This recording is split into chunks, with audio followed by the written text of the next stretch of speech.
Hello and welcome back to my channel. Make sure you like and subscribe to my channel. Let's begin. Chapter 11. The Lighthouse. Pokemon. Last time on Starting Things Differently. He and the gang got to the front of police station. Ash smiled and walked through the doors. Officer Jenny. He looked around curiously at the workers. Can we help you, young man? Ash looked at them and looked at them. I need to talk to Officer Jenny. Is she here? Ash questioned. The other officers blinked and looked at him. A female held up a finger. 1 minute. She dialed Officer Jenny to see if she was in her office, and after a few minutes the lady smiled. She can see you now. Ash gave a grin. Thanks. With that he made his way to her office. He knocked a few times and heard come in. Ash walked in to see Officer Jenny looking over papers at her desk. She looked focused on her task of documents. She looked up and saw Ash. Oh. Hey Ash. What can I do for you? Jenny said, placing her document down. Ash gave a grin and answered proudly, I fixed it, Officer Jenny. The police officer looked at Ash weird. Fixed what, Ash? Jenny said curiously. The Squirtle Squad. Me and the gang caught them. Ash stated.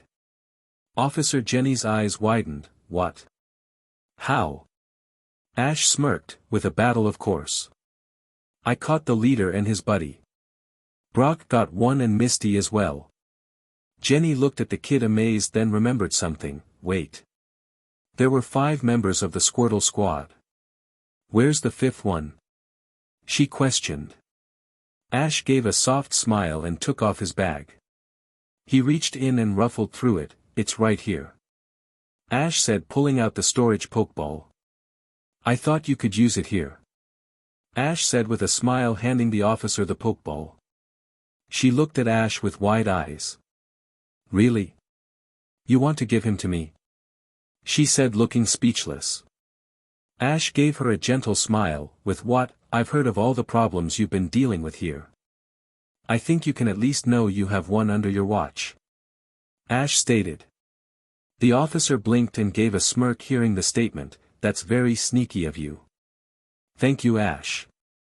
Ash smiled and gave a nod. You're welcome, Officer Jenny. With that Ash gave her a salute and turned to the door. By Officer Jenny. It's time for us to head out. The officer smiled. I can see that. I wish you a fun journey, Ash. May it lead to wonderful things. The gang nodded and walked out. They headed on the dirt road. They turned back at the town and saw Officer Jenny waving to them goodbye. They smiled and waved to her back and started to walk. Ash felt Botet rubbing against his leg and gave a smile. Yes. I wonder what type of journey will be for us. I guess we will see. Ash thought to himself with a grin, heading out. Present. Ash was walking down the pathway with Evlon at his side. He had noticed earlier that Botet was getting tired and knew Evlon wouldn't be happy if she wasn't out with him. Right now he was currently getting annoyed that he couldn't find the road. The road's gotta be somewhere. Ash shouted, looking around aggravated. Everything somewhere. Brock stated with sarcasm. Ash. Have you gotten us lost again? Misty said, annoyed. Ash sighed at this. It's not my fault, I'm horrible with directions. Anyway, why do you guys always make me lead if I always get us lost? Ash stated and turned to look them in the eye. His 2 traveling companions found themselves being quiet at that response. Didn't think you would answer. Ash said with a grin. Evlon snorted at this. She wondered to herself why her trainer's friends would make him lead if he got them lost. So Ash. How many Pokemon do you have now? Brock asked, looking at Ash calmly.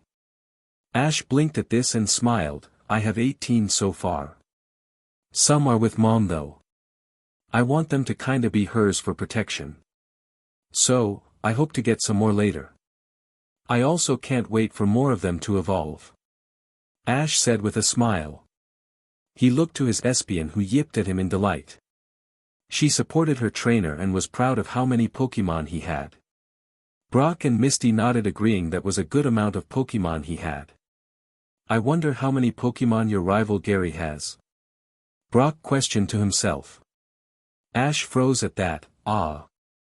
Evelyn blinked at this, then remembered Talon saying that Ash had a horrible rivalry with some named Gary. From what she heard from Talon, Gary didn't sound nice at all.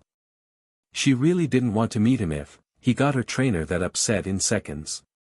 Misty frowned at Brock, who had the decency to look sheepish. Shutting up. Brock said nervously.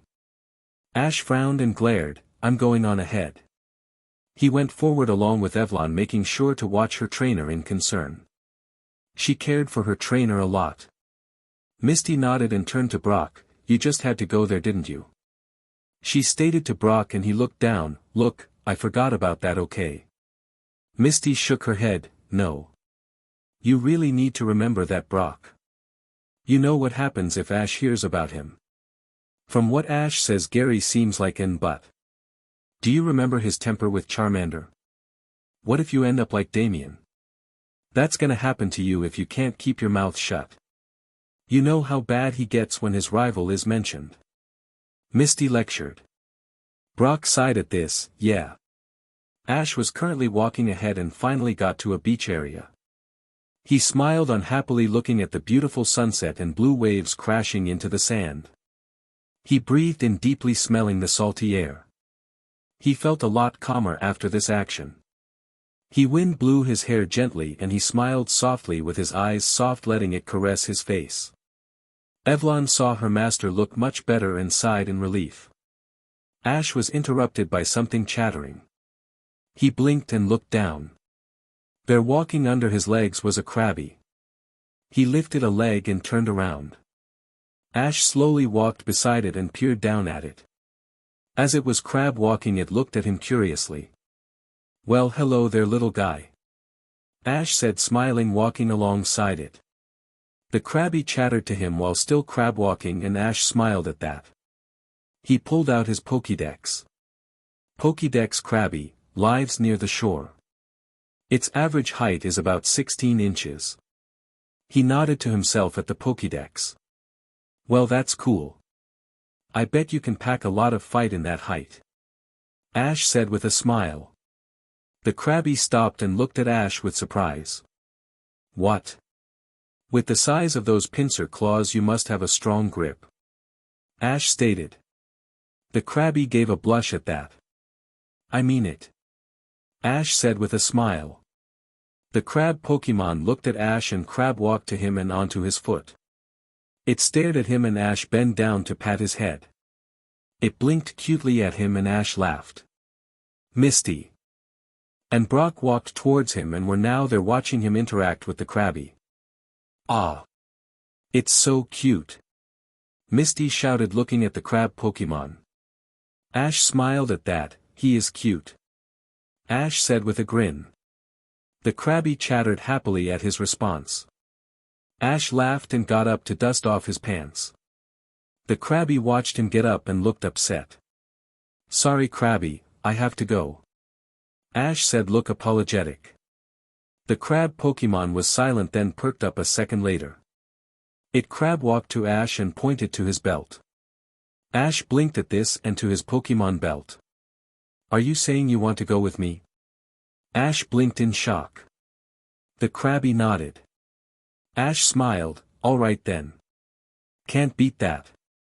Ash grabbed a Pokeball and walked over to Krabby. He bent down and patted him on the head.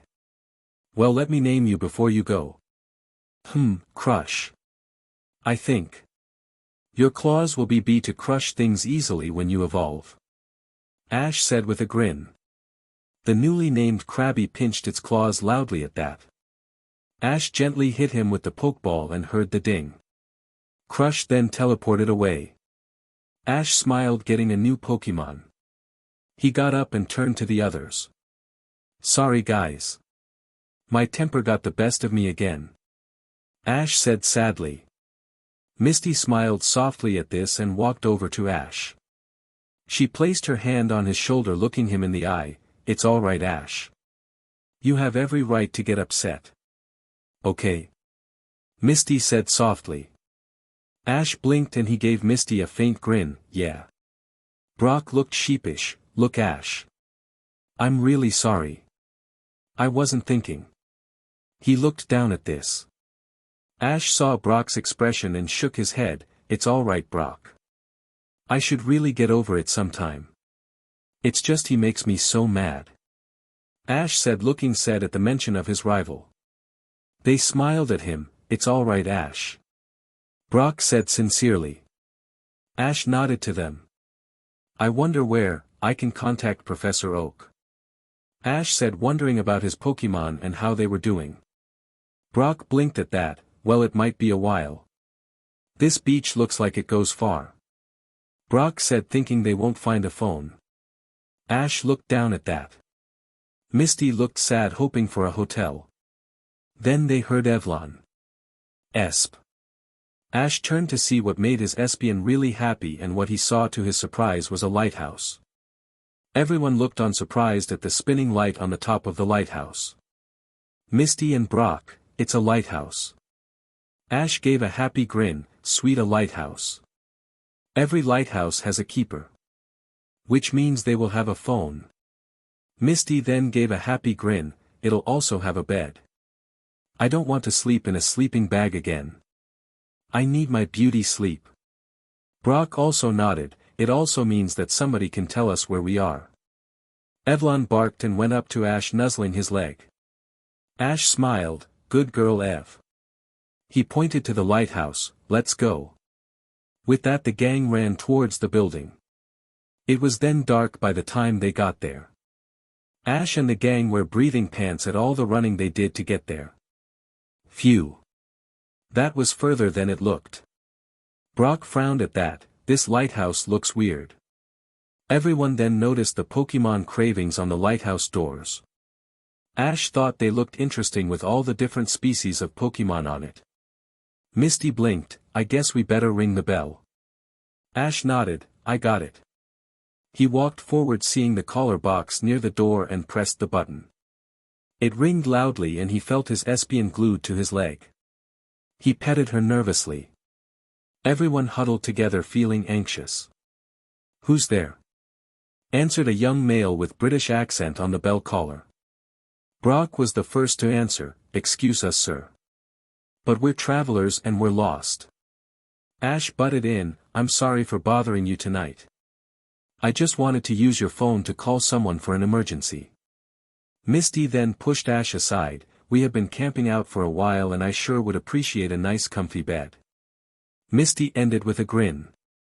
And, I wonder if I could use your kitchen to make some bacon double cheeseburgers for our group and, I would be more than happy to make something for you. Brock said with smile. The voice was quick to answer, that sounds great. Can you cook without using tofu? Brock then nodded, oh sure.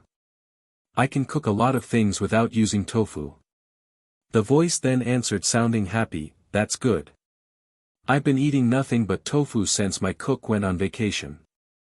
Come on in. With that the voice went silent. The group looked to see the double doors open. They peered in to see a large room with traveling staircase. Big windows and large hallway. They wondered and looking at the inside of the lighthouse in wonder. Do you mind if I use your phone? Ash questioned. There's a phone right near you. Answered the man's voice. Ash blinked at that as he looked over to see a video phone and a transporter nearby. Ash then walked over and started to dial Professor Oak's number. I'm sure he won't mind that, I calling him at this time. He heard the ringing and it instantly popped up the video feed of the professor. It showed him cooking dinner and Ash froze. Well. Hi Ash. You caught me cooking dinner. My cook is on vacation and I got to fend for myself till she returns. Ash smiled, that's cool Professor Oak. I just wanted to call and see how my Pokemon are doing. The professor blinked and saw Ash's worry. Don't you worry about a thing Ash. Everyone is fine. Well just about everyone. I am having a difficult time with Charmander. Ash blinked. What's wrong with Torch? Is he alright? Ash questioned in worry. Professor Oak sighed. He is being hard to handle here. He doesn't seem to be doing well here. I was wondering if you mind having him with you. Ash blinked at that. I don't mind at all, Professor. I'll trade Champ over to get him. The professor smiled. Very good. I'll go get him now. He was gone for a few minutes and came back with Charmander's Pokeball. Ash then did the transfer and got his flaming lizard. Thanks, Professor. Torch is nice and safe here. Also, I wanted to know how the others are doing. The professor smiled. Very good. I must say. That Bulbasaur of yours is very calm. Actually, all your Pokemon are well-mannered. We had a few problems with the Squirtless, but your Cloyster and Clefable gave them a good stern talking to. The professor said with a laugh. Ash grinned. Speaking of which, the Squirtle with the circle shades, I want my mom to have. The professor blinked. Are you sure, Ash? Ash nodded. I think it'll be great for her. If that's what you wish, Ash. I can do that. Ash nodded. All right, Professor, I was just worried about my Pokemon. Oh. How is Crush? The professor blinked. Crush? You mean Krabby? Ash nodded. It's fine, Ash. I was just concerned about how small it was. Ash frowned at that. I didn't think he was that small. The professor shrugged. I guess, I was stuck on the size of Gary's Krabby. Ash frowned. Gary caught one too. The professor slurped his dinner and nodded. Yeah, it is. It's really a catch. Take a look yourself. He turned the camera to see a large bowl with a huge Krabby inside. Ash saw his small Krabby, Crush beside it looking at it nervously. The others behind Ash froze at the sight of it. Awesome. Brock stated. Professor Oak's face zoomed into the camera. I just want you to know that Gary has already caught 45 Pokemon. Ash looked at the professor with wide eyes. 45 Pokemon.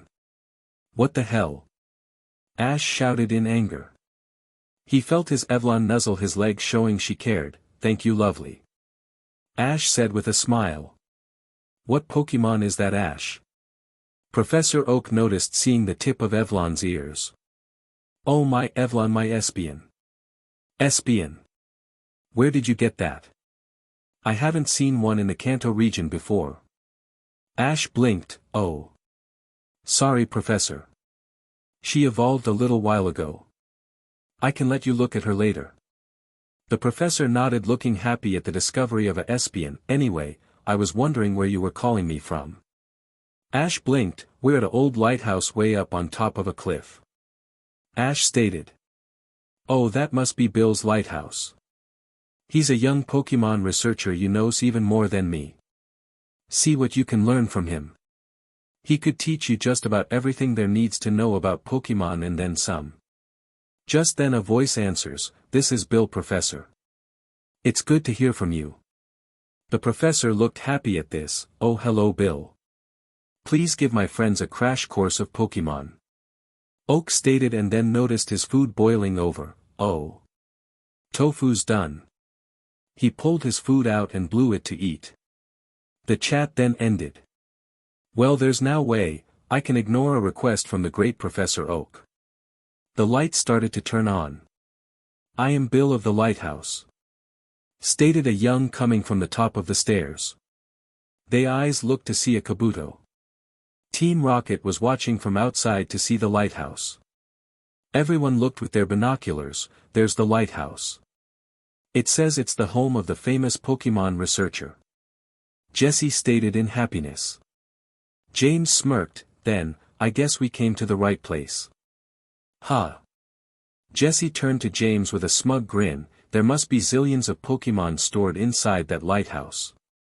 Meowth smirked. Then there is only one thing left for us to do. Right, sneak in and take everything we can grab. James answered. Jessie looked through her binoculars to see a trail they could take. We could take the road or risk our lives by climbing up the cliffs. Jessie said, looking nervously. Well, we certainly can't take the road. James retorted. We have to climb up those cliffs. Jesse stated. Meowth jumped on Jesse's head, 'cause we're the bad guys. And the bad guys always got to sneak in. Jesse, prepare for trouble. James, make it double. Jesse, to protect the world from devastation. James, to unite all people within our nation. Jesse, to denounce the evils of truth and love. James, to extend our reach to the stars above. Jesse, Jesse. James, James. We must be able to climb those cliffs in great delight. Jesse stated. Or we will risk flight. James retorted. Because we're afraid of heights. The both cried out and hugged in terror. Meowth's sweat dropped. The gang looked on staring at the Pokemon wide-eyed. It can't be. That's a Kabuto. It's a extinct Pokemon. I wonder what it's doing here. Brock said in alarm. The Kabuto looked nervously and flailed its arms. No. I'm not a Kabuto. I'm Bill the Pokemon researcher. Ash frowned thinking of Team Rocket's talking Meowth. Wait, are you a human being or a Pokemon? Can't take any chances. This is a costume. I'm stuck inside it. The voice retorted sounding resigned. Ash heard the sadness in the voice and looked at him. Do you need help getting out? Bill the Kabuto looked at Ash with happiness. Yes. Step up here. Bill pointed in front of him. Ash ran up the steps. Tell me what to do. He stopped in front of Bill peering at him. Push that button. Bill stated pointing his claw to the small green button on his right side. This one here. Ash said seeing the small button. Yes. These arms are too short. I tried to get out but, I couldn't reach the button. Bill stated. Ash nodded and pushed the button and backed away. There you go. They watched the costume fall away to see a young man standing there. He got up to stretch and looked to them with a smile. Thanks for helping me to get out.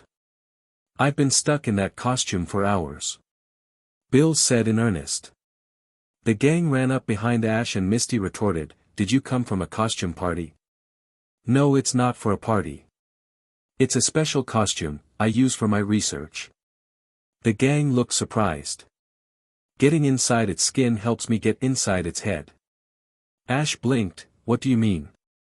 Bill looked to the wall to show many cravings. There are many types of extinct Pokemon and I want to understand how they lived. Putting on that costume is one kind like what they were like. Ash nodded at this logic. So you can figure out what a Pokemon was like wearing a costume? Ash questioned. Yes indeed. Or I'm beginning to. I figured there are 150 known species of Pokemon. Bill retorted.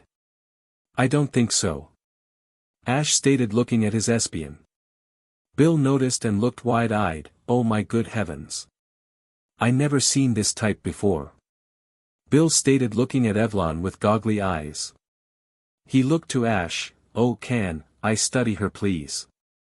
Ash blinked and saw the hopeful look on the researcher's face. If Evelyn's okay with that. He looked to his Espion. She looked to her trainer and the young researcher then nodded. The researcher jumped and looked her over everywhere. She yipped nervously seeing the young researcher looking at her in wonderment. Astounding. I never knew about this evolution before. Bill stated looking on in amazement. Ash looked him over. Professor Oak said he knew more about Pokemon than him. This guy didn't know about Espion. Then again, I didn't either. But he's a researcher. Ash thought. This is amazing Ash. I wonder if that means that the egg I recently got might be one of the other species of Pokemon not registered here in Kanto. Bill stated. He eagerly grabbed Ash's hand and pulled him to follow him down his hallway. The group followed hurriedly to catch up with their pal. Bill led them to a lab with paper documents everywhere. The Pokemon cravings were all around the room. Ash looked on in wonder seeing the different documents showing Pokemon food diet to breeding. Ash was amazed. I see you like my lab, Ash. That's great. This is what I wanted to show you. Bill stated and went to grab something on a pillow nearby. Ash turned to see Bill holding an egg the size of a basketball. It had flame markings on it. Ash looked at it with wide eyes. What is it? He questioned. Bill looked at the egg. I don't know really. I got it some time ago. I thought it was a Charizard egg, but found to my wonder it wasn't. I looked into other possibles too, but nothing leads to them. I just know it's a fire Pokemon though. Bill retorted. Ash looked at the egg in amazement. Can I see it? Ash asked, pointing to the egg. Bill blinked and looked at the egg and then at Ash. Sure. I don't mind that at all. Bill handed Ash the egg and watched it carefully. Ash held the egg in his arms staring at it in wonder. He smiled and petted the egg softly. He felt it shift a little and Ash froze. Bill went wide-eyed. That's amazing. Keep holding it, Ash, it's responding to you. Ash looked to him surprised. What? But how? Bill was writing notes like crazy. I'm amazed, Ash. I've had this egg for some time and it hasn't been very responsive to me. I'm giddy to know that it's taking to you well, Ash. The boy in question couldn't believe his eyes at this. Wonderful. Ash thought, then smiled, feeling the egg shift again. This is a wonderful discovery. You guys should be proud to be Pokemon trainers. Your jobs are to try and catch all the Pokemon in the world. I originally thought there was, but Ash, you proved me wrong. Ash looked at Bill surprised, but I didn't do anything, honest. Bill shook his head. You introduced me to a new evolution for the EV line not seen in the Kanto region. It shows me I have a lot of research to do. Ash went wide-eyed to that. Really? That's cool. I was more interested in getting my Pokemon strong and didn't really cared when they evolved. Bill looked interested in that, not to be nosy or anything. But how many Pokemon do you have? Ash looked down knowing that Gary had more than him. I have 19 so far. I haven't really been catching them like crazy. Bill gave a smile. That's a great amount. You must have a bunch of different varieties. Bill stated. Ash thought about it and realized that was true, that he had many different types. We all have different meanings. Us being humans and the Pokemon being what they are. We all have a different way of thinking and living. It shows that we have different meanings in the world. Bill said sagely. You see large cliffs with a heavy fog in the sticking to them. The ocean waves are pounding on the cliff bottom. Team Rocket was slowly climbing the cliffs to make their way to the lighthouse. Ah. Sometimes, I wonder what the meaning of it all is. Why do I go all to this trouble just to be bad? Jessie huffed, climbing like crazy. It's so we can get other people's Pokemon. James retorted. I'm all in it as long as there is something for me, Meowth. Meowth stated with a smirk. Ash and the gang looked to Bill, hearing his guidance for them. Keep looking for more Pokemon to catch. It's something very vital, as it is to me as it is for you. Right now there is one Pokemon I'm searching for. Bill said, looking to them. Ash looked at him with wide eyes. What type of Pokemon are you looking for? He questioned, tightly clenching the egg in his arms. Bill looked at them and signaled that he wanted them to follow him. He made his way up the stairs leading to the top of the lighthouse. They walked up the spinning stairs and got to the lookout point. Ash and the gang looked amazed at the ocean scenery. Ash still holding the egg with Evelyn watching him from his waist. Bill smiled and looked to the waves. It's probably the biggest Pokemon ever. Bigger than all of them, and no one has ever seen it. Bill said with giddiness. Ash looked to him. I don't know about that, Bill. You said there are some Pokemon you haven't ever seen or discovered before. What makes you think this is the biggest Pokemon there is?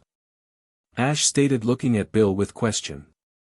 Bill looked to Ash, realizing that was a good question. I know it's a strange and wonderful Pokemon. It's been wandering the world for years and years. Looking for friends. Bill said. Misty blinked, but doesn't that Pokemon have any friends or family? She asked with sadness. Bill shook his head. The Pokemon wanders around because it's alone. It's the only one of its species. It's one of a kind. Bill said with conviction. Ash shook his head. I don't believe that. I think it's just one undiscovered or too big for its species. Bill looked surprised by that, as did the others. Are you sure about that, Ash? Brock stated. Ash seems to be learning more and more about the world of Pokemon. I think at times he even surprises Professor Oak more. Brock thought. Bill was thinking the same thing. I know it's a different Pokemon of its kind. One night, I heard a strange sound coming across the ocean. Bill said, then pulled out a device for the lighthouse lights. He pressed it and released a powerful roar melody. The gang heard this with fascination. I want to be your friend. I want to meet you. That's what it said to me. Bill said, looking at the ocean waves below. Some time ago, I recorded a similar sound and played it back from the lighthouse towards the ocean. The lighthouse roared, spinning the lights in a sea of different colors. Let's be friends. I want to meet you. Bill said in happiness. Ash was amazed by hearing this and wanted to know what kind of Pokemon made those kind of roars. Bill continued to look to the foggy ocean. One day, I heard the same voice calling back to me from over the ocean. I want to meet you too. I want to be friends. It was answering me back. Bill said with content. Ash and the gang looked astounded from this. Ash looked to the egg in his arms and Evelyn at his waist. Maybe there are more types not seen here in this part of the world. Some foggy night that Pokemon might come here to be seeking a friend for a very long time. I would be so happy to meet that Pokemon. Bill said with a smile. Ash then looked to Bill. Would you try to capture the Pokemon? Ash questioned, still holding the egg. Bill turned towards him. Why would I want to capture it? Just meeting it would be enough for me. Just the chance to study it would make my long wait be worth my while. Bill stated. Ash nodded, believing that to be good logic. Then they heard a roar coming from the ocean. They ran to the ocean viewport to look towards the water to see a large figure coming from the fog. Everyone was transfixed at the scene. It walked to them with its body in the water, looking gigantic compared to everything else they've encountered. It roared to them from the lighthouse. It's here. The signal. Bill shouted in earnest, pushing the button on his lighthouse lights. The lighthouse started to change the colors again and released the powerful words Bill was trying to say to the Pokemon. The Pokemon heard the roar and responded back by playing its own powerful melody. The others closed their eyes, calming by the haunting melody. It sounds like it's singing. Misty said with a smile. Brock smirked. Would you care to dance? Misty blinked and laughed. Oh. Thank you. With that they started to do a clumsy ballroom dance. Evelyn cooed in happiness, hearing the wonderful melody beside Ash. She nuzzled him and Ash scratched her while looking at the giant Pokemon in amazement. He tightened his grip on the egg still in the arms, never seeing something that big in his entire life. He felt the egg shift in his right arm and looked down to see it shaking. Ash thought it heard the melody and brought the egg towards his chest to make it hear the sound of his heart more, to make it settle down. It seemed to do the trick and stopped its shifting at once.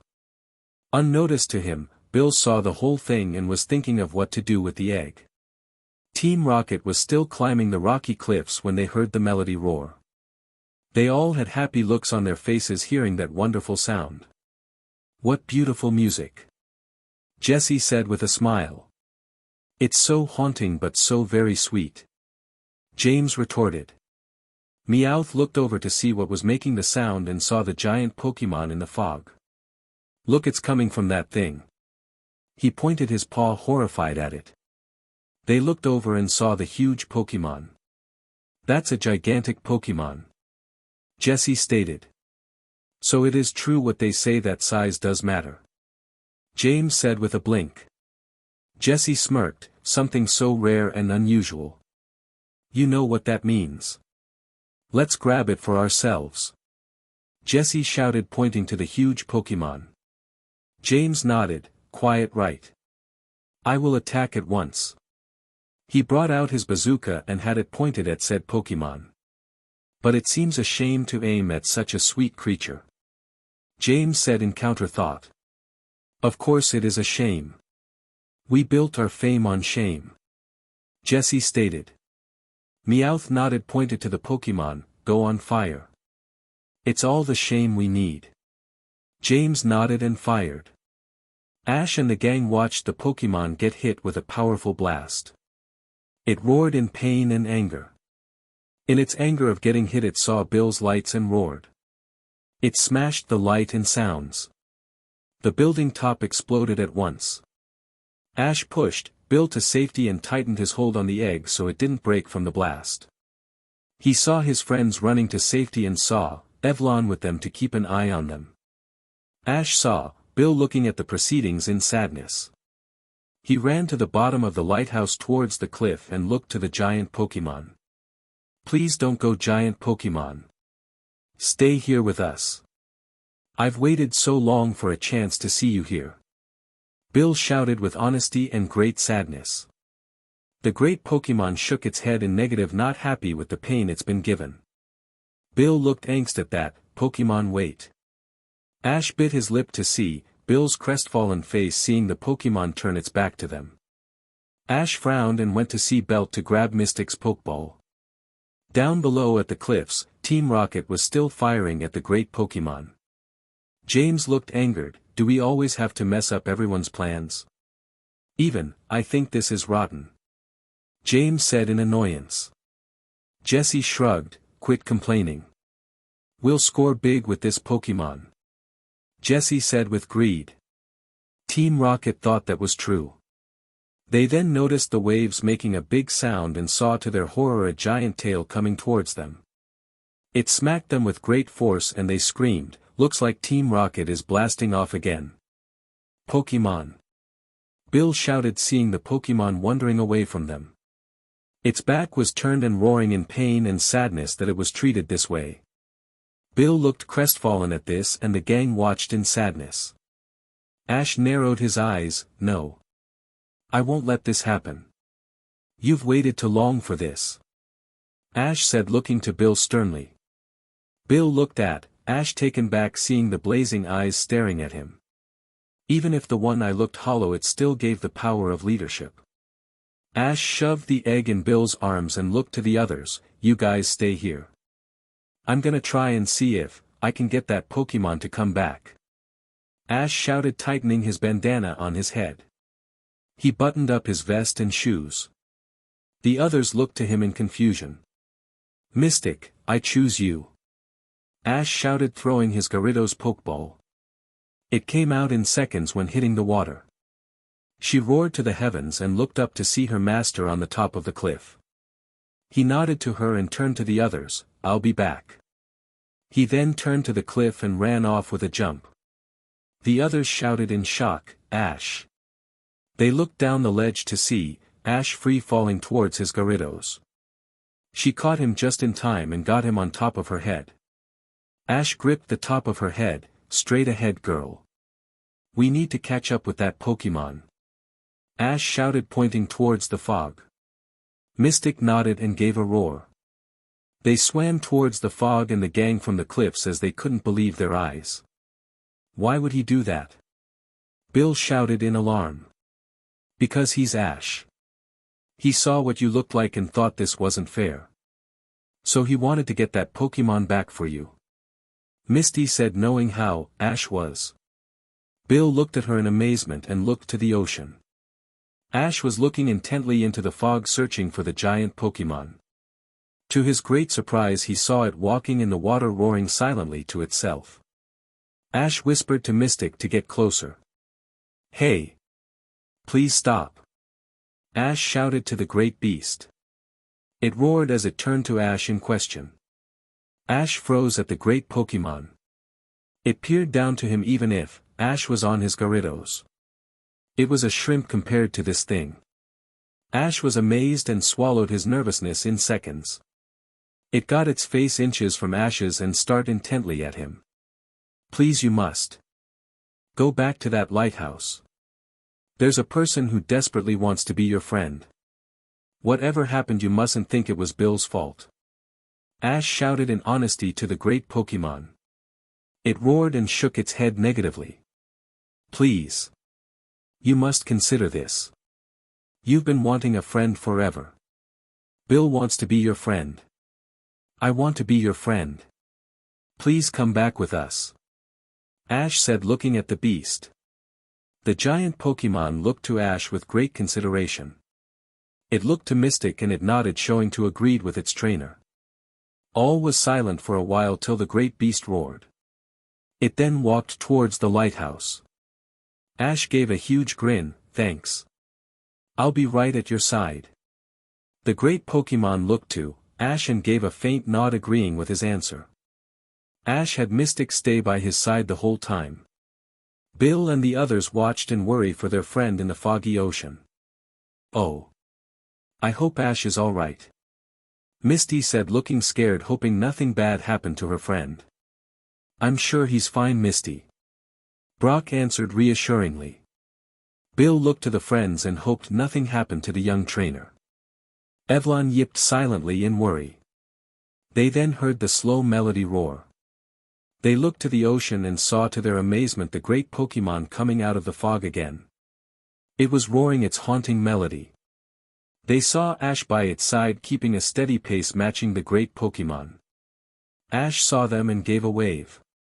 The beast looked to Ash and it saw his companions from the cliff. It gave a faint wave and roared a long melody. Bill looked transfixed at this and a tear went down his side. This is the best thing that has ever happened to me. The others smiled at his great happiness and couldn't wait to see the great beast. Ash got the cliff and looked to the top. Oh man. That's gonna be a hell of a climb. Ash whispered till he felt something grab him. He looked up to see the great Pokemon picking him up and he quickly returned Mystic to her Pokeball.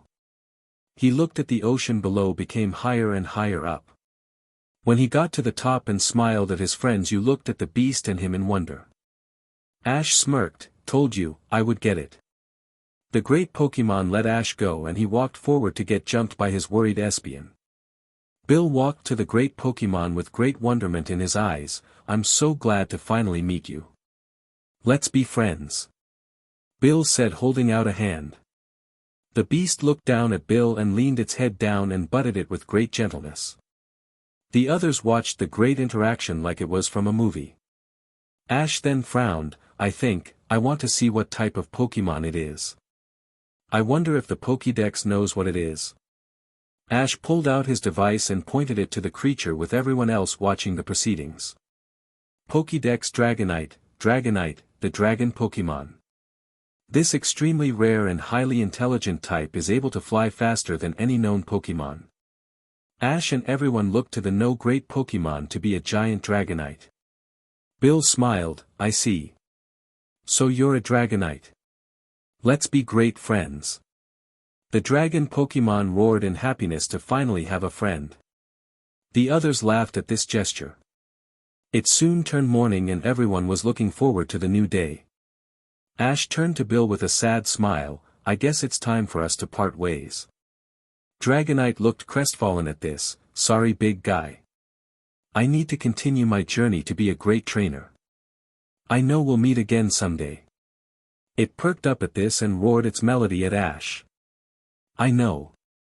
I wish you a great journey, Ash. Even if you're a Pokemon trainer and I'm a Pokemon researcher, our goals are still the same. We want to know what's more with Pokemon. Bill said, looking to Ash. The Scared boy blinked and gave a small smile. Yes. I see, that's very true. Bill smiled. I can't thank you enough for helping me become friends with Dragonite. If there's anything I can do to repay you for your kindness. Bill asked, looking saddened. Ash shook his head. I want nothing, Bill. I was glad to help you get your great Pokemon. I hope you and Dragonite are friends forever. Bill smiled at that, then felt the shifting in his hands. He looked down, remembering he was still holding the egg. A thought came to him. Ash. Before you go, take this as my gift to you. Bill said, holding out the Pokemon egg. Ash blinked and widened his eyes in shock. You want me to have the egg? Why? I thought this was part of your research. Ash questioned. Bill shook his head. I have more than enough research here with Dragonite. I also know it's responding to you a lot, Ash. I want you to have it. It seems to rather like you. Bill stated. Ash blinked and then a gentle smile appeared. I see.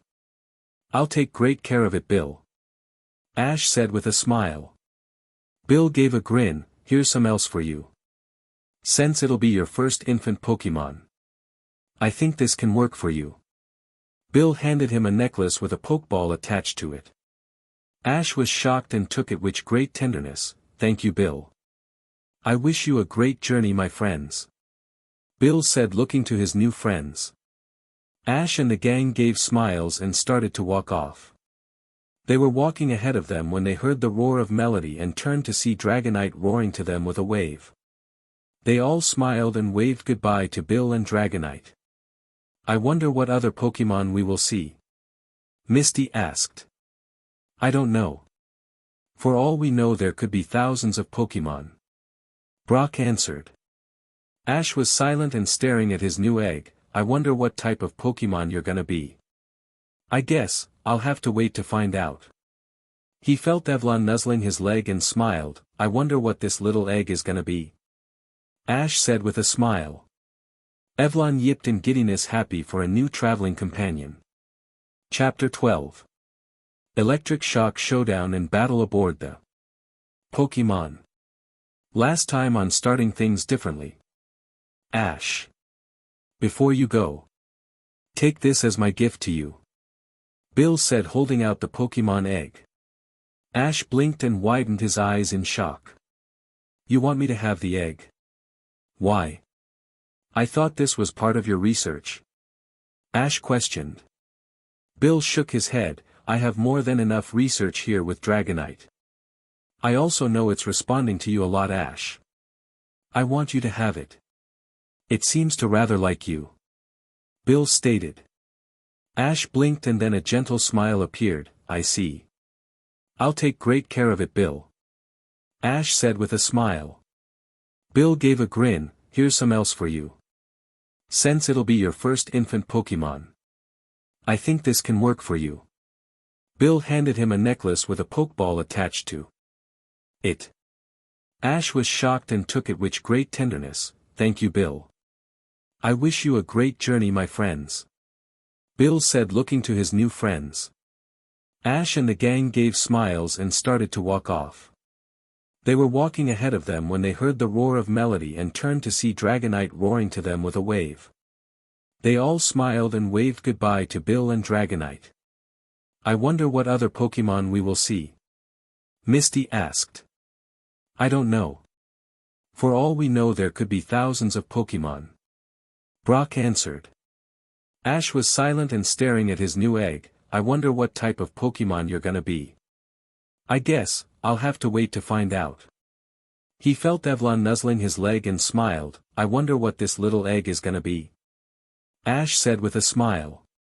Evelyn yipped in giddiness, happy for a new traveling companion. Present. Ash and the crew were approaching the city. Ash returned Evelyn's sense. She was a different Pokemon not native in Kanto. He didn't want many people gawking at her. As they got closer, they saw a city sign saying they got to Vermilion City. Ash looked at the sign with great happiness. After 2 freaking weeks, we are finally here. I don't mind that though. I got to catch some wonderful Pokemon. After thinking that, he felt the egg in his arms shift. He gave a smile and brought it close to his cheek. Are you happy that we got here, little one? It shifted some more than it stilled. Ash smiled tenderly and tightened his hold on it. So what type of Pokemon do you think it's gonna be, Ash? Brock questioned, looking at the egg intently. Ash grinned, I dunno. But I don't care whatever type it is. I just want it to be happy and healthy. Brock smiled, that's good. I'll help you with anything you need for it. Ash nodded and thanked Brock. Oh. I can't wait to take a bubble bath. Misty shrieked in happiness after traveling for 2 weeks. Brock nodded, I need to hit the laundry mat. We haven't washed our clothes in a while. Ash nodded, agreeing heavily with Brock. I want to hit the Vermilion gym. But, I need to hit the Pokemart. I need to get some supplies. Ash stated, thinking it over. The gang all nodded, agreeing that it has been rather long with getting their Pokemon supplies. It also wouldn't hurt to go to the Pokemon Center. We need to give our Pokemon a checkup and get a room for the town.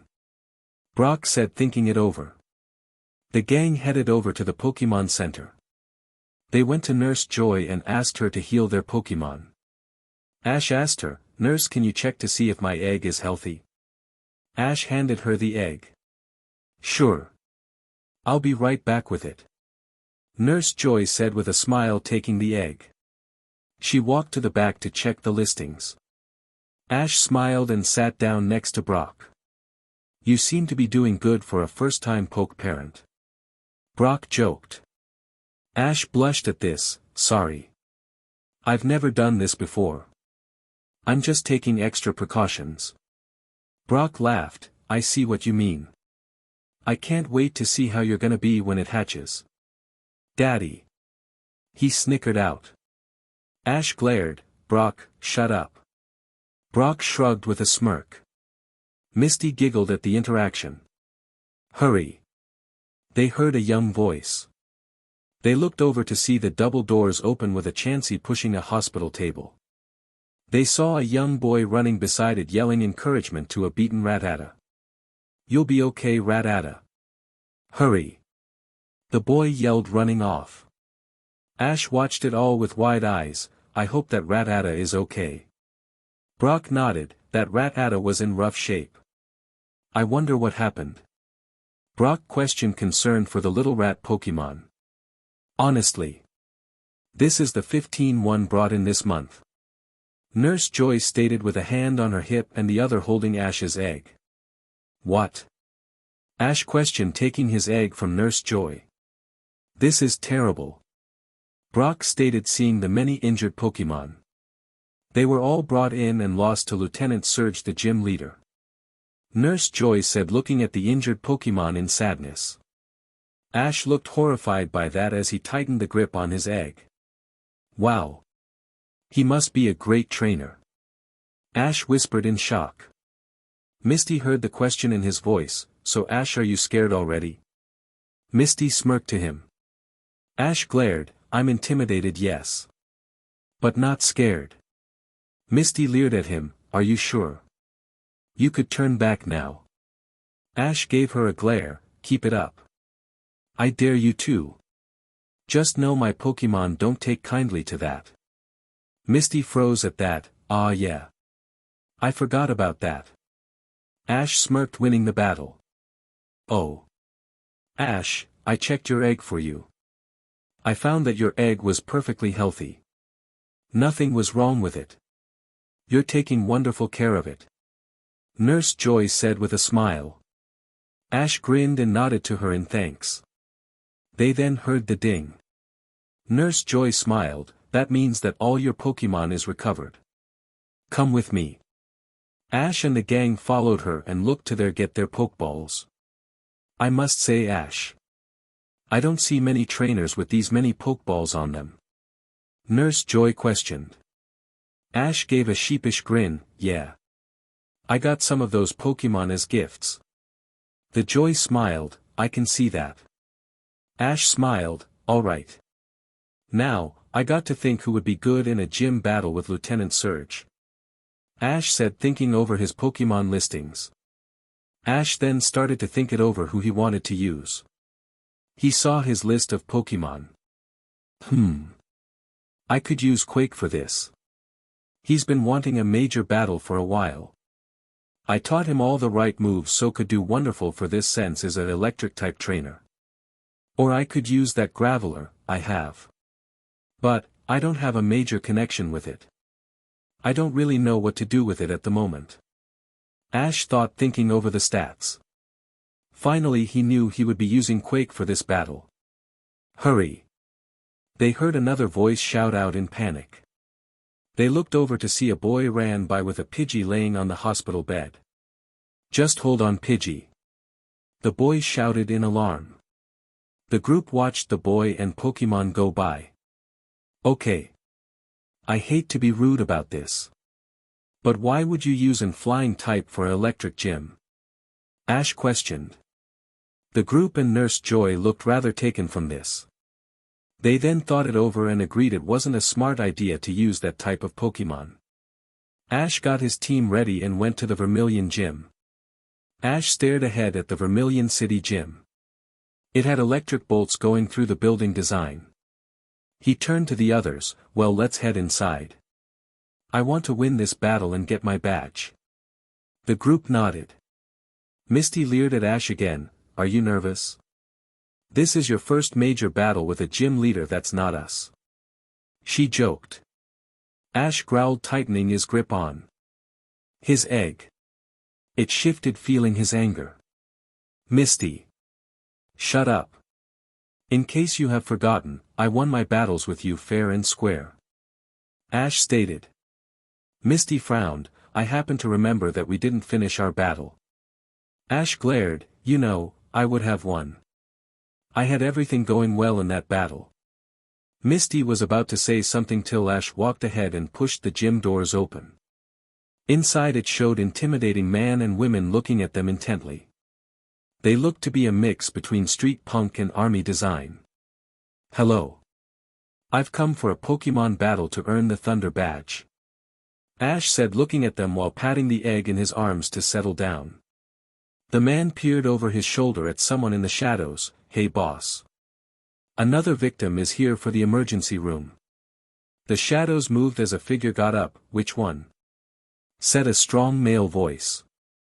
The male voice walked into the light to show a huge muscled man with army gear. He had tan skin and spiky bleach blonde hair.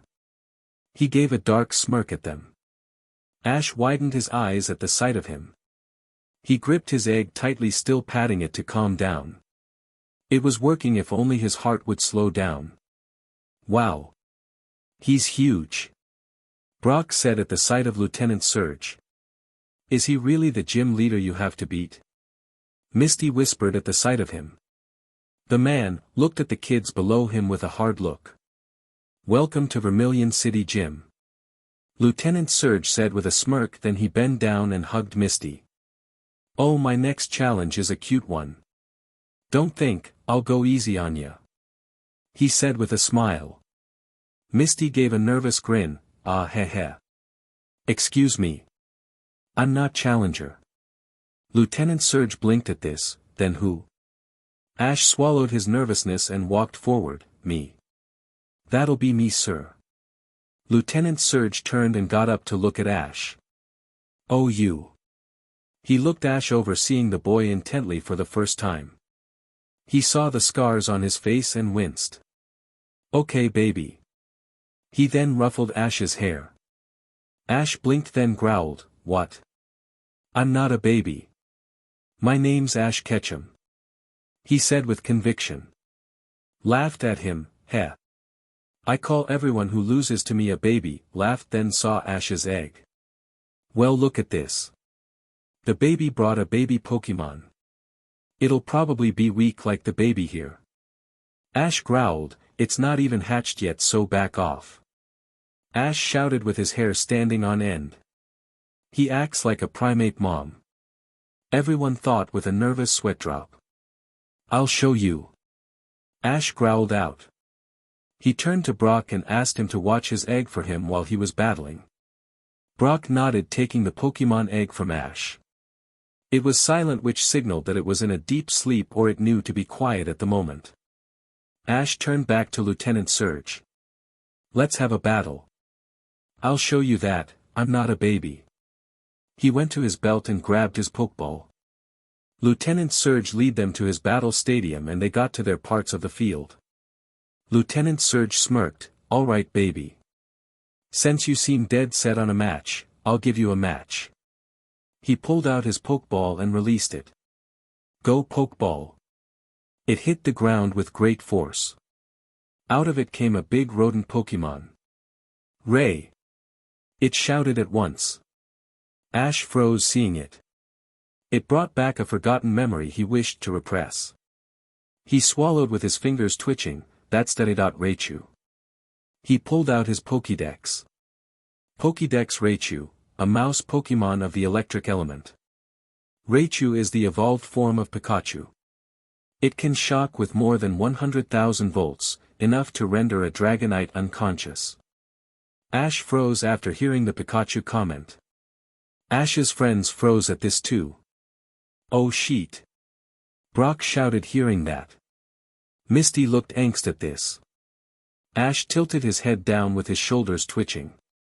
Lieutenant Surge frowned then laughed, "Oh, is baby scared of Raichu already? I was right about you being a baby." He started to laugh along with his buddies when they felt an icy chill fill the air. He and everyone looked to where Ash was.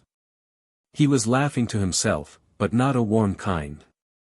It was the type that was dangerous, like one you would hear in therapy.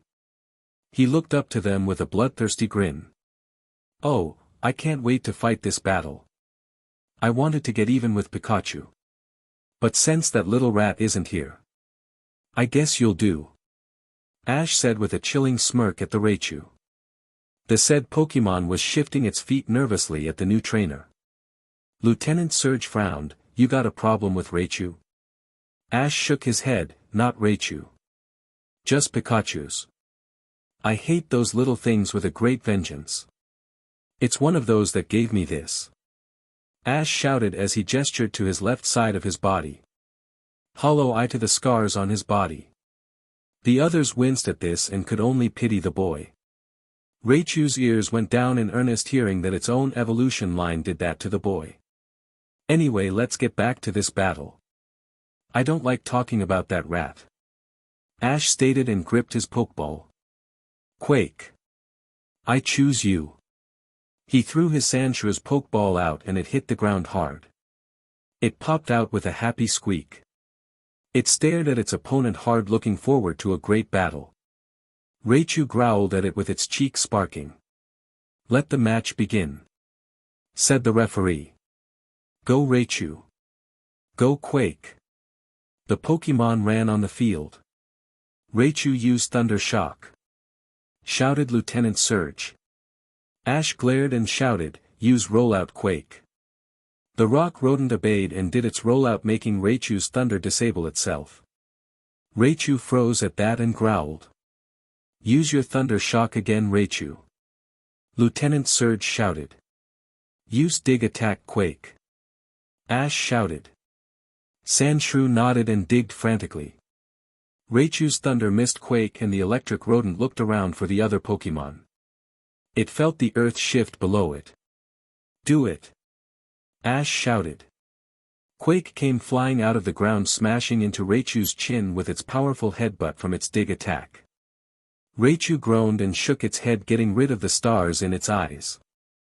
It sparked its cheeks. Mega Kick. Raichu kicked the Sandshrew everywhere, trying to hit it. Quake squeaked in pain, getting hit with a few of its kicks. Slash Attack.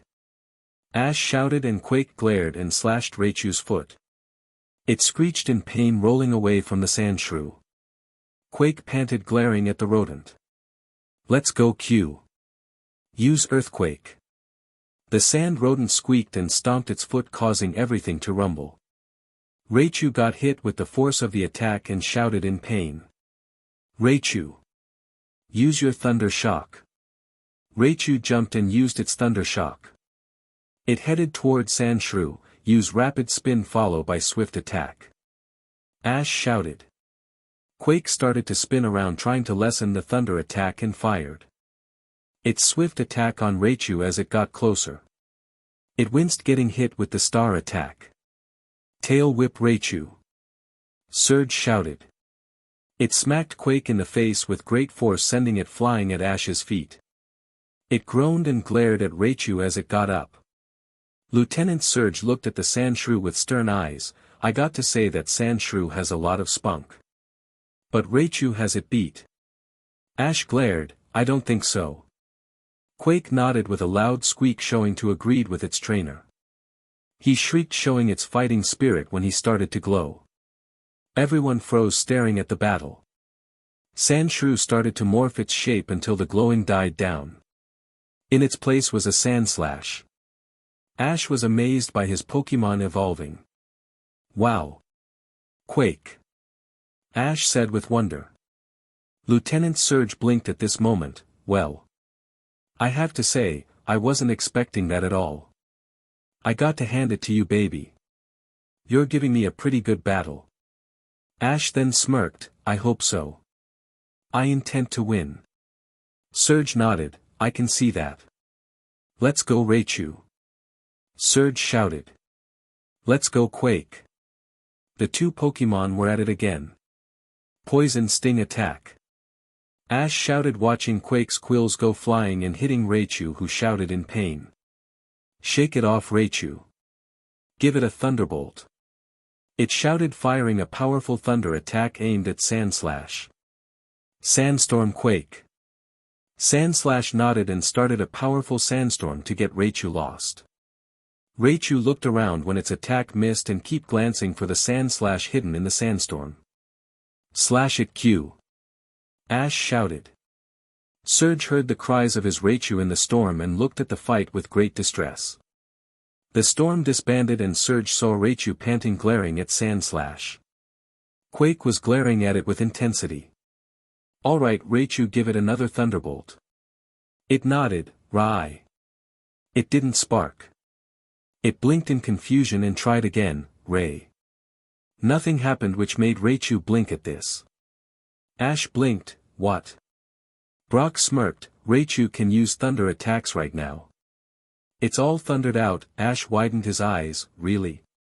Then let's end this. Quake, use your earthquake attack again and end this fight. Ash shouted at this Sandslash. Quake saluted his trainer and stomped its foot on the ground, leveling the area. Raichu got hit with the intensity and it fell down in a daze. It looked swirly-eyed. Unbelievable. Lieutenant Surge shouted in distress. We did it, Quake. Ash shouted in happiness. Brock and Misty smiled and jumped in celebration behind him. Quake squeaked in giddiness and ran over to his trainer. He jumped him and started to lick his face. Ash laughed in earnest at his Pokémon's affection. Lieutenant Surge smiled and walked towards Ash. He held out his hand to Ash. Congratulations. Nice job, Ash and Sandslash. Surge said with a smile, bending down to shake hands with Ash. As proof for your victory, I present you a Thunder Badge. Surge said, going through his shirt pocket to pull out the Thunder Badge. He held it out to Ash, who took it with great tenderness. Thank you. Ash said with a grin, showing his happiness that he won. You and that Sandslash really fought good together. I was amazed by your battle strategic. The way you got your Sandslash to move and attack was interesting. Surge said, looking at the trainer with approval. Ash smiled, thanking the gym leader. Nice victory, Ash. You're no baby for what, I can see. Surge said with a grin. He laughed and ruffled Ash's hair affectionately. Ash pouted, could you stop that? Surge saw his face and laughed in humor. I love this kid, he said to his buddies, who laughed at Ash's misfortune.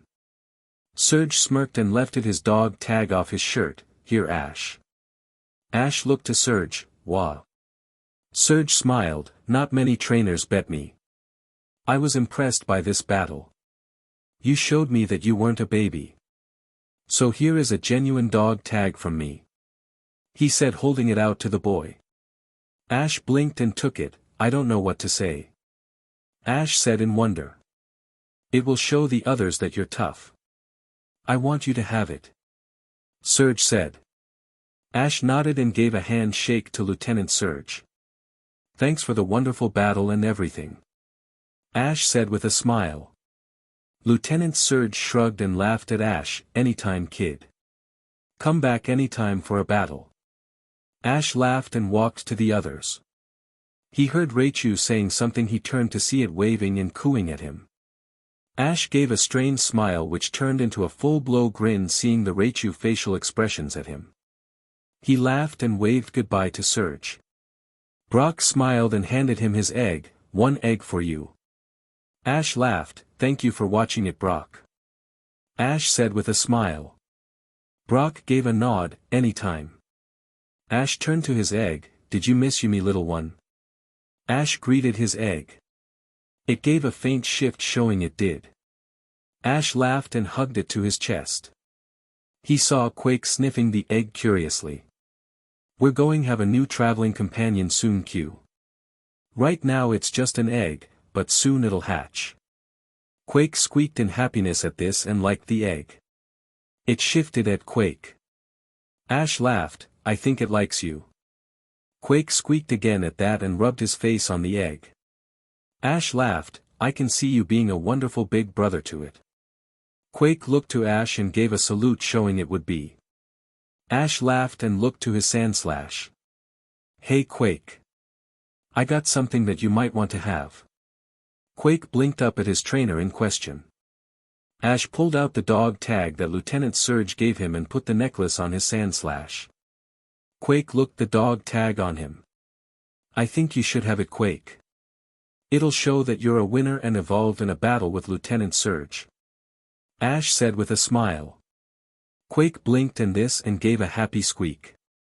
He jumped and nuzzled his trainer in earnest, happy to get such a gift. The gang laughed at this. Ash laughed and petted his Sandslash before he returned him. Ash turned to the others. All right. Since I'm done with my gym battle. Who wants to sightsee? The others agreed to this. Ash and the crew left the gym and went to tour the city. Ash was looking at the scenery with great delight.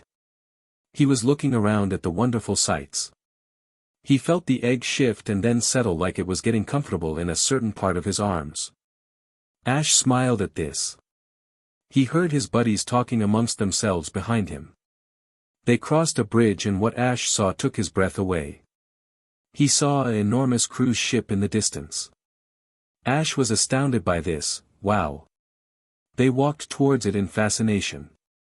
As they got closer, the better the view of the ship came to be. Wow. Ash whispered in wonder. It's beautiful. Misty shouted with a grin. Aw man. I'd love to cross the ocean with a ship like this. Ash said with a smile. Brock nodded. Yeah. Just think of all the Pokemon we would be able to see on the way. Brock said at that. Misty shrieked, now. I'm sure. She closed her eyes in happiness. Just imagine. Sunbathing on the deck all day. Just a long relaxing cruise. She said in bliss. Brock coughed, breaking her train of thoughts. We could never afford a cruise like that. Misty went crestfallen at that. Oh. They all slumped at that. Reality can really bum you out. Ash huffed out with a sigh. They all turned from the ship in reluctance and walked away defeated. They continued to walk a few yards till a boom awoke them from the depression. They looked to see two girls jumping in front of them with giddiness. Ash and crew blinked at this. Congratulations. You guys are real lucky. You get to go on a super deluxe sea cruise. The two girls said with giant smiles. They had dark tan skin and sailor outfits on. One had long orange hair and the other bright blonde. What woke the others were the girl's statement. A sea cruise? Ash and gang shouted in surprise. The orange-haired girl got right into Ash's face with a huge grin. He jumped in fright, tightening his hold on his egg. Like you know. We have these cool tickets for you. She said with a perk. The other girl cooed in the background, cool. The others blinked at this, huh? The orange girl continued, cool huh? These tickets are for the biggest party ever. On board to the Saint and cruise liner. she said in happiness. Ash blinked at this and peered at the ticket. He looked back up to the girl, the famous Saint Anne. Ash questioned. The coolest ship of the sea. The girl stated with a smile. Oh. Brock said with a blink, surprised. Everyone's gonna be together and have the coolest party. She answered to the gang. And the party's for Pokemon trainers only. She said lastly in great giddiness. They posed, step right this way. It'll be a radical party. The most radical Pokemon trainers will be there. She said with a smile. Ash blinked and frowned. He turned towards Misty and whispered, do you know anybody who says radical anymore? Misty looked to him and shook her head. The girl turned to them with the tickets in her hand. Okay dudes. Here's your tickets. She said holding it out to them. Brock frowned, we'd love to go on the Pokemon trainer cruise, but we really don't have the money to pay for them. Brock said sheepishly. The girl frowned and then shook her head, oh. Wow. You don't understand. They're totally free. She said with a grin. The gang looked at her in great surprise, what? She smiled and continued, totally free. Totally free. She continued. Ash got a smile, really? For free. Why are you giving them away? Ash said after his smile went to reluctant to believe them. The girl got a sad smile, like we have to go out with our boyfriends. But we had to give our tickets to some cool Pokemon fans. She said. Her other friend nodding along behind her with a sad smile. We saw you and thought you looked really cool. Just take these and have a really cool time. She said holding the tickets towards Ash. He smiled and took the tickets while shifting the egg to his other arm. Thanks. The girl smiled and nodded, no sweat. Have a nice day. For sure. The girls then took off like a rocket. Ash turned to the others with a smile, alright, this really is cool. The others nodded with smiles. They walked around the pier looking for their ship. The Saint Anne. Wow. Brock said with wonder. Ash nodded, yeah. And that Pokemon party. Ash said with a smile. He looked around, I wonder which one of these ships is the Saint Anne. He questioned. Misty blinked looking over at one ship, I think that's it. She said pointing to a huge cruise ship with white and red coloring. Wow. That's incredible. Brock said. Misty nodded, it's huge. Team Rocket huffed and puffed behind a bush peering over to check on the twerps. They were dressed as those sailor girls. We did it. We got them. Jessie said with a smirk. James nodded, like wow. Like don't, I make the coolest girl. James joked. Jessie growled, stop acting like a ignoramus. She smashed him with a frying pan and walked off muttering to herself. Ow. He groaned. She pulled him to a lighthouse. Inside the lighthouse you see them in front of a computer screen. They had changed into their Team Rocket uniforms. They stared straight ahead calling their leader of Team Rocket. Meowth turned to them, we got a call from the boss. He pushed the button to put the boss on the screen. The video screen appeared with the boss of Team Rocket peering at them. Greetings sir. Meowth stuttered. So the team is all here. The boss said in question. Sir. Team Rocket shouted. The screen showed their boss's Persian come on screen and nuzzle the boss. It purred in happiness. Meowth looked taken back at this, Meowth. What's with the Persian? The boss petted it as it purred. Meowth looked saddened, hey boss. What about Meowth? Ain't I not your favorite anymore? Meowth asked in sadness. The boss frowned, I'm totally disgusted with you failing me and accepting totally affection. Perfection. Like this beautiful Persian. The said Persian purred after the boss scratched it in the right place. Meowth twittered his paws, but Meowth. He looked crestfallen. The boss frowned, then gave a smirk. If you want to make me happy, you can make sure our last plan succeeds. The boss stated with a smirk. Meowth perked at this. Meowth. The boss looked at his agents. Have you handed out all the tickets to the Saint and Cruise? Jessie nodded, yes. All the Pokemon trainers were delighted to take them. She stated. James looked to the boss. Was it really alright to give out all those tickets for free? James questioned. The boss nodded. A small price to pay, but I'll get what I want in the end. The others looked surprised at this. My man have already secretly boarded the Saint Anne. When I give them the signal, they'll take all the Pokemon from the trainer who were tricked into boarding the ship. The boss said. Jessie and James looked amazed by that. Meowth thought it was great. That's the boss for ya. A real genius. Meowth said. The boss smirked. This time failure is out of the question. The others nodded to him. Aye aye sir. They saluted to their boss. Meowth nodded. We can do it. The boss smirked on the video screen. Ash and the gang were starting to get on board to the ship. They climbed the stairs looking around in wonder. Ash smiled, holding his egg in happiness for being on his first cruise. What an awesome ship, he said in wonder. Misty nodded. I'd like to travel the whole world in this. They got to the top and looked to the ticket man. He looked to them for the ticket. Ash held up a finger and moved his egg and went to his vest pocket to grab the tickets. He showed it to the man, who then nodded to them. Welcome to the Saint Anne.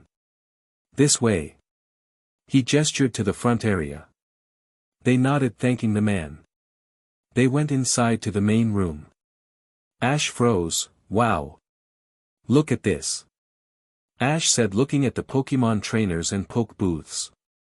He saw trainers, sellers, traders, and everything you could dream of. Brock saw a bunch of cooking and poke food booths. He turned to the others. I'll catch you guys later. Let's meet up here in an hour. Ash and Misty nodded to him. They watched him walk off in the crowd till he was gone. Misty looked over and saw toys, clothes, and etc. Her eyes went to hearts. Oh. Come to Mama. I'll catch you later, Ash. Misty ran off, leaving Ash to himself. Ash blinked and shrugged. I guess it's just you and me, little one. Ash said to his egg. He wandered around looking at the stands till he came across a Pokemon attack book. He peered and looked it over. I see you like that one, kid. Ash blinked and looked to see a vendor staring at him. Ash blinked and scratched his head nervously. I was just looking, it looked interesting. What's it about? The vendor smirked. It's about training the Pokemon with all its attacks and learning with certain breeding it can awaken new attacks. Ash looked amazed at that. Really? The vendor nodded. Yeah. Ash looked at all the types of books and magazines it explained about. The vendor saw his egg and whistled. Wow, kid. I haven't one of those here in Kanto. I have a feeling it's gonna be awesome for you. Ash blinked and looked to the man. You know what my egg is gonna be? Ash questioned. The man laughed. Yeah, kid. I have a feeling you're gonna love it. Ash smiled. I already do. He hugged it to his chest. The vendor smiled. I see. You a breeder? Ash blinked and shook his head in negative. I don't think so. I have a friend who wants to be a breeder. I'm more of a trainer. The vendor shrugged. You can be a mixer of both, kid. It's a smart decision. Ash thought it over and realized that was a good decision. Ash looked over the books and made a pile of which ones would work with him. The guy laughed and gave him his opinion on which would work with him and stores on where to find more. The guy talked with Ash for a bit. I can see that you look to be a strong trainer. What type of Pokemon do you train? Ash blinked and thought it over. I train types that certain people might have a little problem with. To me they're sweethearts, to others their worst nightmare. Ash snorted. Like what, kid? The guy asked. Ash thought it over. I have a Fiero. That's one of those. The guy nodded. It takes great skill to have one of those. The said. Ash thought it over. I have a Graveler. The guy looked at him. Really? That's cool. Ash shrugged. Not really. I don't have a connection to it. I don't know what to do with it. The vendor widened his eyes. You're not happy with it. Ash sighed. I love all Pokemon. But, I don't know about this. I got it from a girl at Poke Tech and it didn't feel right to get it. Ash said, looking down. The guy frowned and was quiet for a while. So get anything on your journey? Ash perked at this. Well, I got my egg. I also got this item from a guy named AJ. It's something of a metal coat. Ash said. The guy froze and looked to Ash. Hey kid. I got an idea for you. I have an Onix and you have a Graveler. How about we trade? Ash froze. Why? The guy smiled. If we trade, I'll get a Golem and with that metal coat you'll get a Steelix. Ash looked to the man in question. What's a Steelix? The guy smirked and talked with Ash. Ash heard everything and went wide-eyed. Wow. I'm totally for this trade. The guy smiled. I thought you might. He ringed up Ash's purchases and led him to the trading booths. Ash followed him holding his egg in silence. The guy showed them to a trading booth. Other trainers looked over to him and the guy. Hey look. A trade's about to begin. One guy shouted. Ash groaned and glared at them. They froze at the sight of his scar-red eye. He snorted and turned to the guy. Before we trade, I forgot to tell you my name. The name's Jack. Ash smiled. Yeah, me too. Mine's Ash. They shook hands and grabbed their Pokemon. Ash picked up Graveler's Pokeball. Jack grabbed his Onix. They placed them on the machine. It showed the silhouettes of their Pokemon and the trading happened. Jack grabbed his Pokeball and Ash his. Jack threw his Pokeball and out came a Golem. It roared and looked to its new trainer. Ash looked at his Pokeball and to Jack. Jack smiled. Grab your metal coat and place it on your new Onix. Ash blinked and took off his backpack to get the metal coat. He pulled it out and held it. He threw his new Onix's Pokeball. Go! The Onix popped out with a roar and turned to her new trainer. Ash smiled and held up the metal coat. She nodded to Ash and he placed it on her. She started to glow and morph. The other Pokemon trainers looked over at this. Ash watched in amazement at his Onix become Steelix. The newly evolved Steelix roared in happiness and looked to her new trainer. Ash smiled and petted the side of her chin. Wow. You're lovely. She blinked at him and grunted in happiness. I have to name you. She blinked at him. Ash was quiet. Diamond. You'll be my diamond in the rough. She roared, liking the name. Jack watched this all with a smirk. Ash turned to him. Thank you so much, Jack. You taught me a lot. Jack shook his head. It's the least I could do for a trainer. You needed to get your foot in the door. Ash smiled and thanked him. Go have fun, kid. Who knows what else you'll find here? Jack said with a laugh. Ash chuckled and nodded, returning his Steelix, Diamond. Ash wandered around looking at the vending booths in interest and walked away. He heard a vendor whispering to him. He looked over to see an old man with a fish tank trying to get him over. Ash frowned and shrugged, walking over. Hey kid. I saw you and thought this might be your lucky day. The guy said with a grin. Ash looked at the man and saw a Magikarp in the water peering at him. Ash smiled at it. It blinked at him in shock. Why don't you take a look at it? The vendor said, grabbing the Magikarp from the tank. Ash shook his head in negative. No thank you. The guy peered to Ash. Just between you and me. This Pokemon is like a gold mine. Ash blinked and frowned, believing this to be bullshit. He knew they were just about useless as Magikarp before turning into Gyarados. He loved his Mystic but knew that training her was the only way to get her stronger. He knew she was unless with everything else. He decided to shut the man up. Look man.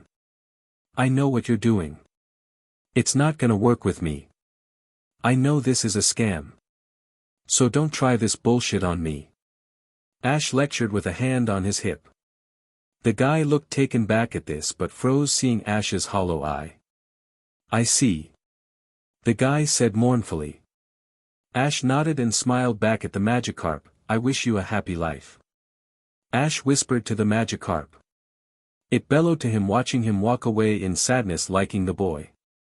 Ash was looking at the rest of the vendors, but felt that he should go back to that poor Magikarp. I didn't like the way that guy was treating it. Ash turned around to go back to the man. He saw to his great sadness the Magikarp not in the tank anymore. I guess someone bought it. I hope it has a good trainer. I wouldn't trade mine in the world. Ash realized it was time to get back with the others. He got back to the meeting place and saw them waiting for him. He ran to them in excitement. I think we should get something to eat. Ash said with smile, hearing his stomach growl. Everyone else nodded, hearing their grumbling too. They went to the food court and sat down. A waiter appeared and started taking their orders. Ash smiled. I'll take the crusted chicken, sir. Can I have the cream of mushroom on it? The waiter smiled and nodded. He turned to Misty. And you, miss? Misty looked the menu over. I'll take an angel food cake. He nodded to her and turned lastly to Brock. And for you? I'll take a Reuben sandwich. Brock said with a smile. The waiter nodded to them all and took their orders. They sat back waiting for their orders. They thought of something to pass the time. So what did you get, Brock? Ash questioned to his friend. Brock smiled and said, I got the lastest cookbook for our journey. We can try different recipes. Ash nodded, liking that. What about you, Misty? Ash asked. She blinked and smiled. I got the cutest BR dash. Ash then plugged his ears. That's wonderful, Mist. Just wonderful. Misty blinked then blushed, seeing her friends' flushed faces. Whoops. Sorry. I won't say other than clothing and hair stuff. Ash nodded. I got some books on Pokemon handling and breeding. Brock froze and looked to Ash. You looking at breeding? Ash gave a sheepish grin. I found books on with breeding. It can unleash different attacks with Pokemon. Brock thought it over and agreed with Ash to be very true. I also did a trade. I got myself a Steelix. Ash said in happiness, thinking about his Steelix, Diamond. A Steelix? Brock questioned. Oh. It's the evolved form of Onix. Ash stated to Brock. What? I didn't know Onix could evolve. Brock said in surprise. Ash then talked it over with Brock about what his new friend, Jack, taught him. Brock nodded and realized that he could evolve his Onix sometime in the future. Ash laughed at that, then saw their food coming. They were transfixed at the sight of it. They drooled at the sight and smell. They ate in quiet bliss. Team Rocket was watching the proceedings with great fascination. They watched on camera the number of trainers with strong Pokemon. The boss of Team Rocket watched all the cameras like a fiero. He then smirked. It won't be long now.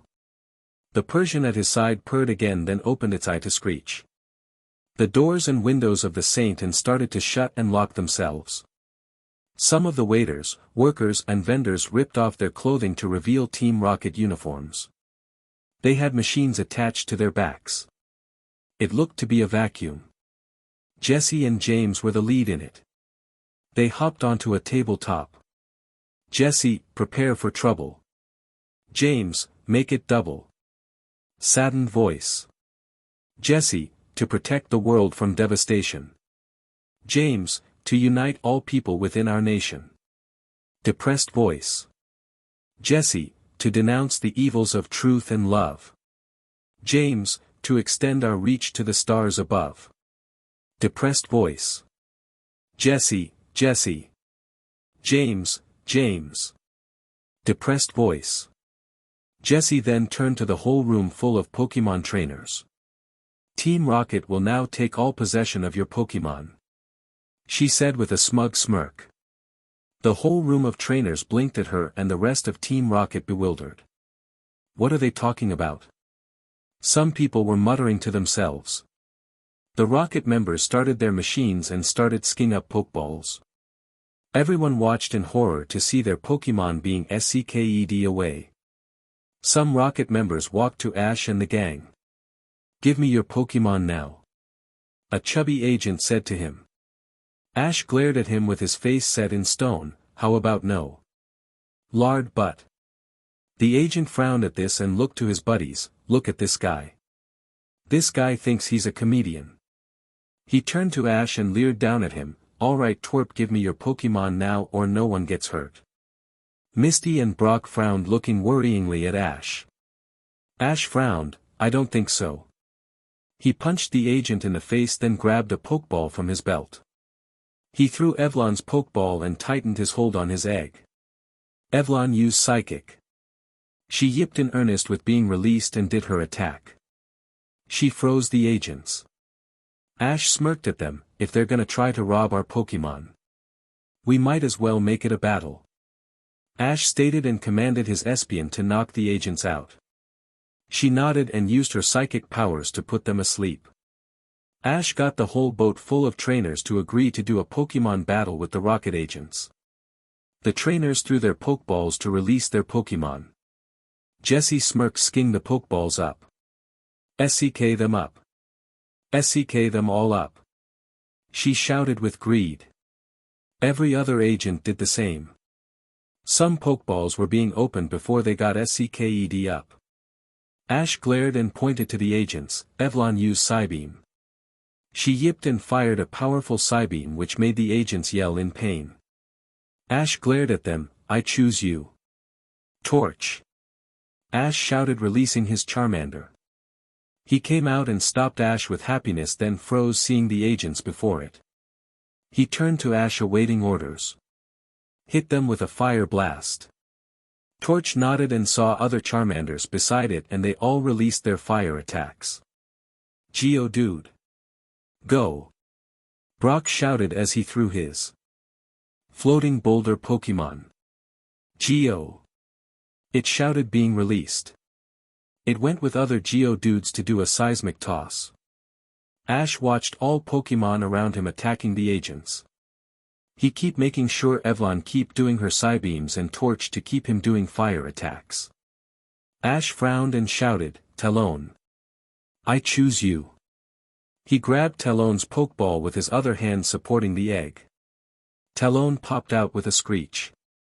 His Fiero came out with vengeance. Talon, get every other Fiero and Spearow to do a drill peck. Ash shouted. Talon nodded and screeched for all to come. Many of them were Spearow who screeched and cawed, drilling the agents viciously. Every psychic Pokemon. Let's hit these guys with a psychic attack. Ash shouted, pointing to the miming agents. His Espion and other trainers' Pokemon shouted in approval. Psychic everyone. They all shouted and grabbed the agents. They threw them off the ship at once. Every trainer yelled in happiness to be freed from Team Rocket. Ash smiled. We did it. Great job. Ash said to all with a grin plastered on his face. I think we should all be proud of our Pokemon. Ash said, looking to his Pokemon below his waist. His Fiero, Espion and Charmander looked at him in pride. We also taught Team Rocket a lesson they'll never forget. Ash said with a smirk. The others shouted in agreement with him. Unknown to Ash and the gang, Jessie and crew were still on the ship. All was fine until the ship started to sway. Jessie knocked into James, making his fake golden Pokeball roll away. He chased after it, worried about how much he spent to get the stupid Pokemon. The ship was rocking back and forth with great force. Misty looked out the window to see giant waves. Oh no. It's a huge storm. She shouted in alarm. It'll be tough to get back with waves like this. Brock said, nervous about seeing the weather. What? Misty shouted, scared. Ash frowned and gripped the egg in his hands. He saw his Pokémon still out. All right, guys. With what's happening outside, I don't want anything to happen to you. Return. Ash shouted, returning his Pokémon.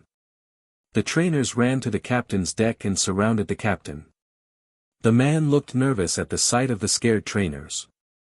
It's all right. We're just a little off course. Nothing to worry about. We haven't made it to the real course yet.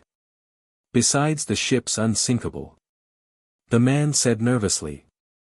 There's absolutely no need for alarm. He said before the ship got hit with a major wave. It rocked sideways, knocking everyone on their butts. They looked around in alarm and saw the captain missing. They heard the rope ding and looked over to see the captain on a lifeboat. Like I said, no need to panic. Just thought I'd test out one of the lifeboats. He said sheepishly. The trainers felt horror hit them. Oh my God. They shouted, running to the lifeboats in scandal. Ash ran with his friends running behind them. They ran to see almost all the lifeboats being filled. Ash looked to see what could be done till a trainer knocked into him. He shouted in alarm and another trainer, having a panic attack, knocked him into a wall. His world went black. Misty and Brock got hit with scared hyperventilating trainers when they tried to calm and were knocked out too. When the other trainers got out and shut the doors behind them, they locked Ash and gang inside. They got into the lifeboats and went to safety. They watched the ship get knocked over with a huge wave and it tipped overboard. Everyone shouted, "It's sinking." They watched it sink and were glad to be free off the ship. Unaware there were people still on that ship. Ash was unconscious with Misty and Brock. Along with Jesse, James, and Meowth, who hit walls after that last wave hit. The ship sank farther into the depths of the ocean. End Chapter 12. Chapter 13. Pokémon Shipwreck and Island of Giant Pokémon. Pokémon. Last time on Starting Things Differently. The trainers ran to the captain's deck and surrounded the captain. The man looked nervous at the sight of the scared trainers. It's all right. We're just a little off course. Nothing to worry about. We haven't made it to the real course yet. Besides, the ship's unsinkable. The man said nervously. There's absolutely no need for alarm. He said before the ship got hit with a major wave. It rocked sideways, knocking everyone on their butts. They looked around in alarm and saw the captain missing. They heard the rope ding and looked over to see the captain on a lifeboat. Like I said, no need to panic. Just thought I'd test out one of the lifeboats. He said sheepishly. The trainers felt horror hit them. Oh my God. They shouted, running to the lifeboats in scandal. Ash ran with his friends running behind them. They ran to see almost all the lifeboats being filled. Ash looked to see what could be done till a trainer knocked into him. He shouted in alarm and another trainer, having a panic attack, knocked him into a wall. His world went black. Misty and Brock got hit with scared hyperventilating trainers when they tried to calm and were knocked out too. When the other trainers got out and shut the doors behind them, they locked Ash and gang inside. They got into the lifeboats and went to safety. They watched the ship get knocked over with a generous wave and it tipped overboard. Everyone shouted, "It's sinking." They watched it sink and were glad to be free off the ship. Unaware there were people still on that ship. Ash was unconscious with Misty and Brock. Along with Jesse, James, and Meowth, who hit walls after that last wave hit. Present. Ash and the crew were still on board the Saint and ship, which was rapidly sinking to the depths of the ocean. It continued to sink farther. It was morning the day after, and a large ship carrying police officers looked at the water. Officer Jenny said some funeral rites, hearing that some Pokémon trainers didn't make it from the ship in safety. She wished them to be happy in the afterlife.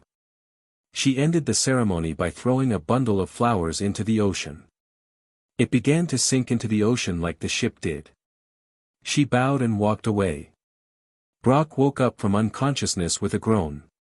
He rubbed his head and then widened his eyes, realizing they were still on the ship.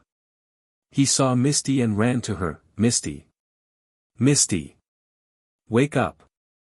Brock shouted in concern. Misty ummed and blinked owlishly at Brock. "Brock?" she said, rubbing her eyes, then winced with rubbing her head. "Oh, my head. What happened?" Misty questioned. Brock frowned. "I dunno. Last thing I remember was us trying to get off the St. Anne. Then everything going dark." Brock answered. Then he remembered the events of what happened.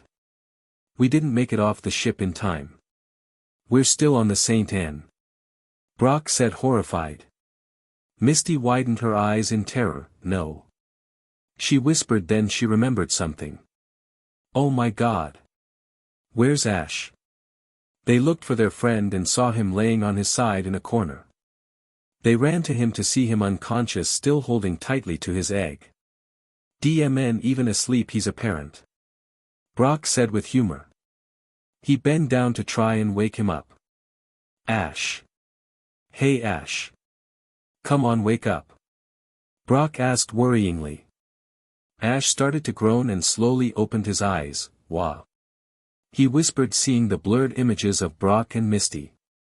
His eyes widened, hoping he wasn't losing his other eyes, his eyesight. The focus cleared and Brock came into view. He was glad to have some of his eyesight back. He ummed and slowly got up, rubbing his head while holding onto his egg, which he was thankful was still in his arms. "Will some please tell me what in the world happened?" He noticed the ship was upside down and thought he was going crazy. Misty nodded. "Just take a look out the window," she said, pointing to outside. Ash looked out the window and widened his eyes. "Huh." He ran to the window and pressed his face to it and one hand to it while the other tightly holding the egg. "What? Fish swimming. That means. Oh my God. We're still in the St. Anne. We're at the bottom of the ocean," Ash shouted in alarm and fear. "It shows the St. Anne on the top of a thin rock formation and it looking like a balancing beam at the moment. Team Rocket was currently unconscious in a little dream until Meowth shouted for them to wake them up. They were in the kitchen area when they were knocked out, so it was currently catching on fire. They woke up in pain. They ran to get the fire out of their hair. They saw broken water pipes and cooled off with that. They then noticed the ship was upside down." "Why's the ship upside down?" Jessie questioned, looking around nervously. Meowth looked grim. "The ship capsized and dragged us down while you two were sleeping," he said angrily, trying not to say he did as well. "What?" Jessie shrieked. James looked horrified. "We got to abandon ship immediately," he shouted in panic. Meowth looked down. "I'm afraid it won't be easy to get off when the ship's underwater," Meowth stated. James looked pale-faced. "Oh.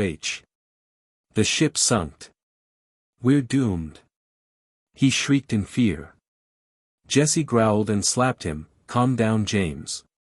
I've already thought of a way to get us out of here," she said, holding out her Pokeball. "Ekans." She called out her snake Pokemon. It came out awaiting her orders. "Ekans. Acid. Open a hole in the floor. We'll use it to escape," Jessie said, pointing to the floor below her. Meowth looked horrified by this. "Wait. Don't do that," he shouted to Late as Ekans unleashed his attack. It made a hole in the floor and the ground shook to see water gushing out. Team Rocket screamed at this and threw themselves at the water to plug the water. Meowth yelled, "Didn't I tell you morons we're sinking? You think we need another hole on this ship?" he said in anger. The water became too much for Team Rocket and pushed them up. It covered the whole hallway. It was filled with water. They tried to hold their breath. Ash was walking carefully with his friends looking at the ship. He keep a firm hold on his egg in case anything were to happen to him. He looked at the water leaking about and saw a flight of stairs. He looked at the water below leading down. What are we supposed to do? The ship's leaking everywhere. Ash said, looking worried. Misty frowned, we have to keep calm. As long as there's air in here. It'll take time to fill up with water. Misty said, trying to calm Ash down. Ash nodded and Brock turned to Misty, sure. But we better not waste any time escaping from this ship. Misty nodded in agreement. Well, we could either go up or down. She said, thinking. Ash frowned, well, if we're sinking, I think up would definably be better, and if this ship is flipped upside down then. Ash stated. Misty interrupted Ash, the deck is below us and the ship's bottom is up above our heads.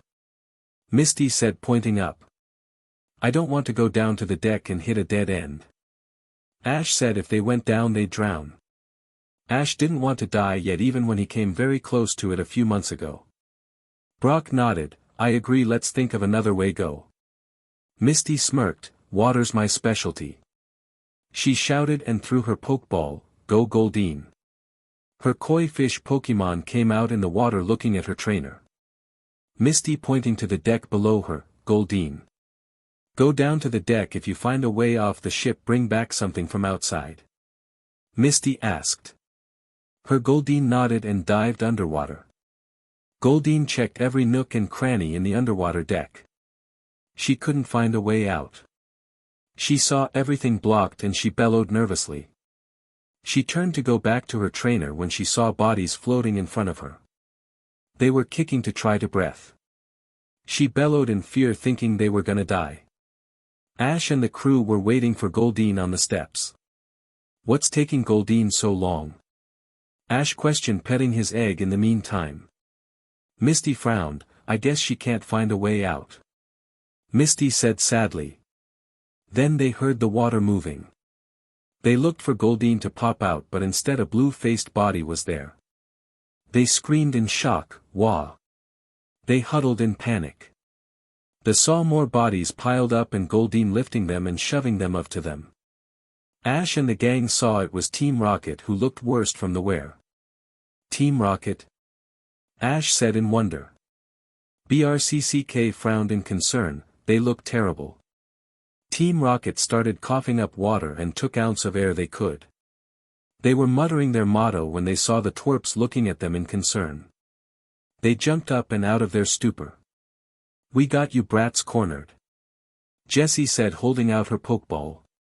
Ash and the gang frowned at this and grabbed their Pokeballs. So you followed us all the way to the bottom of the sea? Brock said sarcastically. Team Rocket unleashed their Pokemon, Ekans. Coughing. They came out at once, staring down the kids. Here we go. Ash shouted, throwing Evlon, Quake, and Torch's Pokeball. They came out at once and growled. Brock unleashed his Geodude and ordered it to attack. Then found the ship started to move. They drifted sideways to the right of the ship. Ash held tightly to his egg when they all dogpiled. We have too much weight. Ash shouted. In alarm. The ship will roll if we don't do something quick. Misty said in panic. Evlon, Quake, Torch, Geodude, Ekans and coughing to the other side of the ship. Ash shouted in thinking of the weight. They roared in agreement and ran to the other side. The ship still tilted, bringing them back to their Pokemon. The other side. The other side. Ash shouted, trying to his egg safe. The Pokemon shouted and ran to the other side of the ship. Geodude was hoping after them and everyone saw he was the weight issue. Geodude. Come back to this side. Brock shouted to his floating boulder Pokemon. It turned to his trainer and hopped back to them. The ship still kept moving until everyone got smart and returned their Pokemon. Ash sighed in relief, petting his egg to calm him down. Okay. We all agree then. There will be no more battles. Now let's work together. Misty said, looking to the others sternly, then frowned. She saw them glaring at one another and she glared. Come on now. Shake hands. Misty shouted in anger. They turned to her and reluctantly shook hands. Ash and Jessie. Brock and James. Meowth and Misty. This is a temporary truce until we get on land and out of this mess. Jessie stated. Ash frowned and tightened his grip on his egg, better believe it. He nodded to Jessie. They all turned to Misty, it's agreed. We'll work together. Jessie said with her hands on her hips. Now we just have to think of some way to escape. Ash said, thinking of what they could do. Misty smirked, leave it to me. She said with a smile. I forgot to mention that, I built my own Saint once. Misty stated with a grin. The others looked shocked at this. What? She continued, it was a model. The others looked crestfallen at this. Oh. That's great. Ash said with a sweat drop. That's how, I learned all about the structure of the Saint Anne. Since the way to the deck is blocked. We'll have to climb to the bottom of the ship. We can cut a hole in the hull. That's how we'll escape. Misty stated, going over the facts. The others looked shocked at that. Well, at least that's a plan. Ash said, looking at the ceiling of the floor inside of the ceiling they were walking on. They saw the stairs, we need to get up there. James said. Brock nodded, leave that up to me. Onyx made a stairs. Brock shouted and released his rock snake Pokemon. Onyx roared and bit the doorway. They ran up, Brock's Onyx quickly. They got to the top and Brock recalled his Onyx. They walked down the hallway and it got to be really dark. I can't see anything. Brock said, feeling around as he touched the hallway. Ash frowned, I got this. Let me handle it. Torch, I choose you. Ash shouted. His Charmander came out, greeted his trainer with happiness. It nuzzled him and Ash smiled, petting it. It's good to see you too, Torch. I need you to help us. Can you lead the way for us? Torch nodded and a fire lizard Pokemon to lead the way. Ash turned to Misty, so where does this hall lead to? Ash questioned. Misty looked to Ash, this COR door leads straight to the engine room and that's where the hail is the thinnest. With a little luck we should be able to cut a way through. Misty said, talking about the way out. Ash nodded, then returned Torch. They opened the door to the engine room to see it on fire. Everything was burning. Everyone backed away in panic. This isn't good. It'll be impossible to cross from the engine room. Ash said in alarm. There's gotta be another angle to get off the ship. Misty said, thinking of the ship blueprints. Ash then was hit with an idea. I got it. I'll use Talon for this. He can carry us across by holding our arms. Ash said with a grin. The others looked taken back from this and nodded. Talon. I choose you. Talon came out with a screech and looked to his trainer. I need you to carry everyone across. Talon nodded. He got Misty on his back and flew off. Ash put his egg in his backpack for safekeeping. Talon kept coming back and forth for everyone to get on his back or he'd hold them with his talons across. When everyone was safely here they all sighed in relief. Ash smiled and petted his Fiero, thanks a lot boy. Ash returned him and they continued on their way. They were looking at the ceiling and heard the ship groaning. We have to get off his ship and quick. Misty said, looking worried, hearing its creaks and groans. Ash nodded and grabbed Torch's Pokeball. Go Torch. His Charmander came out with a shouted. He looked to his trainer to await orders. Ash pointed to the ceiling, Torch. We need you to wield the hail of the ship with your flame. Ash stated. Torch nodded and saluted. He turned to look at the ceiling and blew a flamethrower at it. It started making a door. Misty nodded and turned to look at everyone. Alright, here's the plan. Everyone grab a water Pokemon and get ready to head towards the surface. Misty said, looking hard at everyone. Ash nodded and grabbed Mystic's Pokeball. Brock nodded, pulling out his Squirtle. Misty with her Goldeen. They then heard Team Rocket, "Hey. Don't forget about us." "What are we supposed to do?" Jessie asked. Misty frowned. "Just grab a water Pokemon," she shouted. Team Rocket looked surprised and scared. "A water Pokemon?" Ash glanced up, seeing the wielding just about done. Torch finished and the escape door burst, bringing a fountain of water down. Torch ran off, trying to make sure no water hit its tail. Ash returned him quickly. Ash grabbed Mystic's Pokeball and released her. "Mystic, I choose you," Ash shouted, and his Gyarados came out with a roar. She saw Ash. "Take me to the surface, girl," Ash said, looking to his Hydra Pokemon. She nodded and Ash hopped on her head. They made their way out while she had to make the entrance bigger for her to out. Ash's friends grabbed their water Pokemon and followed him soon after. They were unaware of Team Rocket's shouts of concern. Ash and the gang made it to the surface and saw a floating pile of wood. They figured they could make a makeshift raft. Ash got Mystic to get him it and helped Misty and Brock on. Ash keep Mystic out just in case. They all waited for Team Rocket. It was a long time and not a sign of them showed. "I wonder what's taking Team Rocket so long?" Ash asked in concern. He in that time had gotten his egg and was petting it as it was shifting a lot. "Do you still think that they're trapped inside?" Misty questioned. Brock frowned. "There's nothing more that we can do. Except try and find some dry land," he stated. Ash nodded, petting his egg to resource. He looked around. "Let's see. Nothing but ocean in every direction and no way to tell which direction to go," Ash said nervously. Brock then looked happy for a sec. "I remember a story of Noah. He sent a bird to find dry land. It came back with a stick." Ash perked up at this. "Ah. I get it.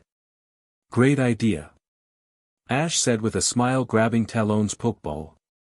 "Go Talon." His Fiero came out with a screech and looked to his trainer. "Talon. Bring us back whatever you find," Ash shouted. Talon nodded to his trainer and took off.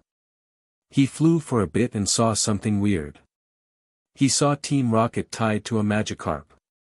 He sweat dropped, seeing that it wasn't going anywhere. He screeched to get its attention to follow him. It carped at him and followed slowly. Ash and the gang stared at unconscious Rocket agents. He checked on them and found they were fine. Ash turned over to two and see the Magikarp from the Saint, and he wanted help. "Oh. I was wondering what happened to you," Ash said with a smile. The Magikarp saw him and carped in affection. Ash laughed and petted it. Team Rocket groaned and slowly got up. They saw everyone looking at them and realized they were alive. They did a dance which made everyone sweat drop. James frowned at his useless Magikarp, but saw the twerp seemed to be keeping it company. He shrugged and went back to talking with Jessie. Ash stayed over with the Magikarp and Mystic. He was patting the egg in his arms, watching the sun go down. He was starting to get sleepy when he felt his egg shifting and glowing. Everyone who was doing their own thing froze. They looked over to see Ash staring at his egg in wonderment as a giant smile grew on his face. The egg started to morph and shape into a different thing. When the glowing died down, there in his arms was a strange Pokemon. It had a red body, with a yellow, flame-shaped marking on its stomach. It had a single spike on its back and stubby-looking arms, and it had a tiny red tail. Its head had large lumps that seemed to resemble hair. It started to open its eyes slowly, and Ash felt his breath stop. Its eyes fully opened to be black orbs that stared at Ash curiously. It tilted its head and cooed at him.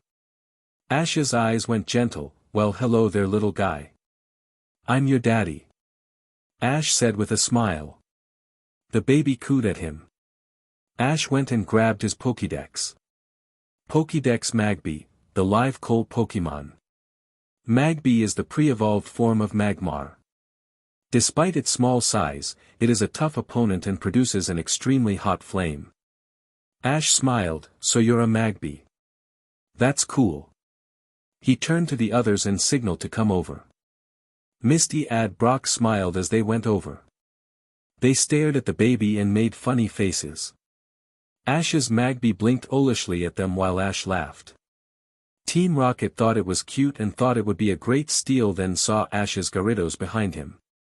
Mystic looked at the baby curiously. Magby saw her and cried. Ash laughed then groaned, "It's okay, Mystic. He's just a baby. He'll love you in no time." Ash turned to the Magikarp watching the proceedings silently, and Ash showed him the crying baby. "Isn't he cute?" The fish Pokemon carped silently and gave a nod. Ash smiled and petted the Magikarp on the head. He went back to the screaming baby. He returned Mystic to let her rest for a while. Then looked to his Magby. "Oh, you have a set of lungs, little one," Ash said with humor. The Magby screamed then froze as Ash started to rock him. Ash started to hum and sing. "There must be something more to us than you and me. It must be tangled up somehow with destiny. I used to think the sum of 1 and 1 was 2. But we add up to more, me and you." Ash sung to Magby. It sniffled and looked at Ash wide-eyed. The others looked surprised at this. Misty and Brock didn't know that Ash could sing. Team Rocket were amazed. "When we are close together it's so plain to see. Together we are better than we used to be. I don't know how to say the things I'm thinking of. But the something more I'm feeling must be love." Ash whispered and rubbed his cheek with Magby. He then kissed Magby's forehead. The baby giggled and stared at his daddy. Ash hummed to him while smiling. "I used to think the sum of 1 and 1 was 2. But we add up to more, me and you." Ash continued to rock him back and forth, humming the lullaby as the baby's eyes started to grow heavy. "I don't know how to say the things I'm thinking of. But the something more I'm feeling must be love." Ash sung silently and watched a smile grow on the baby's face. Ash smiled and kissed his baby Pokemon's cheek. He felt eyes on him and saw everyone staring at him. He blushed hotly, "Eh. Heh heh." He scratched his neck nervously. "Ash. I didn't know you could sing," Misty said with a smile as she was amazed by the touching scene. Ash blushed and found the raft interesting. "My mom used to sing to me all the time. I had a number of lullabies and wanted to sing to any babies I ever had. I used to sing to my mom's friend's kid all the time. She was out like a light," Ash said with a small smile, brushing the hair out of his face. Brock and Misty smiled at their friend. Team Rocket was amazed to learn something new from the twerp. So he wasn't as dangerous he seemed to be, they thought. Then again they remembered dangerous Pokemon had a caring nature to its young and pack. "I think it's time for everyone to get some sleep," Brock said, looking at everyone's tired faces. They yawned and nodded. Ash took off his vest and used it as a blanket, covering him and his Magby. Everyone slept on different sides of the raft. Ash saw Magikarp out of its Pokeball and still flopping. "Hey. I think you should get some rest. Jump in the ocean to calm down." It carped and did so. It was morning and everyone stretched. Ash was smiling and hugging his cooing baby. He thought of a wonderful name for him too, Vulcan. Ash said with a smile. The others blinked at this. "Why that name?" Ash frowned. "It's a short for volcano. I don't want to shout for that. I love the name Vulcan or Vol for him." The baby cooed and Ash smiled, rubbing his cheek at the sound of his baby's giggles. Vulcan's stomach then started to growl. Ash frowned and heard his, "Oh. This isn't good. I'm really hungry and I don't have any food for my Pokemon." He looked saddened at this till he felt his Vulcan chewing on his shirt. Ash smiled and gently pulled his shirt free. Brock frowned. "It seems like forever since the last time we ate," Brock said quietly. Misty growled, "If I had known we'd be starving." I would have stuffed my face full when I was on the Saint Anne. She yelled in anger. The others heard their stomachs growl at her remark. They started miming about food. Ash watched the actions of everyone and went back to calming his Magby down. He saw them all looking at Magikarp in hunger. Ash froze along with Misty. He watched Meowth try and bite it then break his teeth. Nice going, geniuses. But Magikarp are skin and bones. You don't eat them. Ash said, looking at them with stern eyes. Ash watched James getting angry and ranting about his stupid Magikarp. Ash frowned hearing him insulting it. Hey. It's fine the way it is. Back off. With patience it'll be wonderful Pokemon. Ash said, thinking of his Mystic. James growled and glared at his Magikarp. That's it, fish. I don't want to be your master. James screamed and kicked the Magikarp off the raft. It carped in distress and sadness. Ash looked horrified at this. Good riddance, Magikarp. James huffed out. I feel sorry for it. Misty whispered. Ash got a grave look and was about to approach Magikarp when it started to glow. It flapped like crazy and everyone watched it evolve until a Gyarados was there. It was said to the statement. Ash looked horrified at this and tightened his hold on Vulcan. Oh shit. Now you done it, James. Your Magikarp evolved into a Gyarados. Ash shouted, backing away. A Gyarados? James shouted in alarm. I miss Magikarp. Jessie shrieked. Ash swallowed painfully, seeing the anger in that Gyarados' eyes. James then smirked. I'm James. Your master. Obey me. He said in smugness. The Gyarados roared at James in hate. Ash didn't like the look of this. Go Mystic, I choose you. Ash shouted in panic. His Gyarados came out and growled menacingly at the other Gyarados. Everyone breathed a sign of relief at Ash's Gyarados. James' former Gyarados roared and used Bite on Mystic. She roared in pain and fired a hydro pump at it. The attack hit him hard while he roared in pain. Mystic turned and started pushing the raft to get her trainer and his friends to safety. Go. It's gaining on us. Misty shouted. Mystic rumbled, trying to swim faster. Ash looked back at the other Gyarados horrified. He couldn't believe its rage. He watched it stop and roar.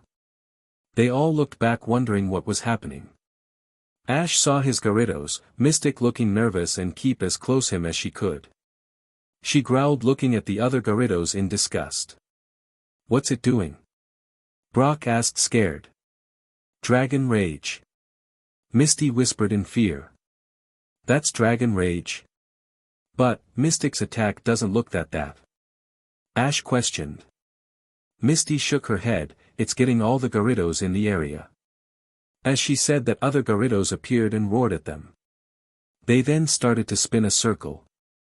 Ash was panicking at this. The group of Gyarados made a water tornado and it headed right towards them. Ash shouted, we need to go. Misty grimly said, no one's ever gotten away from Dragon Rage. Ash gripped his baby and Mystic turned to grab her trainer. She roared for everyone else to latch on quick. Team Rocket was too slow and was hit already. The gang grabbed Mystic just when the cyclone hit. Everyone screamed in panic.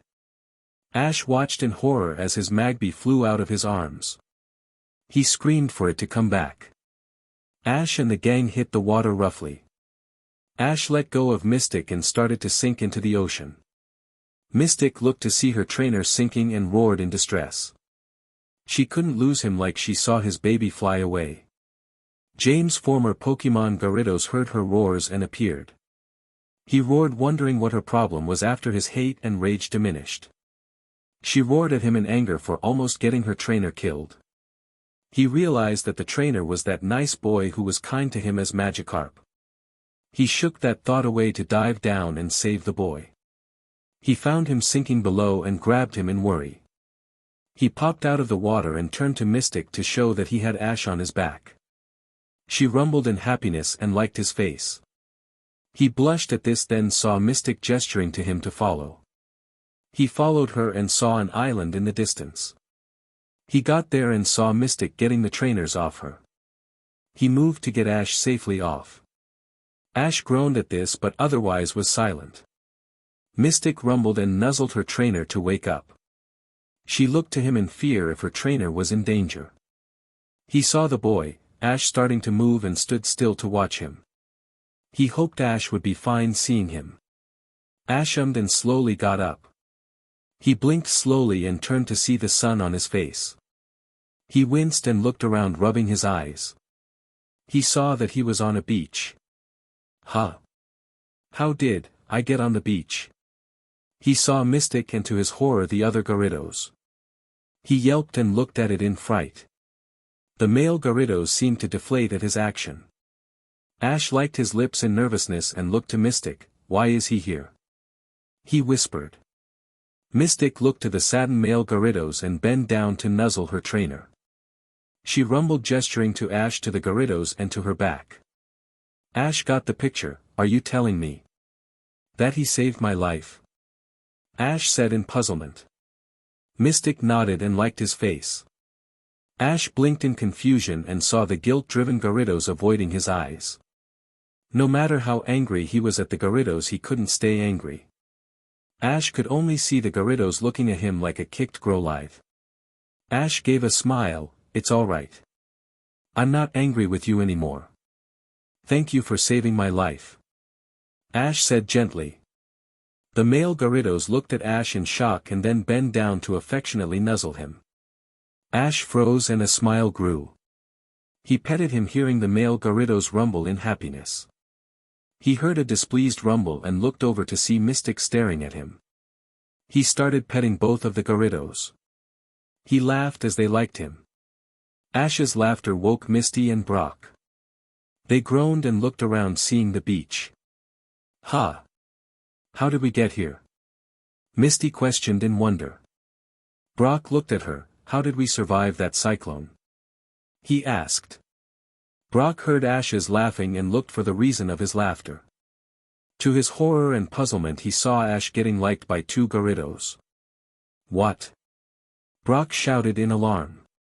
Misty looked and yelped. Ash looked over to them, hearing their panic, and smiled. Hey guys. Brock and Misty looked at Ash like he had two heads. Ah. Ash. You do know you're petting another Gyarados? Misty said nervously. Ash frowned at her. Yeah. I can see that. But he's fine. Ash said with a grin, scratching under the male Gyarados' chin. It rumbled and looked to Misty curiously. She froze, seeing that it was the Gyarados that started the dragon. Rage. Ash. That's James Gyarados. She shouted in alarm. Ash glared. No, he's not. James abandoned it and it saved my life. Ash said with a sneer and petted the Gyarados. Brock was silent. So what are you gonna do with it? He questioned. Ash blinked and looked to the Gyarados. What do you think, boy? Do you want to be free? Ash asked. The Gyarados looked around nervously and glanced over to Mystic and back to Ash. The said boy caught his action and grinned. Ash smiled. I see. Welcome to the team. The Gyarados roared in happiness and continued to lick his new trainer. Ash laughed. I got to give you a name though. Since you did that water cyclone. I think Triton will be your name. My own King Triton. Ash said with a grin. The newly named Triton roared and nuzzled his trainer. Ash laughed and got out a Pokeball. Alright, Triton. Ready? Triton nodded and Ash threw the Pokeball.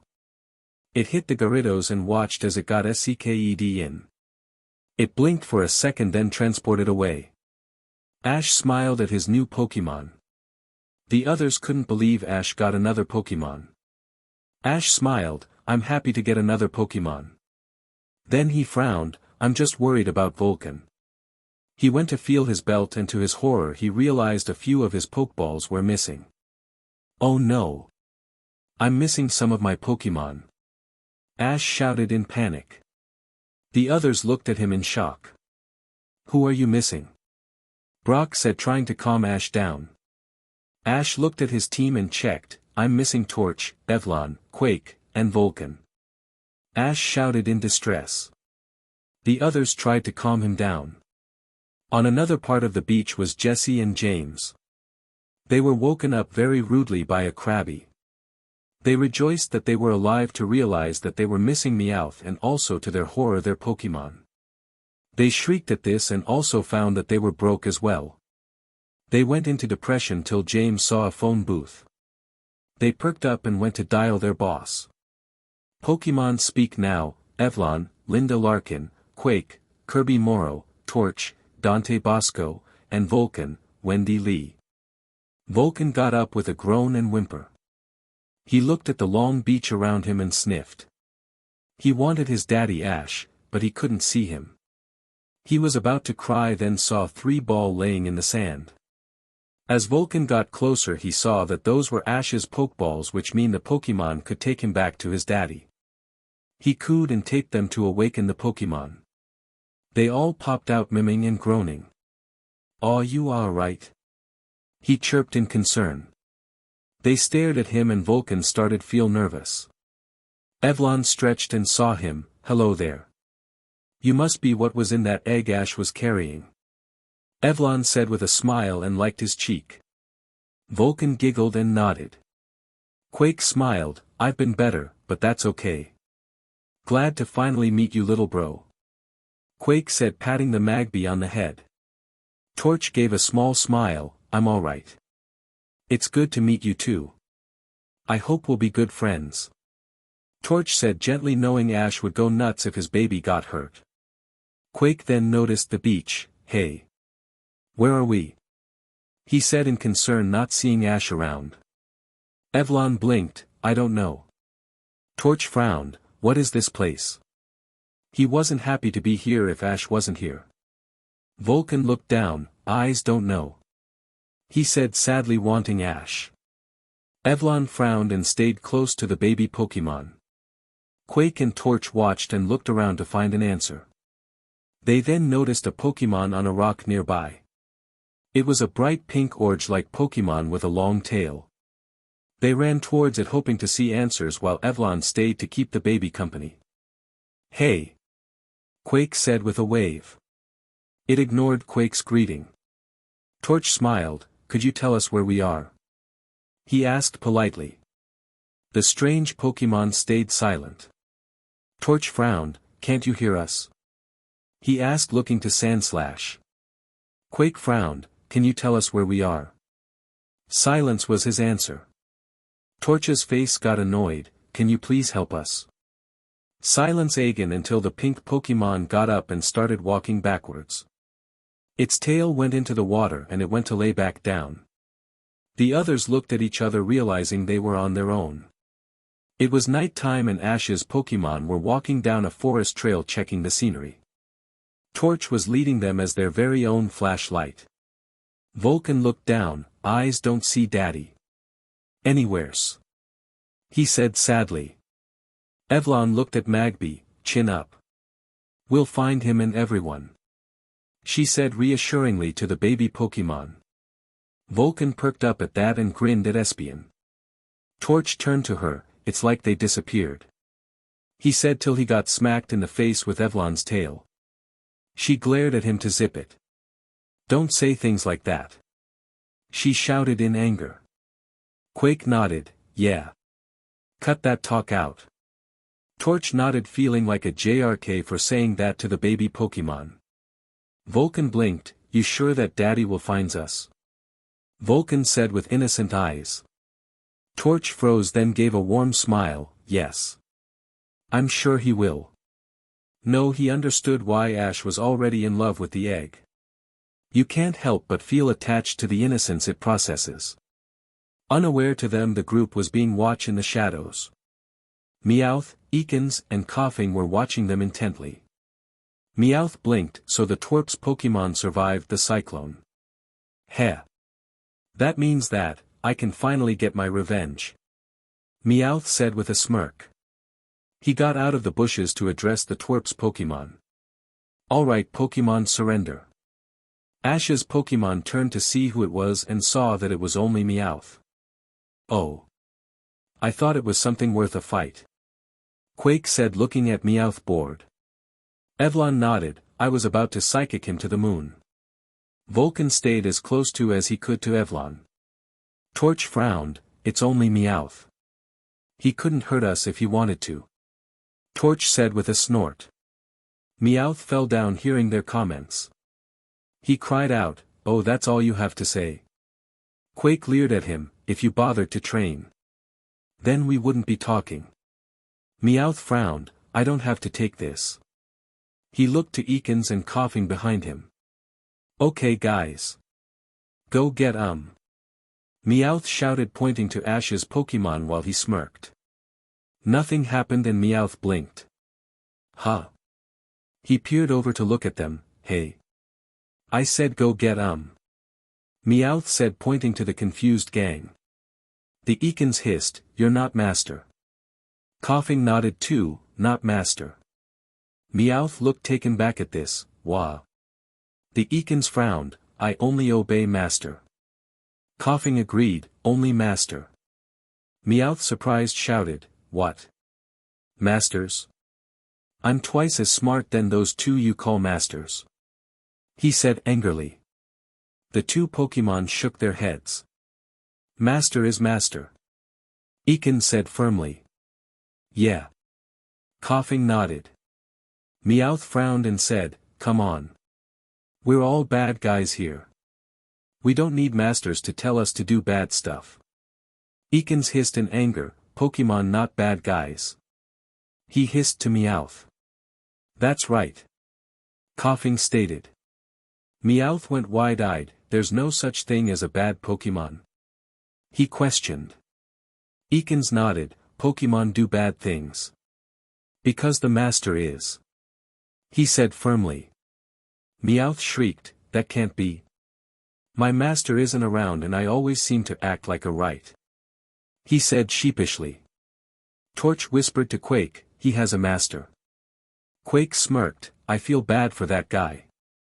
They then did high fives in the background with Meowth looking at them in disbelief. You know, I can hear you. He shouted. They turned to him, don't care. All the Pokemon got together later and made a fire. Quake and Ekans went out to get food and soon came back with berries. Torch was keeping an eye on the fire. Evlon and Coughing kept their eyes on Vulcan. All of them helping with what they could except for Meowth. He was fine in his corner not doing a thing. Evlon looked to Team Rocket's Pokemon, so what were you guys doing? She questioned. Ekans looked to her, looking for our masters. Masters gone. Coughing perked. The others looked bum at this, that's really awful.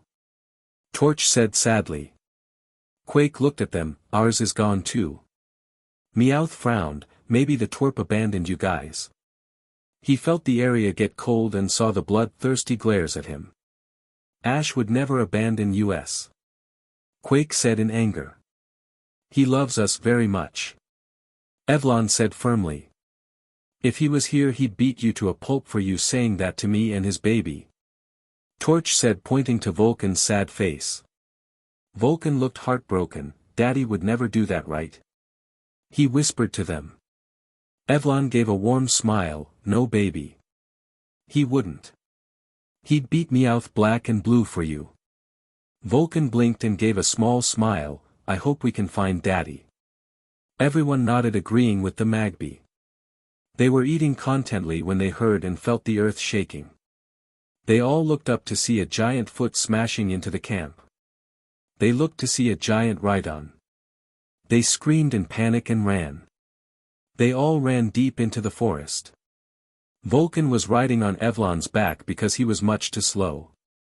Vulcan looked back at the Rhyhorn and whispered, where are you, Daddy? Ash and the gang were currently running for their lives as well. A giant Zapdos flew over, then unleashing a powerful thunderbolt. Ash dropped to the ground to avoid getting zapped. Brock and Misty dropped at the last second. They covered their heads just in case. It flew by them to continue its flying journey. They got up when the Pokémon was long gone. They looked at each other in confusion and checked if everyone was alright. "I've never seen that before," Misty said in wonder. Brock nodded, "Me neither. It's one of the most incredible Pokémon I've ever seen." Then Brock realized something and turned to Ash. "Ash. This place is really dangerous. We ought to try and find a safe spot to crash for the night," Brock said in concern. Ash frowned at this, wanting to find his Magby, but understood Brock's logic. He nodded, "Right." He got up and walked with the gang. While walking he wished his Pokémon the best. "Be careful, Vulcan. All of you. Take care of each other." Jesse and James were running for their lives like everyone else on the island. They were being chased by a giant Pokémon believed to be Moltres. They were screaming in panic while trying to avoid getting hit with its flamethrower. "What is that thing?" James shouted in alarm. Jesse turned to James while running, "I don't want to stop to find out." After they said that, they both smashed into something. The Moltres flew off and disappeared. That something that they smashed into turned out to be a sign. They realized and blessed themselves that they lived again. With Ash's Pokémon they were at what looked to be a restaurant tended by a female Slowbro. Evlon was feeding the baby Magby. Everyone else was having a fun time telling stories. Magby was conflicted to eat without his daddy present, but the Espion was really nice. She smiled and got him to eat. After they were done with the restaurant they started to look for an area to camp. They found a nice area and they all cuddled up together.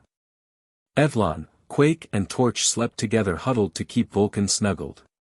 Ekans wrapped around them to give them warmth. Coughing and Meowth slept against his side.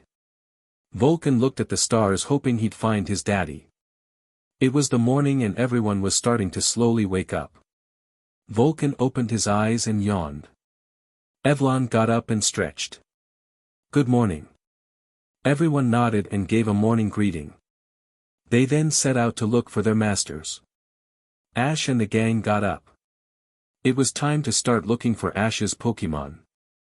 While wondering, Brock turned to Ash with a smile, "I got to say, Ash, the good thing here on this island is the Pokémon you've gotten. You got yourself another Gyarados and caught yourself a Slowpoke last night." Ash gave a sheepish grin, "Yeah. I know what's ye mean. I didn't mean to step on its tail." Ash laughed nervously. Misty laughed, "That's for sure. That thing was so angry at you." Ash frowned, "I didn't mean to. I didn't see it there." They laughed at his misfortune. "Well, the good thing is that you caught it," Brock said with a laugh. Ash glared then sighed, "Yeah.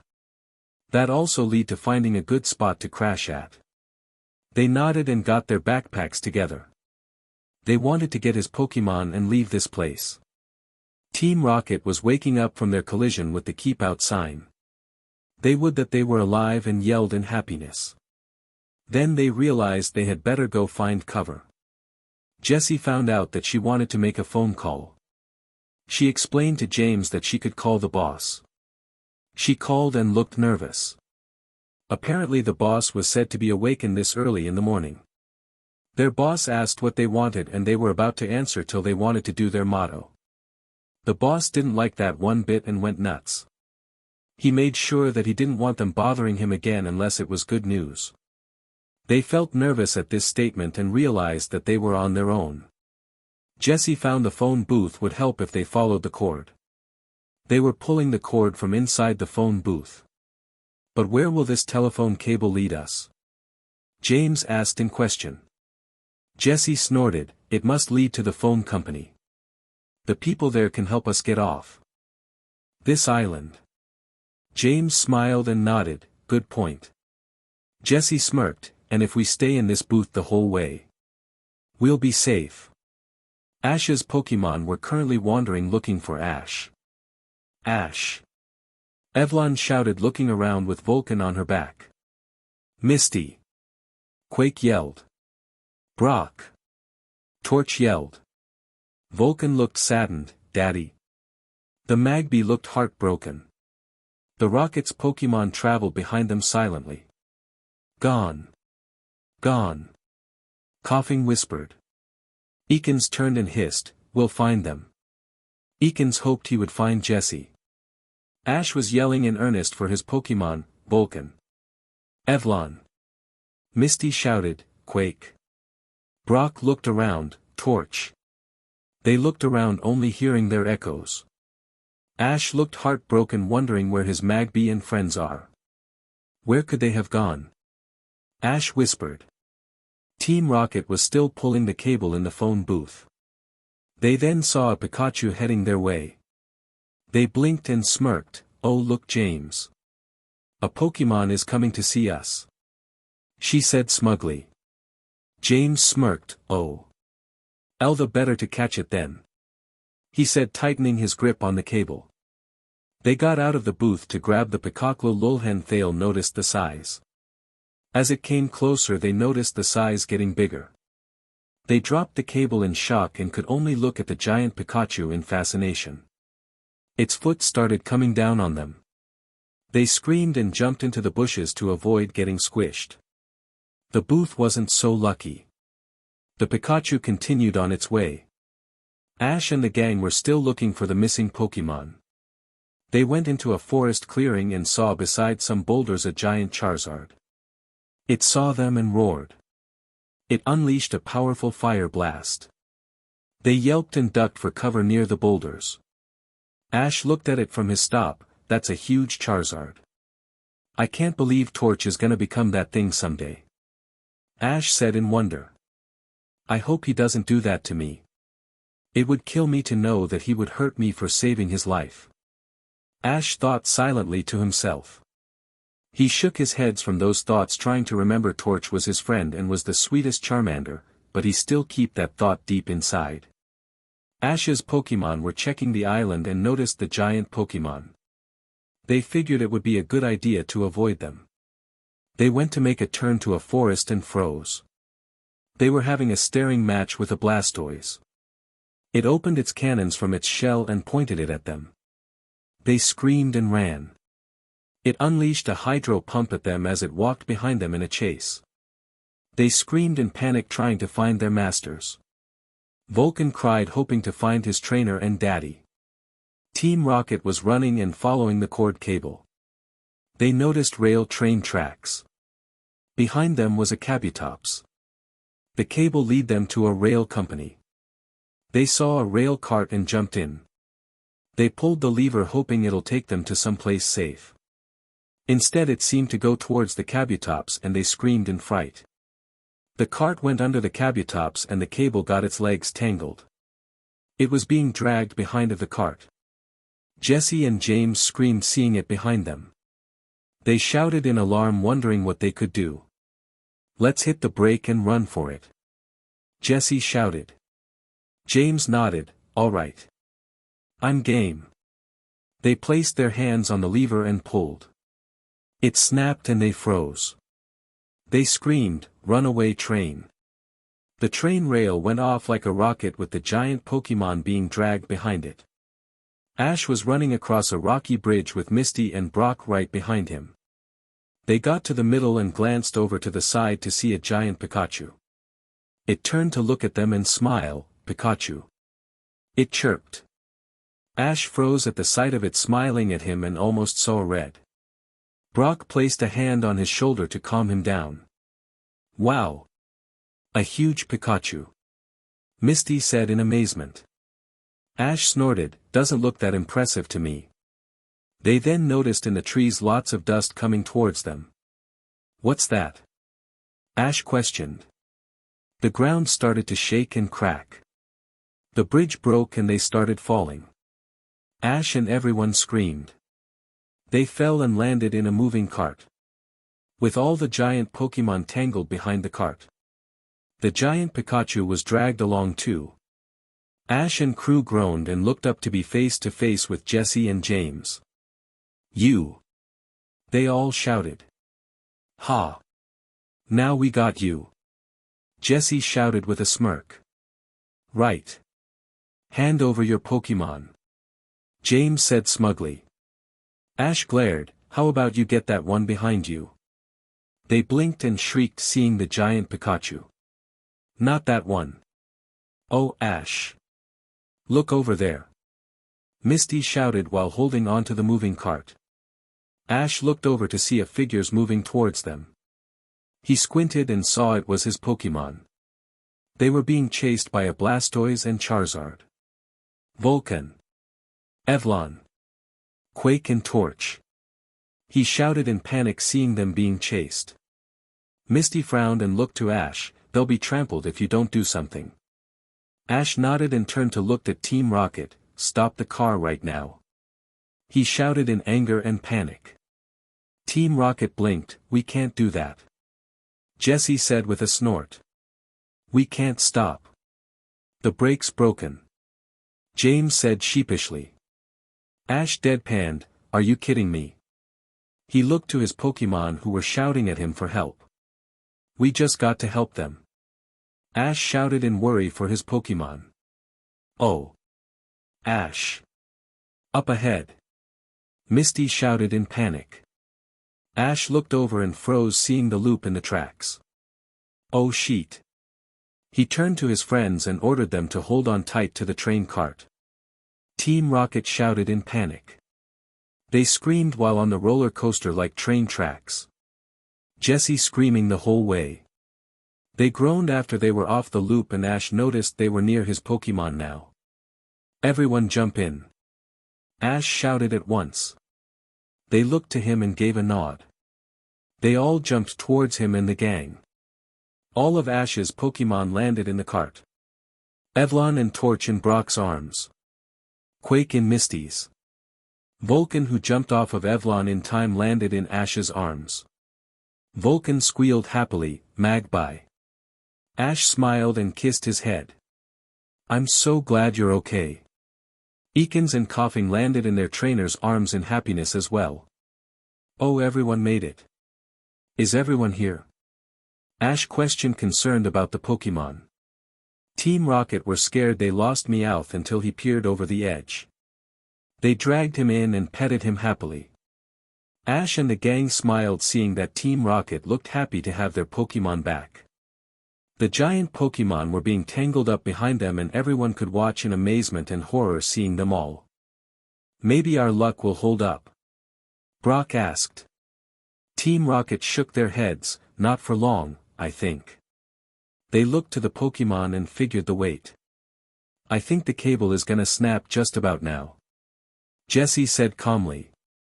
The cable did snap. Next will be hurled in the air. James said evenly. The track went in the air and the cart went flying. They all screamed, next. We'll probably crash into something. Meowth shouted in panic. They smashed in a Zapdos.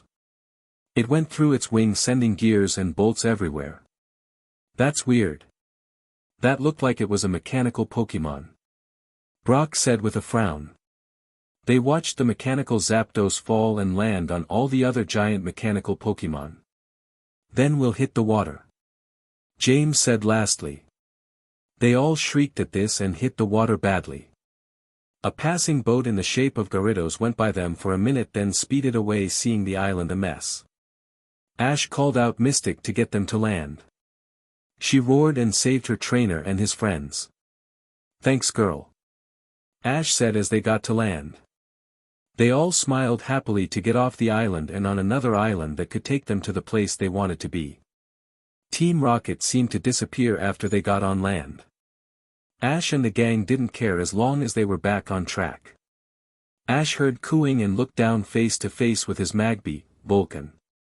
I'm so glad you're safe. Ash said lifting the baby Pokemon and spinning him around. The Magby shrieked at this, Magpie. The others laughed at this. Ash smiled and hugged his baby Magby then started to sing a tune. You are my sunshine. My only sunshine. You make me happy. When the skies are gray. You'll never know dear. How much I love you. So please don't take my sunshine away. Ash and the gang were walking out of the forest, and when they reached a viewpoint they stopped in minutes. What they all saw took their breath away. It was a big city by the beach. It's Porta Vista. Misty shouted in happiness. All right. The beach. Ash shouted in glee to finally be in a major place. I can't to hit the beach. Misty said in amazement. The beach. Let's go. Brock shouted. They all started run towards the beach in happiness. Vulcan cooing all the way laughing at his daddy. End chapter 13. Chapter 14. Beauty and the Beach. Tentacool and Tentacruel. Pokemon. Last time on Starting Things Differently. Ash called out Mystic to get them to land. She roared and saved her trainer and his friends. Thanks girl. Ash said as they got to land.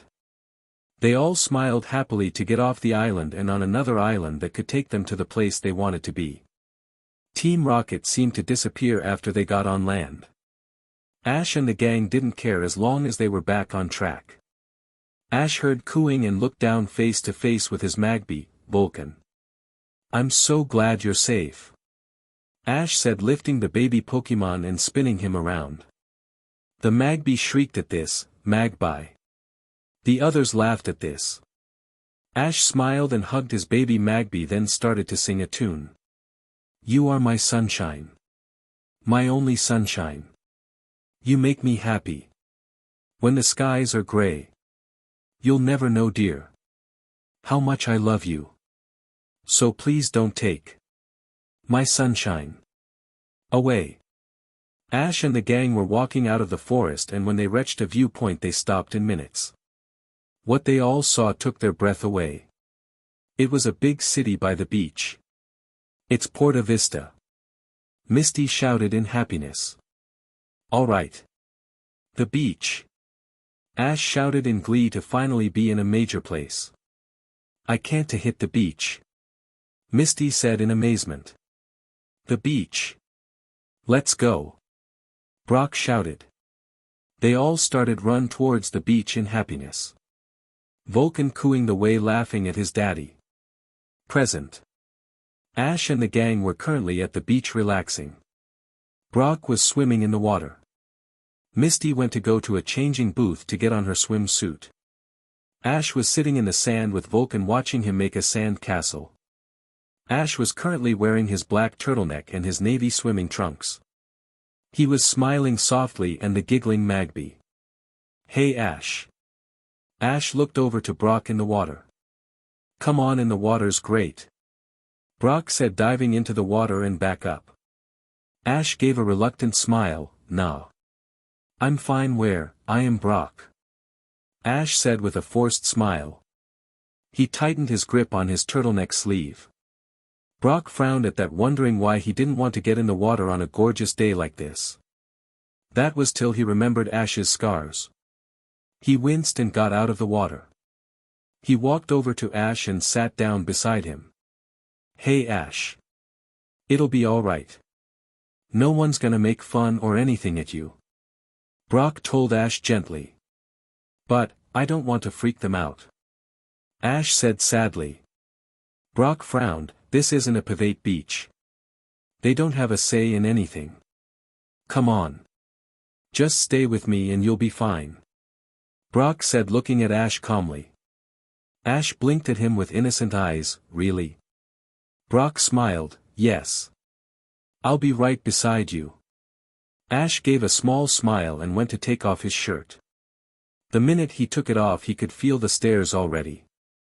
Brock was frowning at the sight of them but still waited for Ash to go with him in the water. Ash smiled at his friend and went to grab Vulcan so he could get a dip in the water.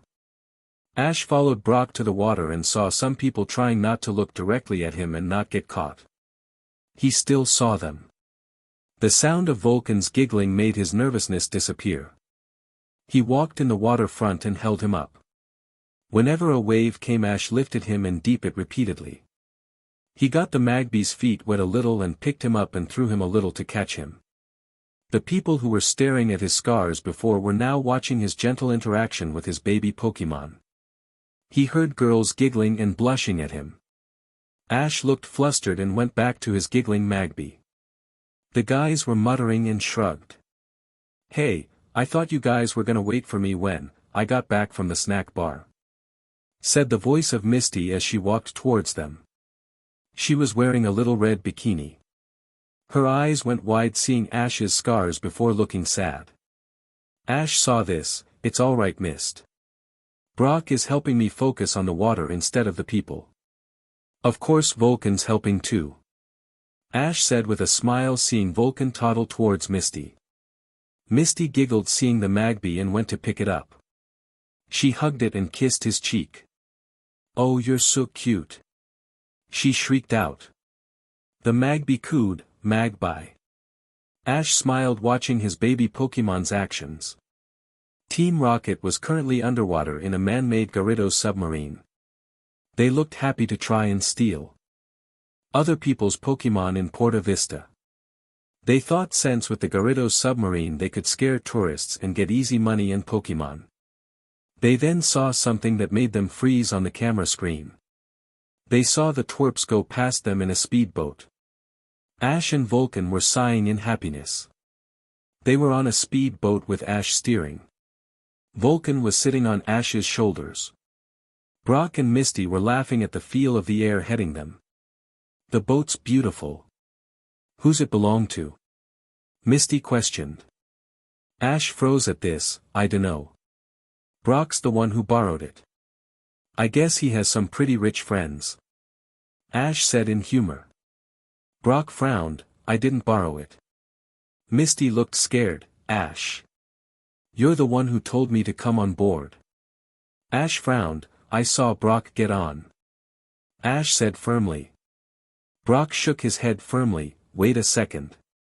I was only following Vulcan. He went onto this boat and I thought Ash was getting this boat," Brock said nervously. Ash looked scared by this point. "I think we're in trouble," Ash whispered. That was on everyone's thoughts. Vulcan saw incoming danger. Bye." The Magby pointed firmly to the dangerous thing incoming. It was a weird fin in the water and Ash tried to dodge it, but smacked it instead. The Bayo went flying and Ash lost control of the steering. Ash then saw a boat dock in front of them after hearing Vulcan's yell again. Ash yelped and knew he couldn't stop the boat in time. He grabbed his baby and hit the floor. Misty and Brock followed his action and braced for impacted. They smashed into the dock with great force. Everyone groaned at this and Vulcan started to cry till Ash quieted him. Ash heard yelling and looked to see an old man running towards them. "What do you think you little hoodlums vandals think you're doing?" shouted the old man. He was wearing an orange and green tie-dye shirt, bright blue shorts, rice hat and long wooden stick. He was glaring fiercely at Ash and the gang. "First you steal my boat then destroy my dock. You'll pay for this," the old man said shouting at them while pointing his stick at them. Ash gave a sheepish grin. "This is all a misunderstanding," Ash said nervously. The old man frowned. "I don't believe you." Ash scratched his head nervously. "Look, I didn't mean to take your boat." "No one did really." The old man didn't look convinced. "Look, sir. I'll be happy to pay for the damages," Ash said looking at the old man honestly. "You would?" the man said in shock. Ash nodded then felt Brock's hand on his shoulder. "We'd all be happy to pay for the damages," Brock said firmly knowing that they all were in fault here. The man nodded. "All right. I'll see to it that you'll work to pay it." They nodded. Team Rocket were groaning but were happy to be alive. The twerps smashed into their Gyarados submarine and they almost sinked if it wasn't for their quick thinking. They started complaining about having to make fixes and payment to their boat. They were interrupted by a sound of an old lady. "Hey."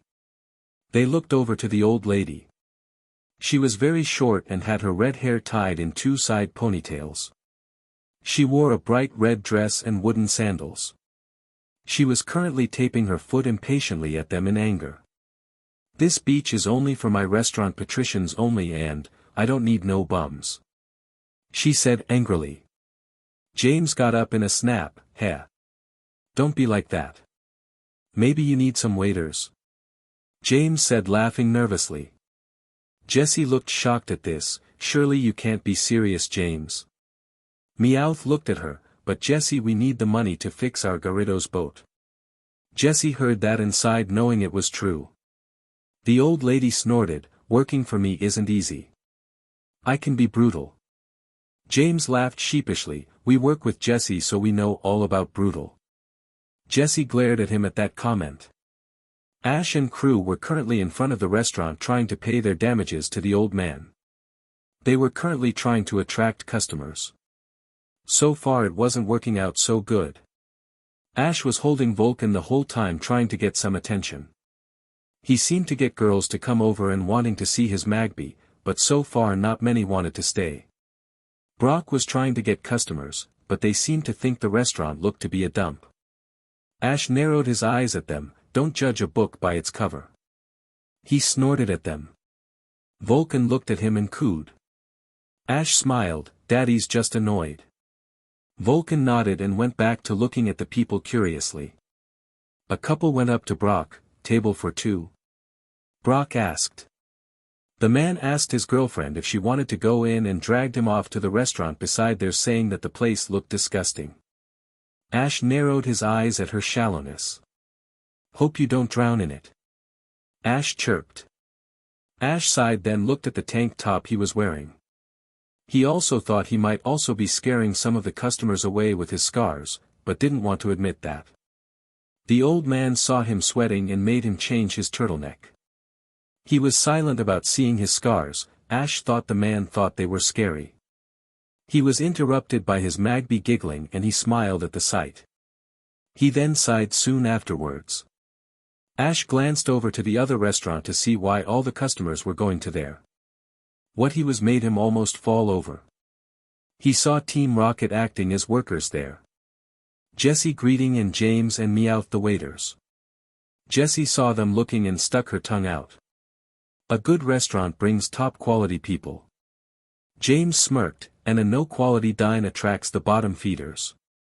Meowth joined in, yeah, you losers. Ash glared at the cat Pokemon, making the said cat flinch, then shrug it off. Ash and crew were seeing red at this point. They were shaking in anger. Ash shook, bringing a fist up while his eyes were shut. Vulcan was looking at Ash in concern. Ash opened his eyes and growled, we'll show them we're not losers. He placed Vulcan down and went to grab his Pokeballs. Evlon. Torch. Talon. Botet. Quake. Naga. Ash shouted and released his Pokemon. They all screamed in freedom. They looked to Ash calmly. Alright, here's the plan. Quake and Naga will hand out the flyers. Talon can use his wings like a fan to keep the charcoal hot. Torch can help out by keeping the flame bowling. While Evlon and Botet will help Misty wait customers. Ash said, looking pleased. His Pokemon screeched and went to work. Soon they started getting customers like crazy. Ash was smiling and greeting them while they came in. Most of the girls were going nuts at the sight of Magby and were saying comments to him being a cute poke dad. He blushed hotly and quickly ushered them in the restaurant. Soon it became too much for people to get in. So Ash and Brock started to make outside table booths. They opened umbrellas and still continued their greetings. Ash still saw girls looking at him giggling and went to work trying to ignore them. Vulcan cooed at them, making them squeal more at the sight of him. Ash sighed, it's for a good cause. People were commenting to Ash about the Pokemon. What wonderful Pokemon. This restaurant is amazing using Pokemon. Ash smiled hearing the comments about his Pokemon. The other restaurant where Team Rocket was only bare. There were hardly any customers and were checking out the Twerp's restaurant. They weren't happy that they weren't getting customers and they wanted to make more money. They decided they were gonna try and sabotage the Twerp's restaurant. They started by getting the flyers to blow away from Quake and Naga. They hissed and squeaked to get them to come back. Meowth smirked, pushing the button on a fan. Meowth opened a window to the restaurant and put a cord in. He made it go straight to the fire of the oven. He started putting a lot of fuel in there to make too much fire. Meowth also started making the floor slippery at the restaurant so Misty, Evelyn and Botet keep dropping food and drinks. This sabotaging seemed to work as customers started to leave. Ash frowned looking at the ghost town restaurant. What went wrong? He questioned. Vulcan nodded, agreeing with his daddy. Everything apparently. Brock stated, wondering the same. They all went into the restaurant looking bummed at this. Ash's Pokemon were all crowded around him, wanting to meet the baby and him giving them affection. Ash smiled softly and petted them each. Ash turned to the old man, Mo. We're really about how we messed things up for you. Ash said sadly. The old man Mo turned to look at Ash. You all did the best you could. At least things were going well for a while till those accidents happening. He said with a smile. Ash frowned, I guess so. Misty then shouted, realizing something's weird. If those were all accidents. She said, thinking differently. Well, said a female voice. They all looked over to see an old lady staring at them with a smirk, with Team Rocket standing behind her. Brutella. Mo shouted in shock. And Team Rocket. Ash said with anger as he held tightly to Vulcan. The Magpie saw his daddy glaring at them and did the same. Don't need to get a reservation to get in here anymore. If things keep up like this, you might go out of business, Mo. Brutella said smugly. Mo got up at that comment. Ash joining him soon after, growling at that. What do you care? Ash shouted, feeling concerned for Mo. I couldn't care less if this dump goes under, but you better soon pay me back the dough you owe me, and fast. Brutella said in a cocky voice. Mo frowned. You'll get CA money. He said firmly. Yeah. I want it tomorrow. And if you don't, I'll take every penny of a boat of yours instead. Brutella shouted and started walk away. Mo looked horrified at this. No. Anything but not that boat. He shouted frantically. Brutella snorted, see you tomorrow. She then left the restaurant. Team Rocket smirked at them and commented about the short time they had. They laughed till Ash's glare and dangerous Pokemon staring hard at them. They soon left.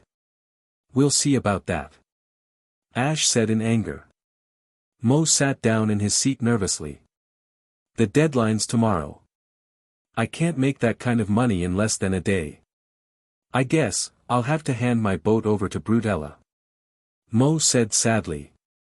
Misty looked down, seeing his heartbroken face. That's so sad. Ash growled, wait, Mo. That boat is real important to you, isn't it? Ash asked, holding Vulcan at his side. Mo looked up. For years, I've dreamed of going around the world in it. I wanted to see the world, but I guess it's too late to be. Mo said sadly. Ash looked saddened by this. Don't say that, Mo. You can't give up on your dream. Ash said in major concern. Mo looked at him taken back. Huh? Ash nodded his head. You have to follow your dream no matter how bad it is. It's always been my dream to be a world-renowned Pokemon trainer. Even if it's not easy, I still won't give up on my dream. So please, Mo. Don't give up on your dream. Ash said with a wise smile. Vulcan cooed at this. Mo looked at the baby Pokemon and gave a smile. Brock nodded. Ash is right. You can't have that lady take your boat away. Ash nodded. We can get the money somehow. Ash said firmly. Misty nodded. We'll do it together. Ash's Pokemon nodded, showing they agreed with them. Mo blinked and looked at them all in shock. You think it's possible? He said in disbelief. Ash gave a warm smile. Anything's possible, Mo. We're gonna make it happen. Ash said softly. Mo's eyes went warm, then he frowned. But how? Ash was lost at that. He didn't know what to say. Him and the gang looked at each other hoping for an idea. "Mind if I make a suggestion?" said a voice. Ash heard the familiar voice and turned to it. He saw Professor Oak standing in the front of the restaurant. "Professor Oak," Ash said with a grin. He ran over to the Pallet Town professor. "What are you doing here?" Ash questioned but was happy to see him. Vulcan cooed and Professor Oak peered the baby in great interest. Coming from behind Professor Oak came a woman. She smiled at everyone and looked at Ash strongly. Ash saw her and gave a big smile. "Mom." He ran over and hugged her. She laughed and hugged him back tightly. She was glad to have her little baby in her arms again. She then heard a whimper and saw Ash pulling away from her. She saw him trying to calm down a baby Pokemon in his arms. "Who's this Ash?" she questioned, making a funny face at the curious Magby. Ash blushed. "This is my baby Magby, Vulcan," Ash said sheepishly. She laughed and held out her arms to see the baby. Ash blinked and then smiled, handing Vulcan over. Magby started to whimper till he heard Ash say, "Don't worry, I'm just right here," he said calmly. The baby nodded and let Ash's mom hug him. The Magby was giggling soon afterwards. Professor Oak started to explain the way to save the restaurant. He explained that there was gonna be a beach beauty contest today. People in the contest would make the restaurant be well known. Flyers would be handed out so everyone could be in it. Also, the restaurant serving the food would make it more popular. Everyone nodded at this, thinking that was a great idea. Misty wanted to be a part of the beauty contest, while Ash was thinking of entering his Pokemon in the costume contest. They wanted to win the cash prizes. Talon flew off to drop the flyers and soon there were people making a huge line. Most of the people in the contest were girls. Ash was smiling at it all, happy that it was working. Professor Oak's idea worked, Ash said in happiness. "It's packed." Misty perked. Mo was smiling happily, and "I'll be able to pay Brutella her money," he said, crying a little. They smiled at Mo. Brutella, watching this from her hiding spot, was said to the statement. Ash was not currently in the stands with his mother and Professor Oak. He had Vulcan sitting in his lap cooing like crazy. "Professor Oak and I are here for our tour group, the Pallet Town Peer Patrol," Ash's mom Delia said with a smile. Ash gave a warm smile. "That's great, Mom. I'm glad you showed up." Professor Oak peered over Delia's shoulder to look at Ash. "Your mother's been worried about you, Ash. She says she thinks of you as her little pumpkin," the professor said with a grin. Ash froze. "That makes me sound like a baby." Vulcan looked up at that comment. "Not you, baby. Just me," Ash said sheepishly with a sweat drop. Delia smiled. "You'll always be my baby, won't you?" she said happily. Ash nervously laughed. "Yeah." Delia smiled. "Well, I hope you're not eating a lot of junk food and staying out of trouble," she singed. Ash jumped at that. "Of course not, Dash." He froze after that sentence, realizing he was in trouble. He looked down. "At least not much trouble." Delia frowned. "What's that mean?" Mo saw Ash's crestfallen face and butted in. "I'm the one who's in trouble, Miss Ketchum. Ash helped out at my restaurant when I really needed help. But even more importantly, your son has been a great impression for me," Mo said, ending with a warm smile to Ash. Delia giggled. "That's wonderful. What a relief." Ash could only stare at Mo in shock and gave a gentle smile. "Thanks, Mo." The old man smiled and nodded. The beauty contest started and everyone watched in interest. Brock was the host and started to talk. He explained the contestants and what they were in or doing. He explained it was a beauty and Pokemon costume contest. Ash smirked at this, having his Pokemon in it. He was hoping she'd listen to Misty backstage. Brock named the first contestant. Misty came on stage in her swimsuit on and smiled at people. Brock then said what Pokemon costume she was using. Misty is using another trainer's Persian and her Starmie to make the goddess Botet. Wow, what a costume! Brock shouted at once. Everyone seemed to agree. Even Misty was blown.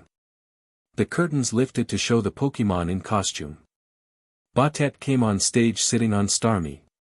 She was dressed in the robes and head dress of the Egyptian cat goddess. Everyone held their breath at this in wonderment. Ash smiled at the sight of his Botet. I knew she'd make them speechless. Ash said with a laugh. Professor Oak looked amazed by that. He was blown away how commanding Ash was with his Pokémon. He was amazed to know how affectionate that Persian was with Ash as well. He wondered how many of Ash's Pokémon were like that. Soon Misty's turn ended. The next contestant is two Pokémon calling themselves the Rocket Boosters. They are in the shape of a rare Pokémon. Brock said in question. Ash glared, they're from Team Rocket. He said angrily. Vulcan cooed and copied his daddy with glaring at them as well. Professor Oak laughed silently at the sight. The curtains lifted to show Ekans and Coughing. They were in different shapes. Coughing in front with some seaweed in the front of it with Ekans curled up in the back. This is an interesting costume. I believe this is to be Omastar. I believe the Pokémon are to be Ekans and Coughing. Soon after saying that the two Pokémon were kicked off stage. Get lost. A boy said arrogantly. Everyone stared ahead at them at the guy on the stage surrounded by his fangirls.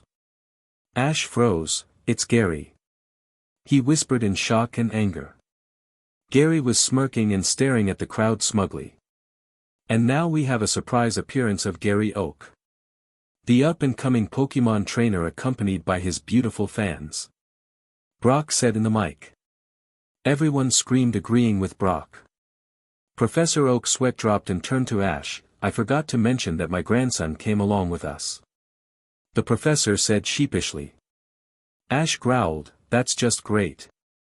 He said twitching an eyebrow but the cooing of Vulcan calmed him down somewhat. The professor saw this and sighed in relief that was until he heard Gary. Ash. I know you're out in the crowd somewhere. But, I didn't come to make you jealous of me, Ash. I came here so some of my beautiful fan club members could make you jealous of me. Gary said arrogantly. His girls chirped, Gary. Gary. He's our man. He'll trash Ash like we know he can. They said happily. Gary smirked and turned to them, thank you fans. Great cheer. Then turned to look at the crowd with a smirk, I wrote that one myself Ashy. Ash was seeing red at this point. He got up giving Vulcan to his mother to watch. He didn't want to do something he'd regret with Vulcan with him. Ash shouted, that BSTRD. Ash then ran towards the stage. His appearance seemed to make people flinch at the sight of his scars and hollow eye that looked to glow in his anger. They yelped and stayed firmly in their seats. They feared for whoever set off that guy. Professor Oak face-palmed at this. Brock was currently having a hard time picking a contestant he liked with Gary's fangirls. Misty looked bummed at this point knowing she was done in the contest. She then knew Ash's Persian would win the costume contest. She smiled at this a little. At least they'd earn a prize. While the contest was going on, Brutella was getting Team Rocket to do their dirty work for her since she knew they were rocket agents. She said she fixed their Gyarados submarine if they could do something for her. She ordered them to wreck the beauty contest and to destroy Moe's restaurant. They were more than willing to agree. They jumped into their submarine and took off to the beach. Ash finally reached the stage. Gary. UBSTRD. Ash shouted and walked onto the stage. Gary turned to address Ash then froze in place seeing his rival's scars. Wah. Ash. What happened to you? Gary shouted in alarm seeing his rival carved up. Ash got face to face with Gary. No comebacks. Where's your words, Bear? Ash said with a sneer. His hollow eye scaring Gary. Ash. Stop this. I mean it. What happened? Gary said, looking nervous at the way Ash was acting. In all those years growing up, he never saw Ash this dangerous looking. Ash glared and touched his left eye. Oh. Just some rat that needs a lesson. Ash said coldly. Gary swallowed. All right, Ash. I can see my actions got to you. But, I need you to calm down. Ash huffed and looked Gary in the eye. Your actions? Gary, you've been like this since forever. You're always pranking and taunting me. I'll never take you seriously. Ash said stonily. Gary winced at the burn, as did the audience. Then Gary smirked. I can see one thing is still the same. Ash frowned as he lifted a brow. And what's that? You being an immature trainer and you having that nasty temper. You always did have a fiery temper. Gary said arrogantly. Ash growled at this. No, I'm not. Ash snarled out, getting ready to deck Gary till Brock grabbed him from doing so. While this was happening, Team Rocket was watching him from their submarine. They smirked to themselves, ready to scare the contestants and tourists away. They hit the button and got the land gear. They got on land and started to scare the tourists by acting like a Gyarados. People started screaming and running away. This caught Ash and Gary's attention. Wah? Ash questioned. He looked hard at the Gyarados since he knew them by heart. He saw to his surprise and anger that it was a fake. Ash grabbed Brock's microphone. Just stay calm, everybody. That thing's not a real Gyarados. It's a fake. It's a phony. It's just a phony Gyarados. Ash shouted, trying to calm everyone down. Everyone froze at that statement and blinked at this. A fake? They all asked to each other in question. Team Rocket is trying to ruin the contest and scare everyone away. But we're not gonna let them. Ash said firmly. Everyone stared at the scar-eyed boy in amazement. Delia smiled, hugging Vulcan, who shrieked at his daddy, "That's my boy." Professor Oak smiled and nodded, "He's quite a boy." Team Rocket seemed that they were sad with Ash as they fired a missile at him. Gary smirked. So no, what are you gonna do? Ash freak out. Ash glared and grabbed his Pokemon. Just watch me. He turned to the oncoming missile. I choose you. Talon. Torch. Out of his Pokeballs came a Fiero and Charmander. Talon grabbed Torch and lifted him in the air. Flamethrower. Ash shouted, pointing to the fake Gyarados. Torch blew his fire and it fight the missile. Gary was shocked at the sight of Fiero. He knew they were hard to train, and he was amazed to see his rival commanding it like nothing. He swallowed, wondering what other Pokemon Ash could command. He was worried to see what his rival could use. Team Rocket was horrified that the heat-seeking missile was after them. They shrieked and went to turn tail and run. They led their submarine to Bratella's restaurant. She screamed at them to stop, but they couldn't. They smashed into her restaurant with the missile hitting them soon afterwards. It made the restaurant explode. They all went flying and Team Rocket blasted off again. Ash and crew screamed in happiness that they were gone. Ash and the gang were now currently waving at Mo, who could now do his dream. So you Mo. Ash said happily while waving at the old man goodbye. Mo turned to them on his boat and smiled at Ash. So long, everyone. Thanks for your help. Goodbye, Ash. Thanks for helping my dream come true. Mo said, waving goodbye till he was a speck. Thanks, Mo. Good luck to you too. Ash said, smiling. Vulcan squealed and waved both arms goodbye, which made everyone laugh. Ash laughed and kissed his Magby's forehead. Silly boy. They walked off the pier and greeted Professor Oak and Delia. We have to get going too, Mom. Ash said sadly. Vulcan whimpered, starting to like the lady. Ash rocked him and smiled at his mother warmly. Delia smiled at this and her son. I know. She whispered as she tightened her grip on a trophy in her arms. I'm going to make you proud of me. Ash said firmly. Delia smiled warmly at her son while Ash mirrored her expression as well. He then reluctantly turned around to head off with his friends. Delia and Professor Oak watched them go. As they were a good distance away, Professor Oak turned to Delia. "I think you should be very proud of your little pumpkin," the professor said gently. Delia smiled lovingly. "I am Professor. I'm proud of my little man," she said, looking at the trophy in her arms. "It reading first place in our hearts. Ash Ketchum." She smiled warmly at that. Then looked back at the outline of her son and his friends. The gang was currently looking at the ships passing by. They were bummed that they missed their boat. Porta Vista was the only town that had ferries, and they just managed to miss theirs. Ash sighed at this sadly. Vulcan cheered him soon afterwards, cooing.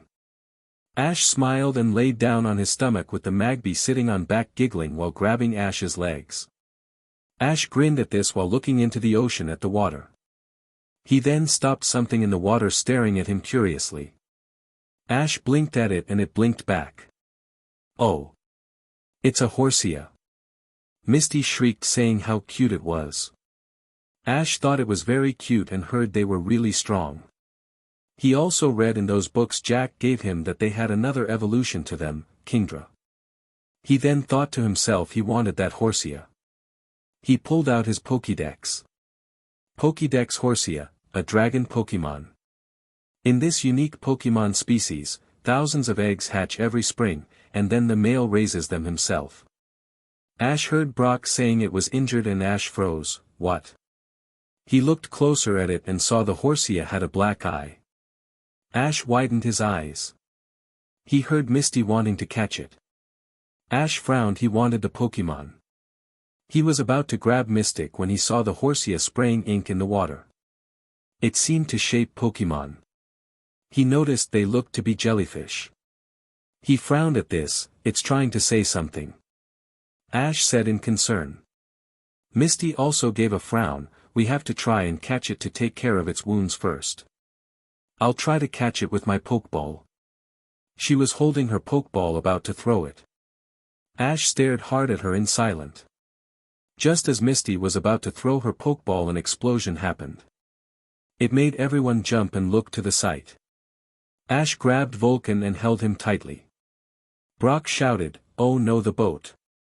They saw a ship that exploded randomly. Men were shouting and jumping overboard on the fiery ship. Ash was fearful for them. "We got to act fast," Misty shouted, worried for the men in the water. Ash nodded and grabbed Mystic's Pokeball.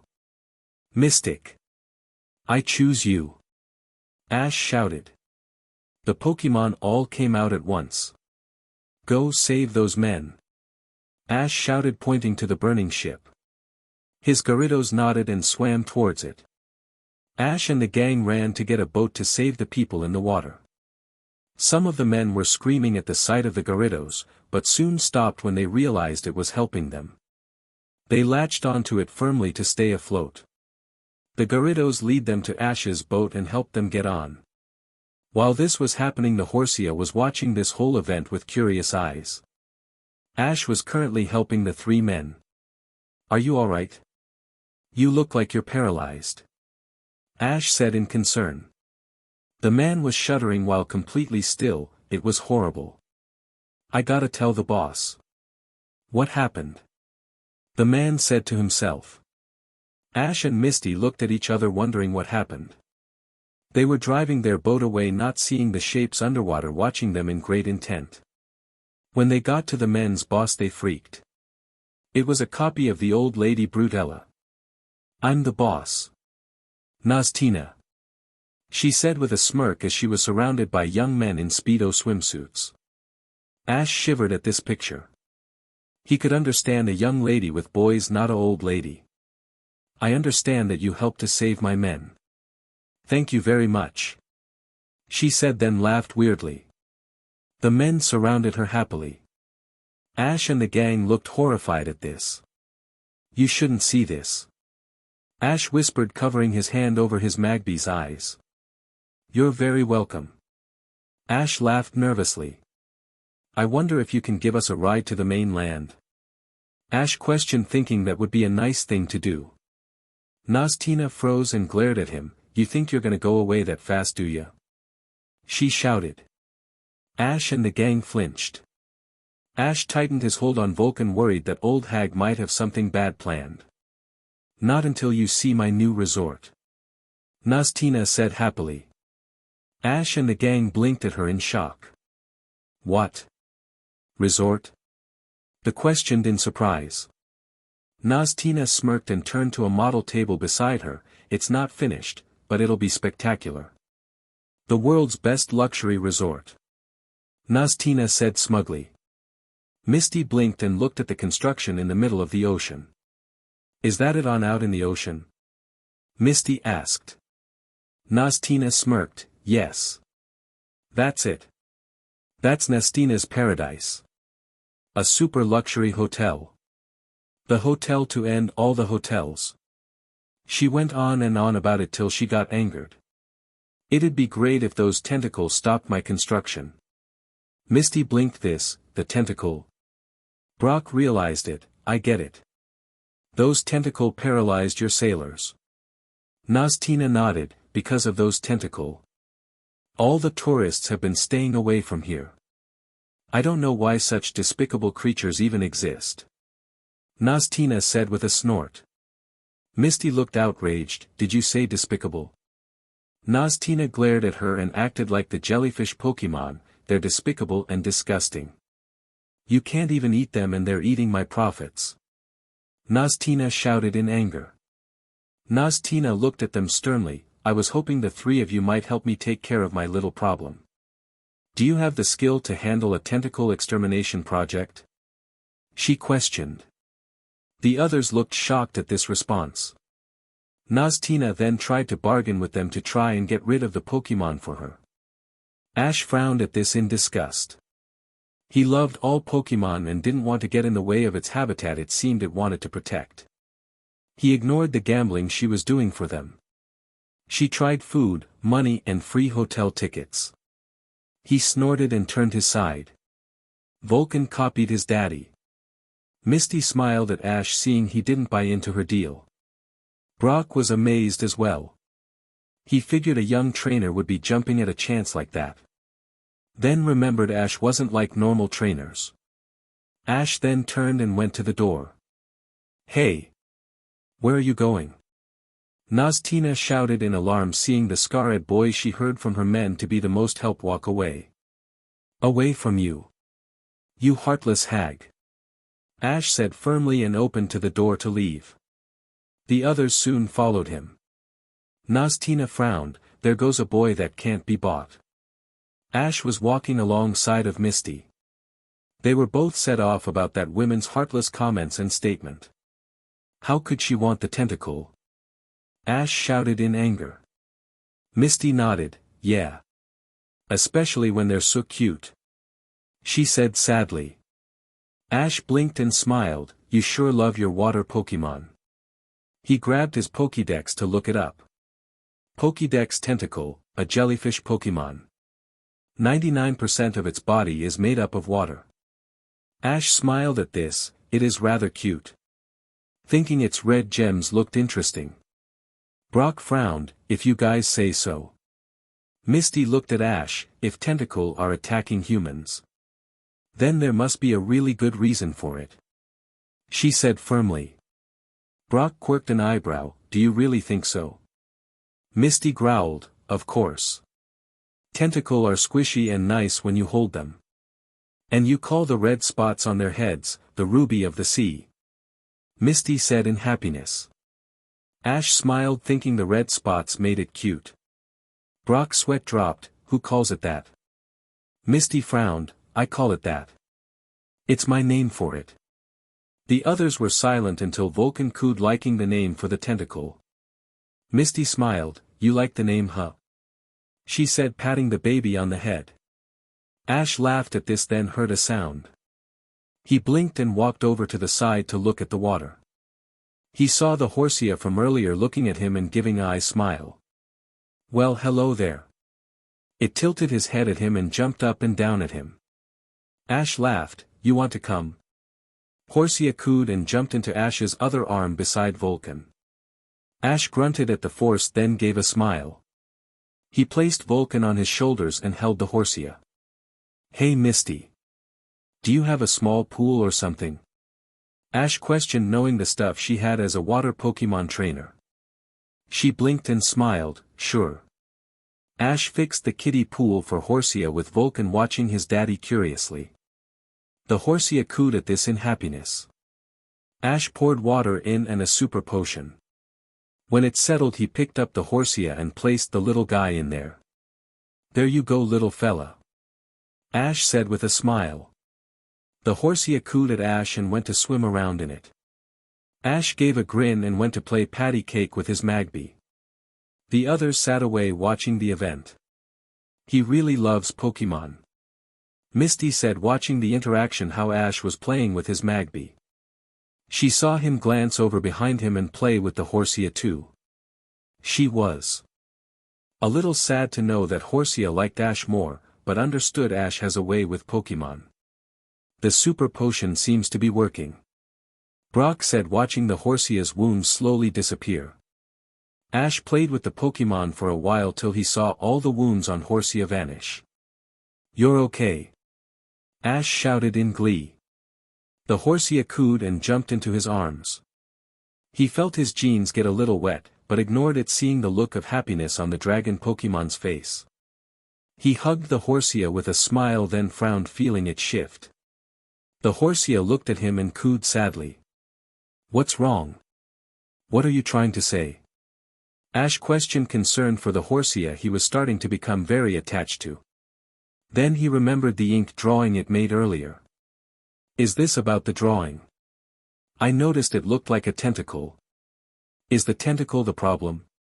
Brock froze. It's telling us about the Tentacruel and why the ship was destroyed. Ash froze and looked at the saddened Horsia. Is that right, Horsia? Ash asked in concern. The Horsia nodded sadly. Then the little dragon Pokemon froze, hearing a ding. Everyone blinked at the dinging in confusion. Citizens of Porta Vista, listen up, said a voice on the microphone going through the speakers in the city. Ash glared. Nastina. Nastina's voice started again, effective immediately. I'm recruiting volunteers to exterminate the Tentacool terrorizing our town. Nastina said smugly on the microphone. Ash shouted in anger, tightening his hold on Horsia while Vulcan held on to Ash's pants leg. Exterminate. Ash shouted in alarm. I'll award $1 million to anyone who can terminate the Tentacool. Isn't Nastina generous? Nastina said firmly and ending with a laugh. Ash growled at this along with Misty. She'll do anything to destroy them. Brock said in shock and disgust. Anyone who wants money. I mean help with the development of our town. Come to the yacht parlor immediately. Misty frowned at this. Heh. She expects people to destroy the Tentacool for money. How ridiculous. She said with a snort. Ash heard a rumble and saw a whole stampede of people. Oh. It's not ridiculous to them. Ash shouted in alarm, running away with the Horsia in his arms and Vulcan holding onto his pants legs tightly. They just avoided getting squished. Ash breathed a sigh of relief, seeing the Horsia and his baby unharmed. He glared at the bickering people who were yelling to Nastina. The said hag was in an armed tank. She was greeting them smugly and giving them orders about getting rid of the Tentacool. She asked who would be the first to start the extermination. A sticky arrow with a rose tied to it hit the tank cannon. Nastina turned to look who did so. Everyone looked to see a ship coming in towards them. On the ship was Team Rocket. Jesse, prepare for trouble. James, make it double. Jesse, to protect the world from devastation. James, to unite all people within our nation.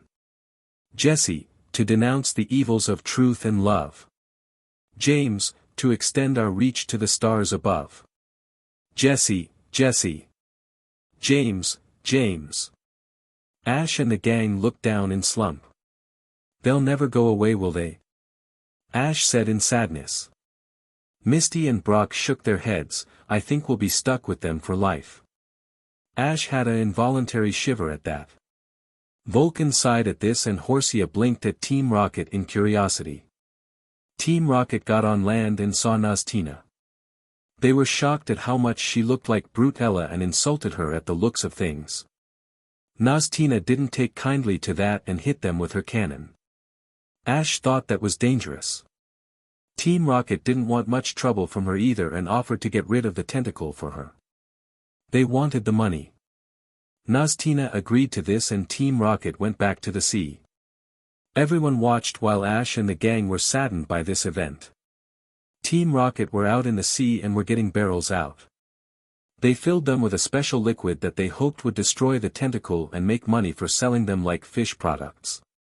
They wanted the money Naztina would give them too. Just as they were about to drop the barrel, their boat started moving backwards. They looked around in confusion and found to their horror tentacles surrounding their boat. Ash and everyone else were in shock at seeing the number of tentacle out there. All of those things are tentacle. Ash shouted in alarm. Team Rocket was freaking out and tried to get away. The main tentacle fired a beam at Team Rocket's boat.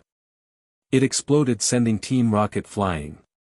While a barrel went flying and smashed into the main tentacle. It caused a massive glow and everyone watched in amazement.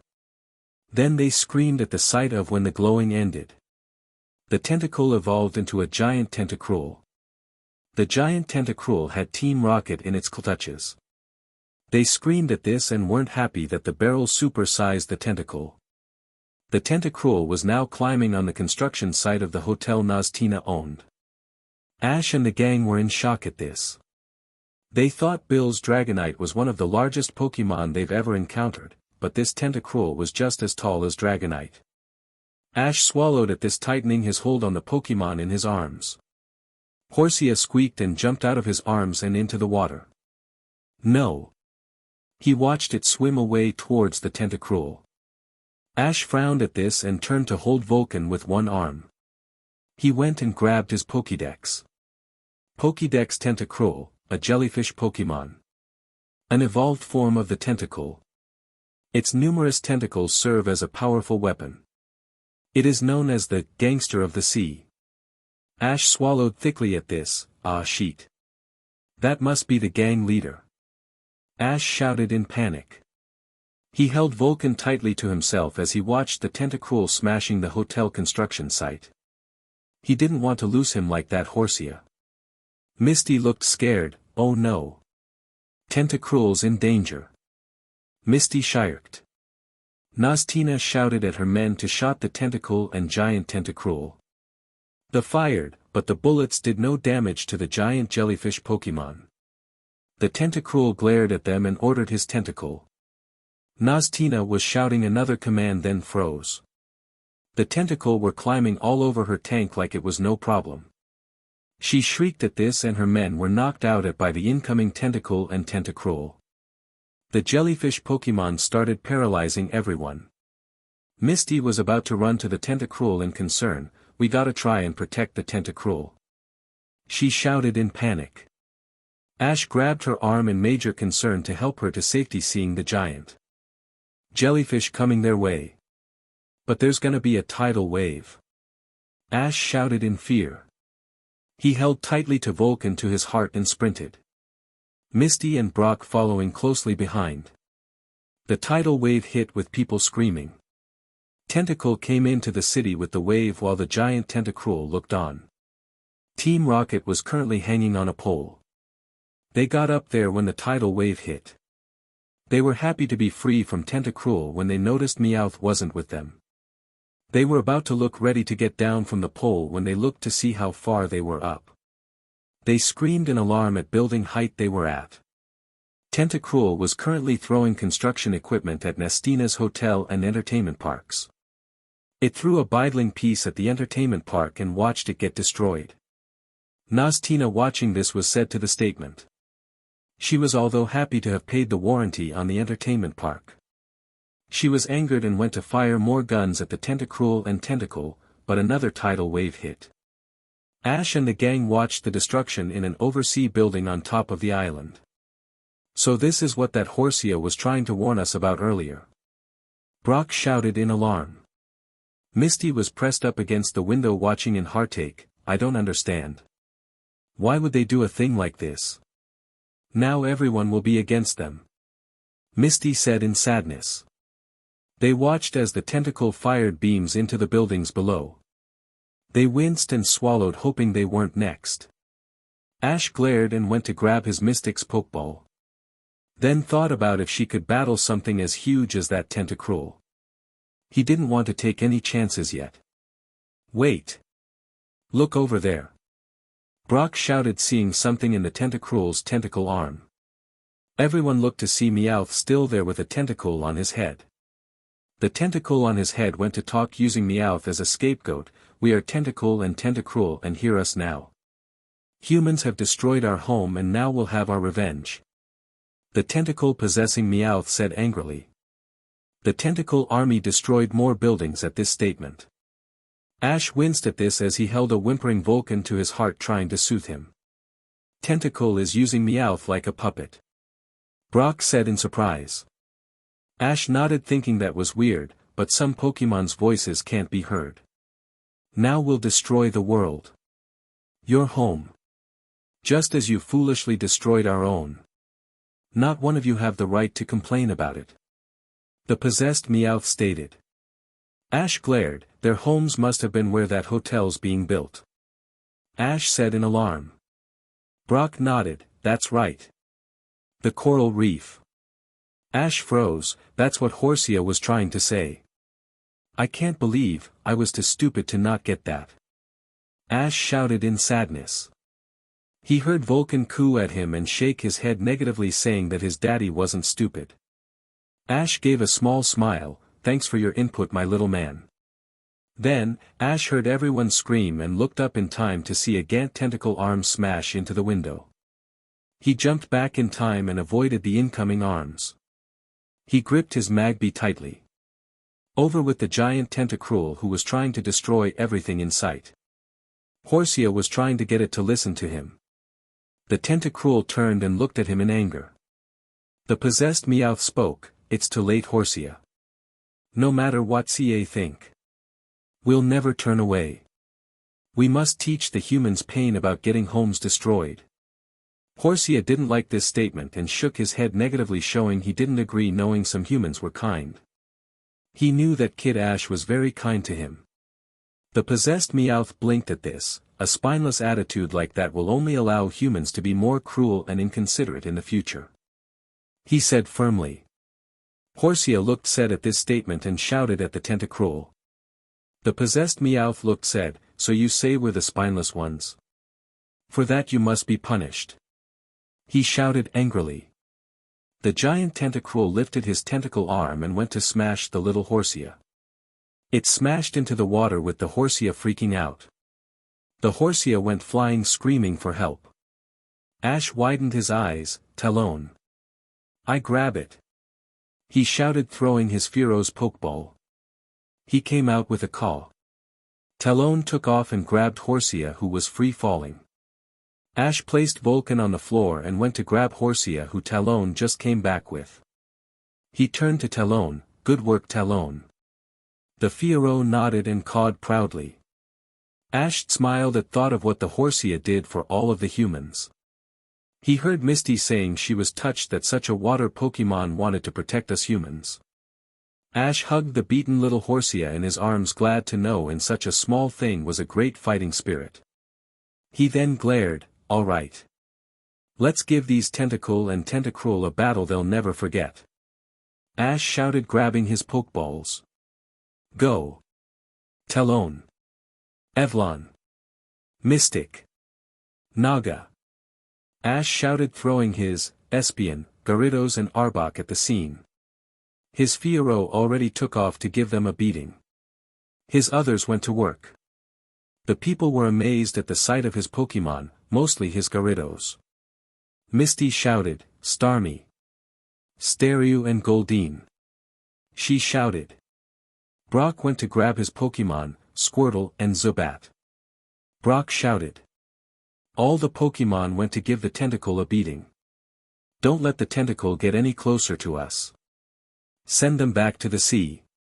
Ash shouted, tightening his grip on Horsea and feeling Vulcan hold tightly to his pants leg.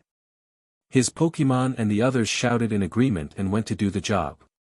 The Tentacool were smashed, beaten, blown and just about everything away. They left the watered area, leaving only the giant Tentacruel and the Tentacool possessing Meowth. The Tentacruel started smashing all of the Pokemon around except Mystic. She roared and fired a Hyper Beam at it and seemed to be doing well against it.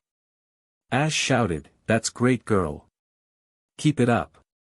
She roared in earnest, hearing her trainer's encouragement to continue. The possessed Meowth was panicking. "You are all Pokemon. Why are you fighting to save the destructive humans?" he said in wonder. Unaware to Ash, Vulcan went off and got Fiero to take him into battle. Hay went into the battle and was helping with whatever he could. Misty went off too. "Hey, where's Misty?" Ash said, not seeing her, then also realized to his growing horror his Magby was gone too. "Oh my god. Where's Vulcan?" Ash shouted in panic. Brock pointed, "There he is. He's on your Fiero's back." Ash looked to see that his Magby was indeed on Talon's back. Ash's fear still was growing, seeing his baby in a fight, then had to remember his baby was a Pokemon. It was in their blood to want to fight.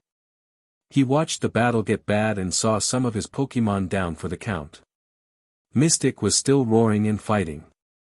Then the battle was interrupted by Talon and Vulcan. They got in the way to reason with the Tentacruel. It grumbled at the Magby. Vulcan shouted at him that not all humans were bad.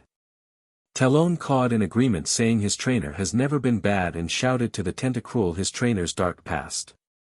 The Tentacruel flinched, hearing that not all Pokemon were good and not all people were bad. Vulcan nodded, saying his daddy never once hurt him or any of his Pokemon. He stated his daddy treated his Pokemon like family. The Tentacruel and Tentacool were amazed by this. Then they heard a female voice ring out, "Tentacruel. Don't fight." The Tentacruel looked over and saw it was young red-haired girl. "Misty!" Ash shouted in alarm and fear. "Please take them all back to the ocean," Misty said in sadness, not wanting any Tentacool injured. Vulcan cooed and told the Tentacool and Tentacruel that Misty loved water Pokemon and said that Tentacool were her favorite. They grumbled in shock at this. "Please listen, Tentacruel. This is enough. We humans understood that we hurt you," she said, looking at the Tentacruel with great innocence. The Tentacruel froze and remembered the Magby and Fiero's words. It looked down to see the humans below it looking up at him in fear. "We won't destroy your homes anymore," Misty continued. The people watching nodded, showing they cared. "We're sorry. So please," Misty said pleadingly, looking at the Tentacruel in pain. The Tentacruel was silent for a while, contemplating the words and actions everyone told it. He then grumbled. The possessed Meowth talked, "If this happens again, we will not stop. Remember this well," he said sternly. Then the Tentacruel threw Meowth away, showing he was done using it. The Tentacool who possessed him went down in the water beside the Tentacruel. The Tentacool and Tentacruel started to leave. The Tentacool who possessed Meowth stopped for a second to look at Misty and looked to the Tentacruel. It grumbled and also gave a last look to Misty and went back to swimming. The Tentacool nodded and swam towards Misty. Naztina got out of Rubble that she was under when the Tentacool invaded. She was glaring at all the destruction they did to her entertainment park and hotel. She screamed and started shooting at the giant Tentacruel.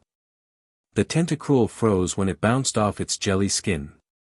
It turned and glared at Naztina. "She doesn't get the message, does she?" Ash shouted in alarm and ran towards the fight. Horsea cooing at him to whole way. Brock was right at his heels. Naztina was shouting at the Tentacruel when she was hit with a red beam. She shouted and saw a tentacle glaring at her, "Why, you little..." She screamed at the jellyfish Pokemon when a dark shadow covered her. She looked up to see the giant Tentacruel glaring down at her and then smashed her away, sending Tina flying away like her cousin before her. Everyone laughed at this and waved her goodbye. "So long. Don't wanna be ya." Ash shouted and laughed. The Horsea cooed and chirped at this. Misty smiled watching the giant Tentacruel sink into the ocean, then she started to get down off the building she was on. Ash smiled at this and was happy that the violence ended. He heard shouting and looked up to see Talon coming towards him with Vulcan on his back. The Magby cooed at the sight of his daddy. Talon landed and cawed. He leaned down so Vulcan could get off and ran to hug his daddy's leg. Ash smiled and ruffled his Magby's hair-like head. He saw Misty running towards him and he waved to her. He heard the Horsea cooing at him and snuggling into his shirt. Ash smiled and lifted him up. "Do you want to be a part of my team?" Ash asked in question. The Horsea chirped and Ash grinned. He grabbed a Pokeball. "All right. I can see that you do. I need to give you a name though," Ash stated. The Horsea blinked, then remembered Ash named his Pokemon like Vulcan told him. "Spirit. You have a lot of spirit. So that'll be your name," Ash said gently. The newly named Spirit was quiet, then criped. Ash taped the Pokeball on Spirit's head and watched it dinged instantly. It then soon teleported back to Professor Oak's lab. Ash smiled, happy to have another Pokemon, especially one that was a dragon type, he thought with a grin. Misty was heading towards Ash and the gang when she heard grumbling. She blinked and looked down to see a Tentacool looking at her. She squealed at it, "Oh. You're so cute." She cooed. The Tentacool looked shocked at this and its eyes got big and sparkly. It grumbled more at her. Misty leaned down to look more closely at it. The Tentacool got up on the ground beside her and gave her a squishy hug. She squealed and hugged it back. "Does this mean you want to come with me?" she said with a smile. The Tentacool grumbled and nodded. Misty gave a huge grin. "All right then," she said with a grin. She grabbed her Pokeball and looked at the Tentacool. "Now hold still." The Tentacool held still and Misty captured it. She shrieked in happiness, having her favorite water Pokemon. She ran towards the gang. "I caught one," she shouted. The gang looked at her curiously. "Caught what?" Ash questioned. "A Tentacool," Misty said with a grin. Ash blinked then smiled. "That's great, Mist. You always wanted one. I'm glad for you," he said with a grin. Misty was beaming. Brock gave a smile. "I think it's time for us to go catch our boat. Don't you guys agree?" The others nodded at this and went to the boating dock. They were on the boat leaving Porta Vista. Ash was leaning on the ocean deck looking at the island getting smaller and smaller. He saw Vulcan cooing in his arms and held him tight. "You scared me out there." Volume 1 thought, "I was gonna have a heart attack." The Magby froze and looked at Ash curiously. "You're starting to get a little big. It'll soon be time for you to enter battles." "I know it's hard training time for you," Ash said firmly. He was already training his Magby gently. He now realized it was time to one-up it now. Vulcan cooed and Ash grinned. He looked to the sky and wondered where the next journey was gonna take them. End Chapter 14. Chapter 15. Psychic Time and Ghosts Everywhere. Pokemon. Last time on Starting Things Differently. Misty was heading towards Ash and the gang when she heard grumbling. She blinked and looked down to see a Tentacool looking at her. She squealed at it. "Oh. You're so cute." She cooed. The Tentacool looked shocked at this and its eyes got big and sparkly. It grumbled more at her. Misty leaned down to look more closely at it. The Tentacool got up on the ground beside her and gave her a squishy hug. She squealed and hugged it back. "Does this mean you want to come with me?" she said with a smile. The Tentacool grumbled and nodded. Misty gave a huge grin. All right then, she said with a grin. She grabbed her Pokeball and looked at the Tentacool. Now hold still. The Tentacool held still and Misty captured it. She shrieked in happiness, having her favorite water Pokemon. She ran towards the gang. I caught one, she shouted. The gang looked at her curiously. Caught what? Ash questioned. A Tentacool, Misty said with a grin. Ash blinked then smiled. That's great, Mist. You always wanted one. I'm glad for you, he said with a grin. Misty was beaming. Brock gave a smile. I think it's time for us to go catch our boat. Don't you guys agree? The others nodded at this and went to the boating dock. They were on the boat leaving Porta Vista. Ash was leaning on the ocean deck looking at the island getting smaller and smaller. He saw Vulcan cooing in his arms and held him tight. You scared me out there. Volume 1 thought I was gonna have a heart attack. The Magby froze and looked at Ash curiously. You're starting to get a little big. It'll soon be time for you to enter battles. I know it's hard training time for you, Ash said firmly. He was already training his Magby gently. He now realized it was time to one-up it now. Vulcan cooed and Ash grinned. He looked to the sky and wondered where the next journey was gonna take them. Present. Ash and the gang were finally off the ship that took them from Porta Vista. They were currently on their way to Saffron City. On the way since leaving the island, they encountered a legend of a ghost that was haunting an island at Maiden's Peak. They also encountered a Butterfree celebration to get the colony to mate. Ash thought that was cool and saw a cool shiny pink Butterfree. He was more interested in getting to Saffron City. He was currently walking in the darkness holding Vulcan to his heart. He was looking around in the darkness in content. He smiled to himself hearing his Magby coo at him. Ash heard something moving in the forest. He froze and looked as hard as he could in the darkness. He saw a Pokemon moving and stopping to look at them. He thought it to be a bush then saw the vines. He freaked and grabbed his Pokédex. Pokédex Tangela, a vine Pokemon. Its body is wrapped in vines. The rest of its form is hidden beneath these vines. Ash nodded and realized this was a grass Pokemon. He looked at his Magby.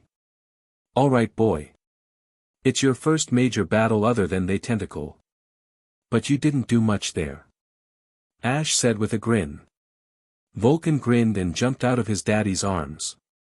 He landed and stared hard at the Tangela. It glared at him. Alright. Vol use smog. The Magby nodded and fired. It hit the Tangela which shrieked then shook it off. It then used a vine whip attack. It smacked Vulcan hard. He cried but slowly got up and glared. Ember. Ash shouted. Vulcan glared and released his Ember attack. It hit the Tangela hard and fell down. It slowly got up while panting. It glared hard at them. I see this girl has some spunk. That's fine with me, Ash shouted with a grin. Ember again followed by a tackle. Ash said firmly. The Magby ran and fired. The Tangela shrieked and was smacked by the tackle head-on. It laid on the ground dazed. Ash smiled and grabbed a Pokeball. He threw it and it caught the Tangela. He watched it fight for a while then it dinged and teleported away. Ash grinned and picked up his huffing Magby. Good job little man. I still think we need you to level up so more. You need more fire moves, Ash said sternly. Vulcan cooed softly nodding at his daddy. The gang watched the battle and laughed. I see that Magby is starting to get stronger, Brock said interested in the fast development of the baby Pokemon. Ash grinned, yeah. Vulcan's not so little anymore. He'll be in gym battles in no time. In fact, I might use him in the battle with Grass Gym Leader. Ash said thinking it over. Who are you gonna use for the Psychic Gym Leader? Misty questioned. Ash frowned. I could always use Evlon. Psychic versus psychic can work. Ash said, concerned about the next battle. They then heard laughter. It was the sound of a child's laugh. They turned to see a young girl dressed in a white Lolita dress bouncing a white ball. A big white sun hat. She had long straight green hair. She was covered in fog and staring intently at them. Ash laughed nervously. Ah. Hello, do you live around here? Ash asked in question. The girl continued to giggle and Ash couldn't help but feel goosebumps at the sight of the girl. She gives me the chills. Ash thought frantically. The girl didn't answer Ash. She instead turned and ran off. Ash blinked at this in shock. I just wanted to know if we were close to Saffron City. Ash whispered. Vulcan cooed and Ash's frown turned into a smile. Ash laughed and hugged the Magby to his chest. He and the gang continued walking through the forest. They used the trail they saw the little girl ran to. When they got to a cliff they saw a city with many lights. It's Saffron City. Ash shouted with a smile. Oh. It's beautiful. Misty said happily. It was probably a sign of luck to see that little girl. Ash said with a grin. Misty snorted. Brock turned to Ash. Sabrina's the gym leader. So if you beat her you'll get a MASH badge. Ash nodded at this. They walked into Saffron City staring at the attractions and went to the Pokemon Center since it was late. They ordered a single room with bunk beds. Ash and the gang settled down that night knowing tomorrow would be a major battle with the gym leader Sabrina. Ash hugged his Magby wondering about the fight till his eyes went heavy with fatigue, then his world went dark. The next morning the gang was standing in front of Saffron City Gym. Ash was clenching his fist tightly at this. Sabrina is one of the toughest gym leaders from what I've heard. I hope Evelyn can do some damage. Ash said firmly. You're really going to fight Sabrina? Said a man from behind them.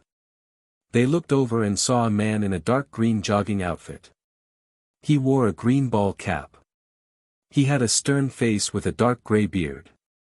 He stared strongly at Ash, the most like he was peering into his soul. Ash flinched at this, then shook it off. Yeah. I'm going to fight Sabrina. Why, is there a problem? Ash said with a frown. The man grunted, if you want to get into the Pokemon League, young man, I suggest you go to another gym. Sabrina is too strong for newbie trainers like you, whether you think you're strong or not. The man stated with a snort. Ash glared and looked the man in the eye. The man did a double take. He swore Ash's eyes glowed blue for a second, then the glow disappeared. The man thought it was him seeing things. I'm fighting Sabrina, old man. I haven't came all this way to have some smug old man telling me what I can't do. Ash said angrily and walked towards the gym with a huff. Misty and Brock hurried to catch up with him. The man watched them go with a frown. Ash walked around checking the inside of the gym in curiosity. He saw a door and a small window above it. He looked in to see people with cards and spoons. They were either staring at spoons and some would bend, while there were people guessing shapes with cards. Ash tilted his head curiously at this. What kind of place is this? Vulcan in his arms mirrored Ash's expression. The gang that was standing behind Ash watched in curiosity too. They then heard a voice that came from beside them. What are you kids doing here? They turned to see a man with long brown hair tied in a ponytail. He wore a lab coat and surgical face mask. We've come to ask for a Pokemon match to earn a Marsh badge. Ash said promptly. The man snorted, you want to challenge the great Sabrina? Ash frowned at this, then nodded, yeah. Misty laughed nervously, excuse me. But what are all those people doing in that room? She questioned. The man snorted again, humph. You know so little, but you wish to challenge the great Sabrina. Ash huffed at this. If I hear one more crap about the great Sabrina, I think I'm gonna scream. The man glared at them and held up a spoon. He laughed creepily at them and stared at the spoon intently. He stared and stared till his face went red. The spoon then bended a little.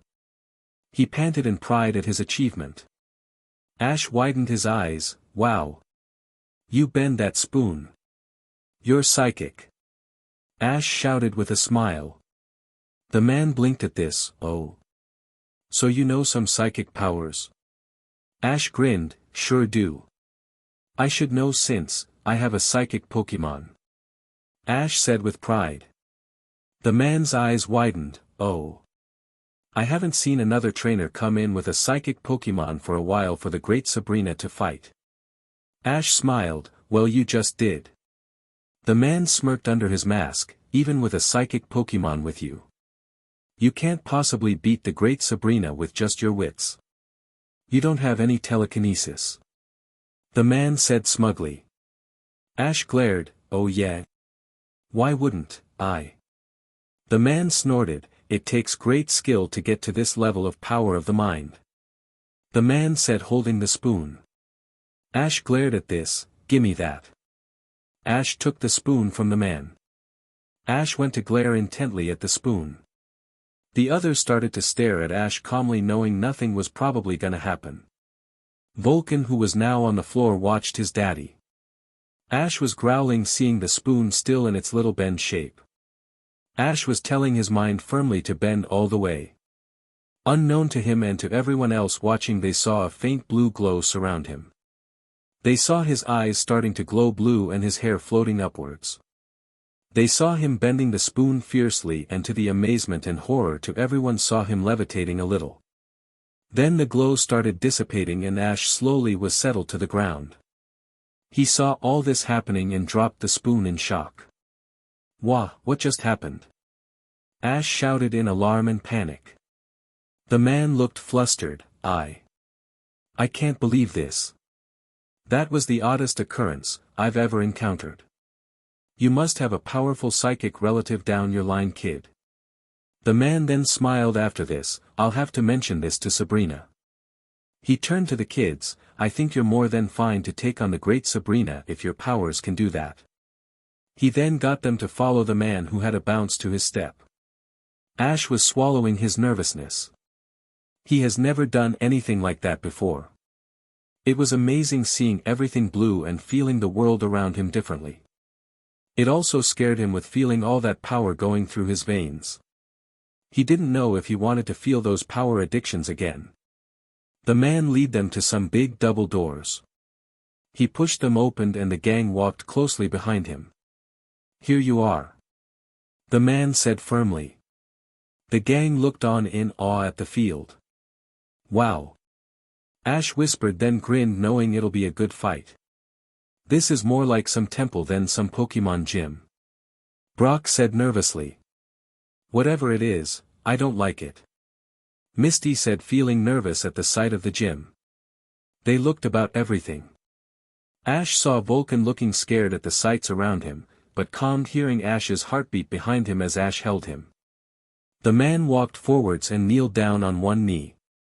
Oh. Great Sabrina. There are quests that have some to wish to challenge you. The man stated. The darkness seemed to move as it formed a figure. The little girl from earlier that Ash saw before coming into Celadon City was there staring at them. It's the girl from the forest. Ash said in wonder. The girl lifted her head and stared at the man. Her eyes were glowing red, unlike Ash's eyes earlier that were blue. The man that the girl was staring at glowed blue with psychic energy. He was lifted and pushed into the wall beside Ash and the gang. They flinched at this, feeling sorry for the man. The man got up in a hurry and fled the stadium in fear. The gang looked nervous, being alone in the room. Who is she? Brock whispered, seeing the state of the man.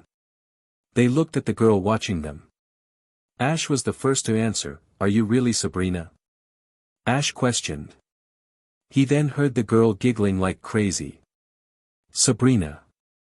I would like a match in order to get the MASH badge. Ash said calmly. The girl giggled once more, then nodded. I'd love to have a match. Ash smiled at this and hugged his Magby. But if you lose, you'll have to be my friends and let me play with you. The girl said firmly, looking straight at Ash as she said this. Ash froze. Ah. Be your friends? Sure. I'm fine with that. Ash said with a warm smile. He loved children and they seemed to like him. Vulcan cooed at this, knowing his daddy was nice and would love to play with the girl if he did indeed lost. He knew Ash would still play with the girl anyways. After. Ash said that he saw the bar glass in front of the girl lift. It finally cleared to show them it was not just a girl sitting there. The girl was sitting on a young woman's lap. The young woman was staring at them intently, but mostly Ash. She wore a deep red button shirt, black long boots and white tights. She had navy hair with blazing blue eyes, staring at the gang calmly. So. Time for us to play, she said quietly. The doors behind the gang slammed shut after she said this. Ash swallowed at this action nervously. So you're really Sabrina? The girl nodded and started to float off her chair. They freaked at this action. She landed in her stop of the gym battle stadium. She stared at Ash calmly. 1-on-1. An all-out match. Agreed? Sabrina stated. Ash gave a nod and handed Vulcan to Brock. Ash went to his stop on the field. Sabrina stared at him and lifted her Pokeball. Come on out, Abra, she stated.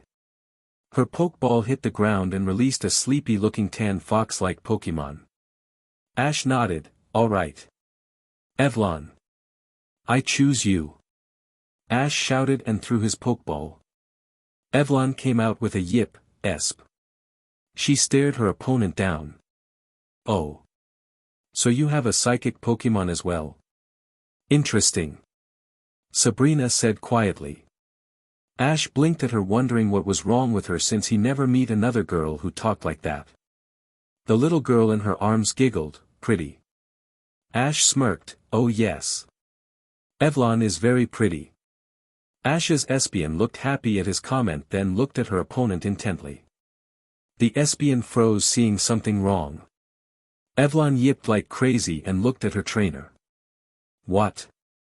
Ash asked curiously when he noticed the Abra sitting there sleeping. He knew right away something was off about this Pokemon. He knew a trainer like Sabrina wouldn't send out a sleeping Pokemon for no reason. He grabbed his Pokédex. Pokédex Abra, a psychic power Pokemon. It sleeps 18 hours a day, but employs telekinesis even while sleeping.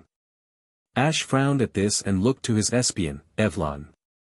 It's a psychic Pokemon. I know you'll do great in this match, girl. Go get him. Ash shouted, pointing the Abra.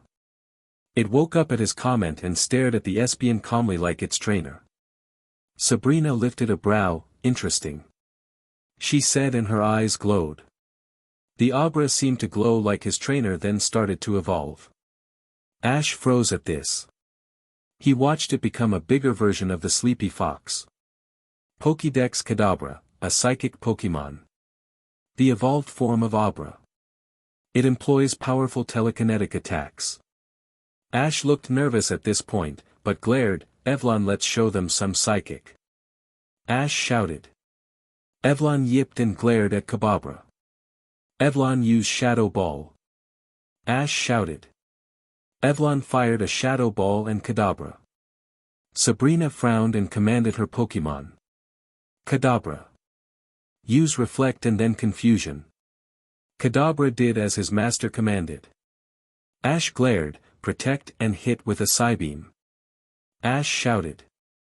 Sabrina widened her eyes, seeing the barrier the Espion made, and fired a beam at her Pokemon. Kadabra cried out in pain, but stood its ground huffing. Ash's Espion glared at it. Recover, Sabrina said firmly. Ash watched the Kadabra recover and felt nervous. He ignored it and commanded his Espion, Evlon. Psych up, Ash shouted. His Espion nodded and stayed still. Kadabra. Psycho Cut, Sabrina stated. Kadabra used its psychic physical move. It smacked Evlon, who cried out in pain. Ash looked on in alarm, hoping for his girl to power up. He saw her fully powered when he saw her get up with a huff. Psyshock! Ash shouted. Sabrina widened her eyes, seeing her Kadabra get hit with a powerful move. It screeched at this and was down for a while. It got up, shaking and glaring at Ash's Espion. Psybeam! Sabrina said with a shout. Ash looked at her in shock, but saw her first emotion since the battle. Ash smirked, dodge and use echoed voice. Ash shouted. Evlon dodged the beam and screeched. It shook the whole field. Everyone held their ears at this. Disable! Sabrina shouted. Retaliate! Ash shouted and saw his Espion go through the field hard. Ash and Sabrina kept the commands going. By the time they were going at it, their Pokémon were panting messes. I must say, I've never had a match like this. Sabrina said, looking at Ash curiously. What was your name again? She asked in question. Ash frowned. My name is Ash Ketchum and, I'm gonna win this fight. Ash said, looking at her in intent. Sabrina smirked, I see. They looked onto the field, watching their Pokémon sluggishly move. They were tired and no recovers could fix this issue. Ash watched his Espion start to sway, but continued to stay up. Sabrina watched the same with her Kadabra. It was finally Kadabra who couldn't stay up much longer and crashed into the ground. Sabrina looked on in shock. The little girl in her arms for the first time wasn't giggling. The girl looked at Ash. You made us lose. How could a boy like you win against me? She shouted. Ash glared and walked on the field to check on his Espion, who went down when she realized she won. She whimpered and liked Ash's hand when he was at her side. You did good, girl. We won the Marsh badge. Ash said with a smile, petting his Espion. Sabrina watched the interaction with his Espion interest. She tilted her head at this action, never knowing how to handle such emotion. She looked at her passed-out Pokémon calmly and went to the field as well. She put the little girl down and bent down to check her Kadabra. The little girl had a fit till she saw Sabrina's worried face for her Kadabra. The girl blinked at this and gave a faint smile. The girl then disappeared. Sabrina got a worried face and picked her Kadabra up to place it in her lap. She stroked her Kadabra as it mumbled to her.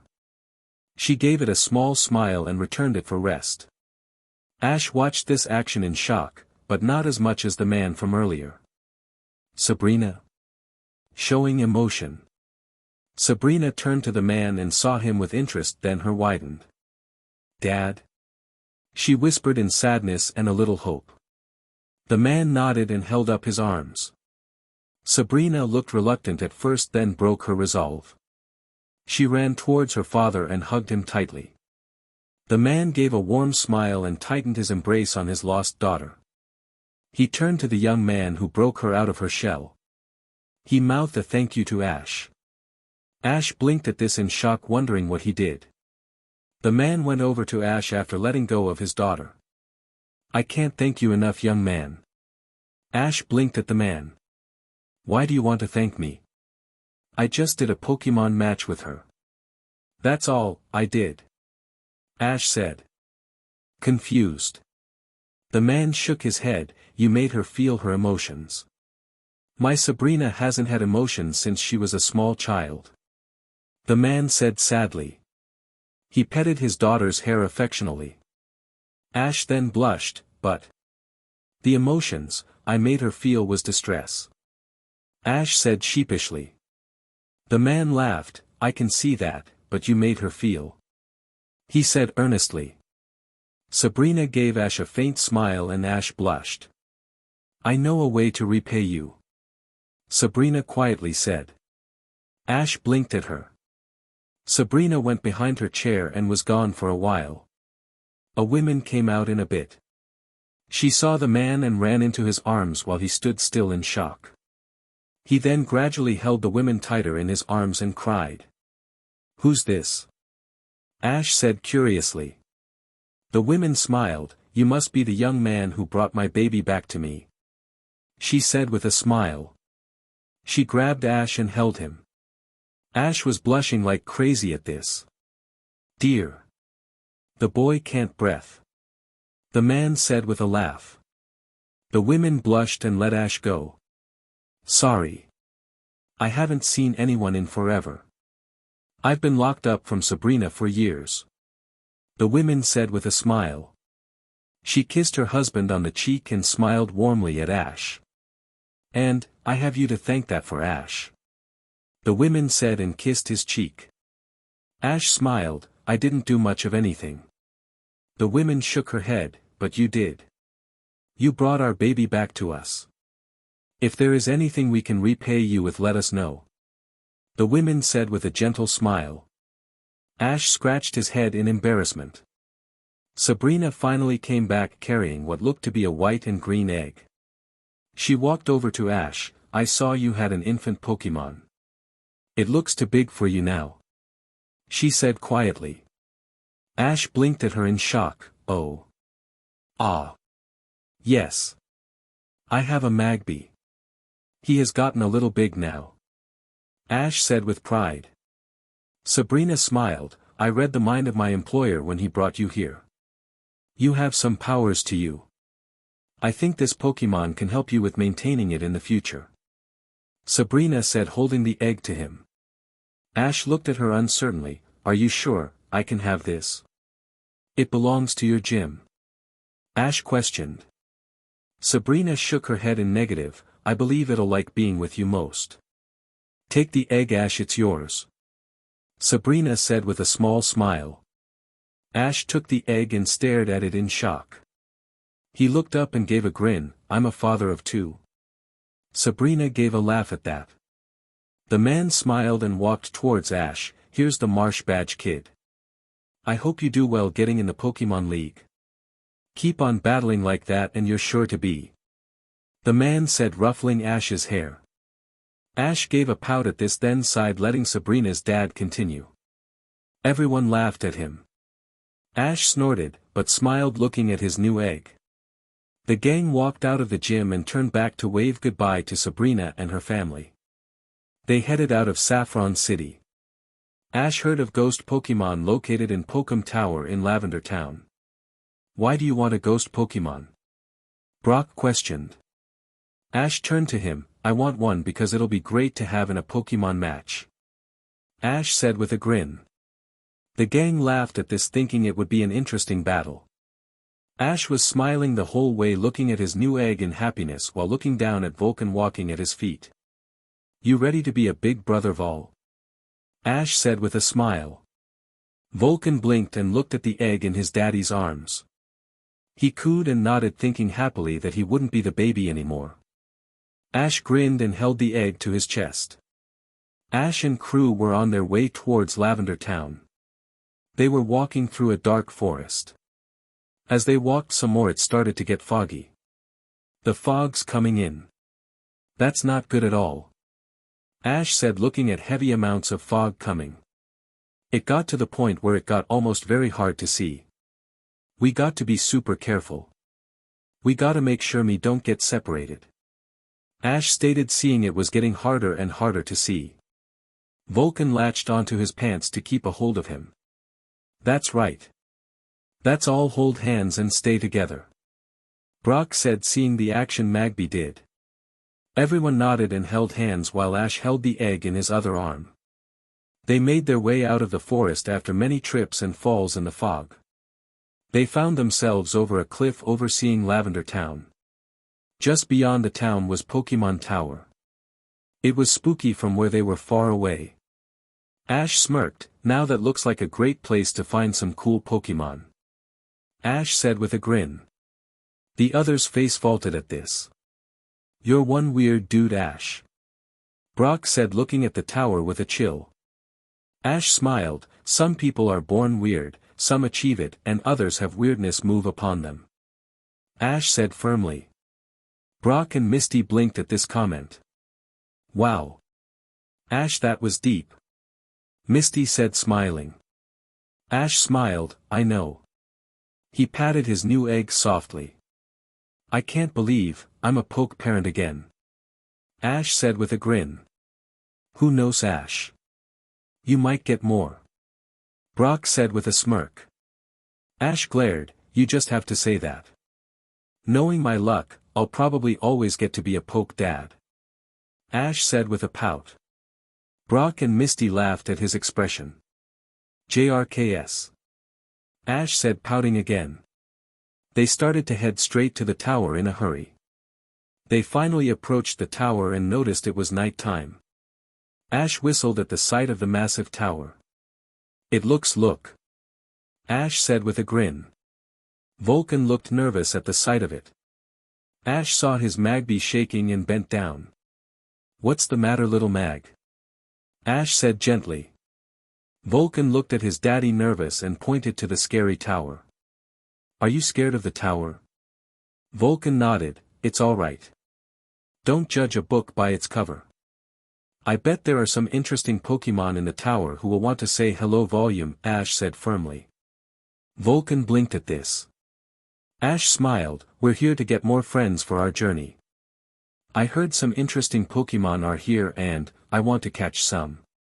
Ash said with a smile. Vulcan was quiet but nodded at his poke dad, showing that he wanted more poke friends. Ash and the gang entered the tower. It was dark and spooky. Ash frowned, not liking the whole darkness. He already had a hard time seeing out one eye. So not seeing at all really bothered him. He pulled out Torch's Pokeball. Torch! I choose you! Ash shouted and released his Charmander. Torch came out and stared at Ash. I need you to our light in the tower. Can you do that for us? Ash said with a smile. Torch nodded, then froze, seeing an egg in Ash's arms. Charmander. Ash blinked at this and looked down to his egg. He blushed and bent down for Torch to see. We're gonna have another baby Pokemon with us. You ready to be a big brother again? Vulcan sure is. Ash said with a gentle smile. Torch grinned, loving the idea already. Char. Torch nuzzled Ash and started leading them through the tower. They looked around curiously and stopped to look carefully at things. Hello, anyone here? Ash said after a while and not seeing a thing. The gang continued until they all heard crying and whimpers. Ash froze. Being a poke parent made him more keen to sadden poke infants. He looked around like crazy for the crying. He fled the group and went running around in the darkness to search for the crying. His ears perked hearing the sobs in a room. He opened the door cautiously and peered in. What he saw almost broke his heart. He saw a Cubone sitting mournfully on the floor sobbing. It was looking at a pair of bones in front of it. Ash smiled sadly and petted the egg in his arms, showing it love. He stared at the Cubone. He felt for it and slowly approached it with caution. Ash was a few feet away from it now as the little Pokemon cried to itself. Ash looked at the bones and bowed to it. He got down beside the Cubone. Are you alright? Ash said calmly. The Cubone jumped at the sight of him. It growled at him while standing in front of the bones. Ash gave a small smile at this action. Is that your mother? Ash said quietly. The Cubone was silent and gave a faint nod. She must have been a great parent if you're standing guard for her. Ash said softly. The Cubone looked at Ash and shed a few tears. Ash smiled and went to wipe them. The Pokemon growled and Ash saw this and sighed. I can see you miss her. But it's part of life. Ash said sadly. The Cubone looked at him then. Ash gave a sad smile. The great circle of life has begun, but, you see, not all of us arrive together at the end. You'll see her again when your time has come, little one. Ash said gently. The Cubone cried at this statement. It looked at Ash uncertainly and slowly, but surely went to crawl in his lap. Ash smiled and moved his egg more so the Cubone could get comfortable. He petted the Pokemon and gave it a hug. He heard it crying once more.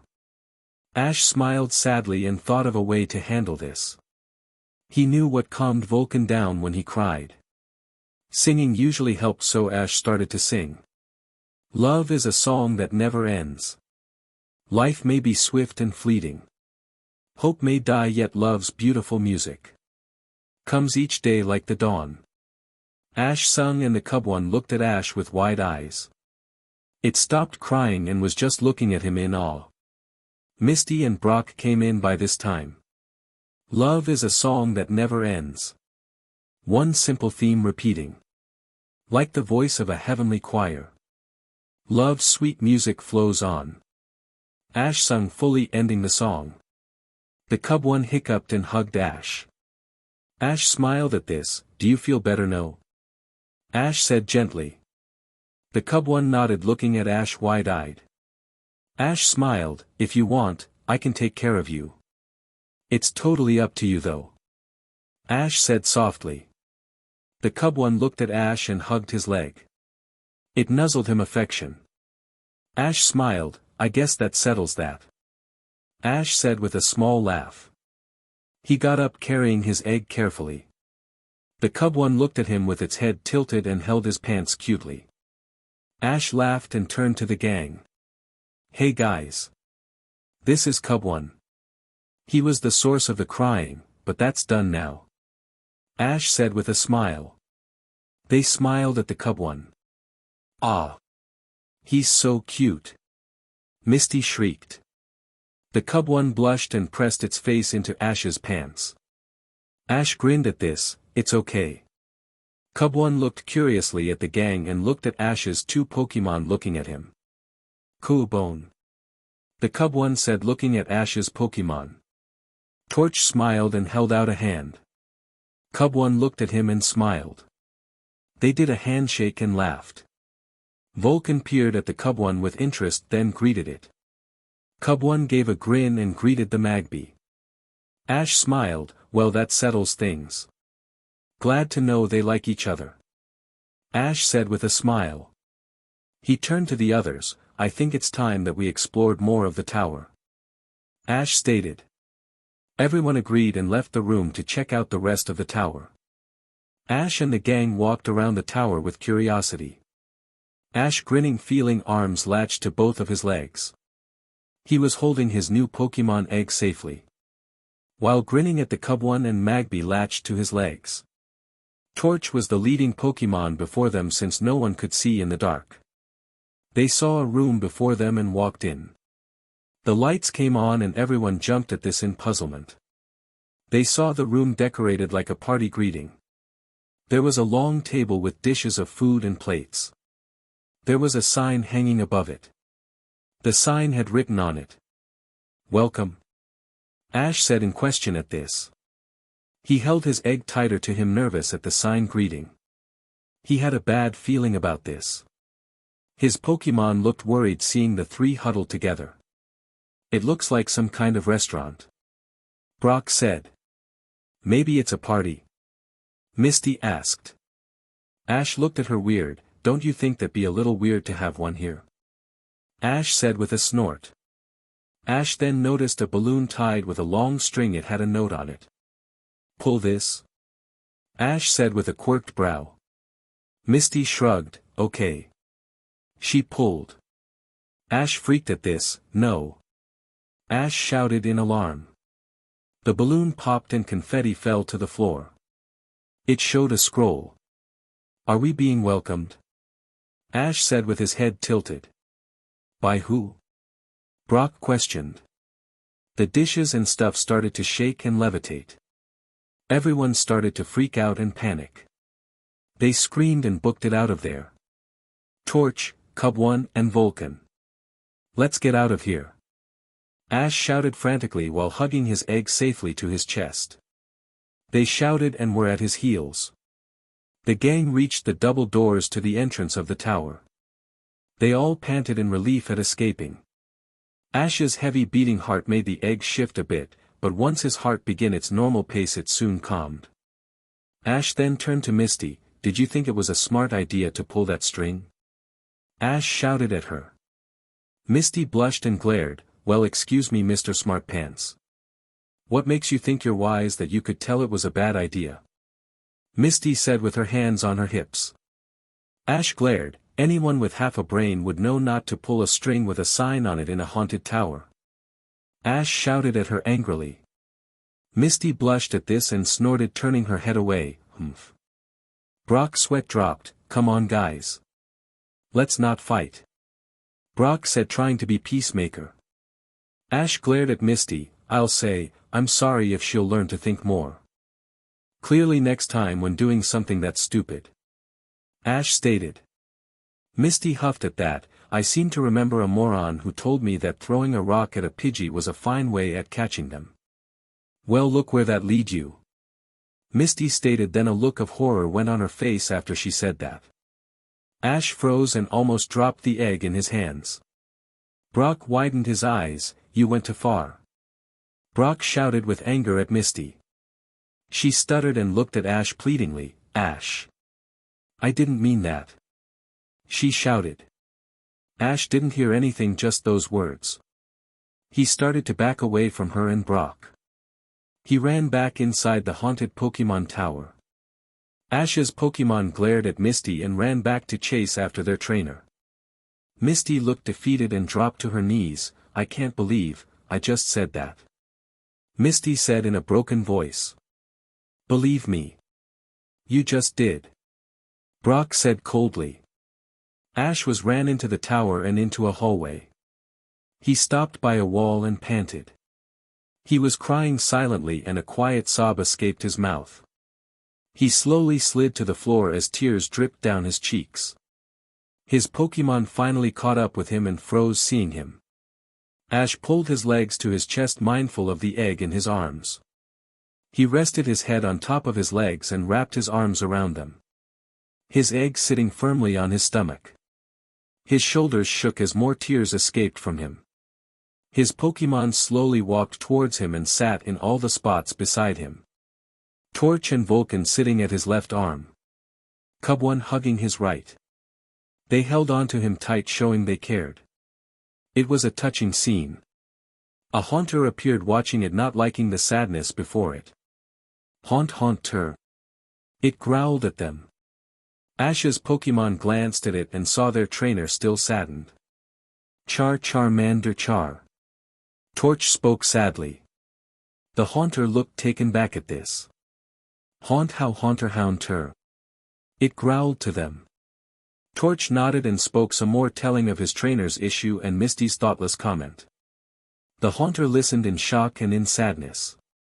It looked at the boy and saw him finally stop crying and laid there still. They could tell the boy cried himself to sleep in exhaustion. It looked at them. Haunter. It spoke, pointing to the boy. Ash's Pokemon blinked and then gave the Haunter smiles and nods. They trusted the Haunter to make their trainer feel better. The Haunter grinned and flew towards their exhausted sleeping trainer.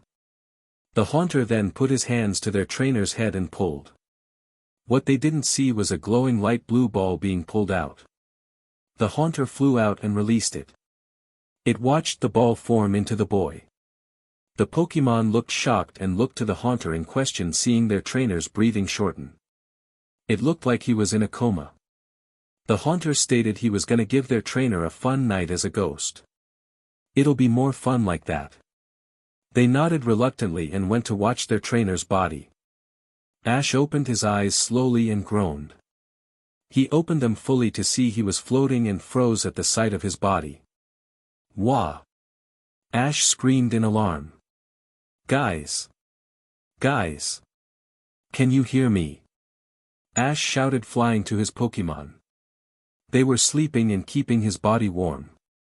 Ash looked horrified at this till he felt a hand on his shoulder. Then he froze. He could feel that. He turned to see a Haunter looking at him. Ash jumped at this in alarm. What? How did I become a ghost? How can you touch me? Let alone see me?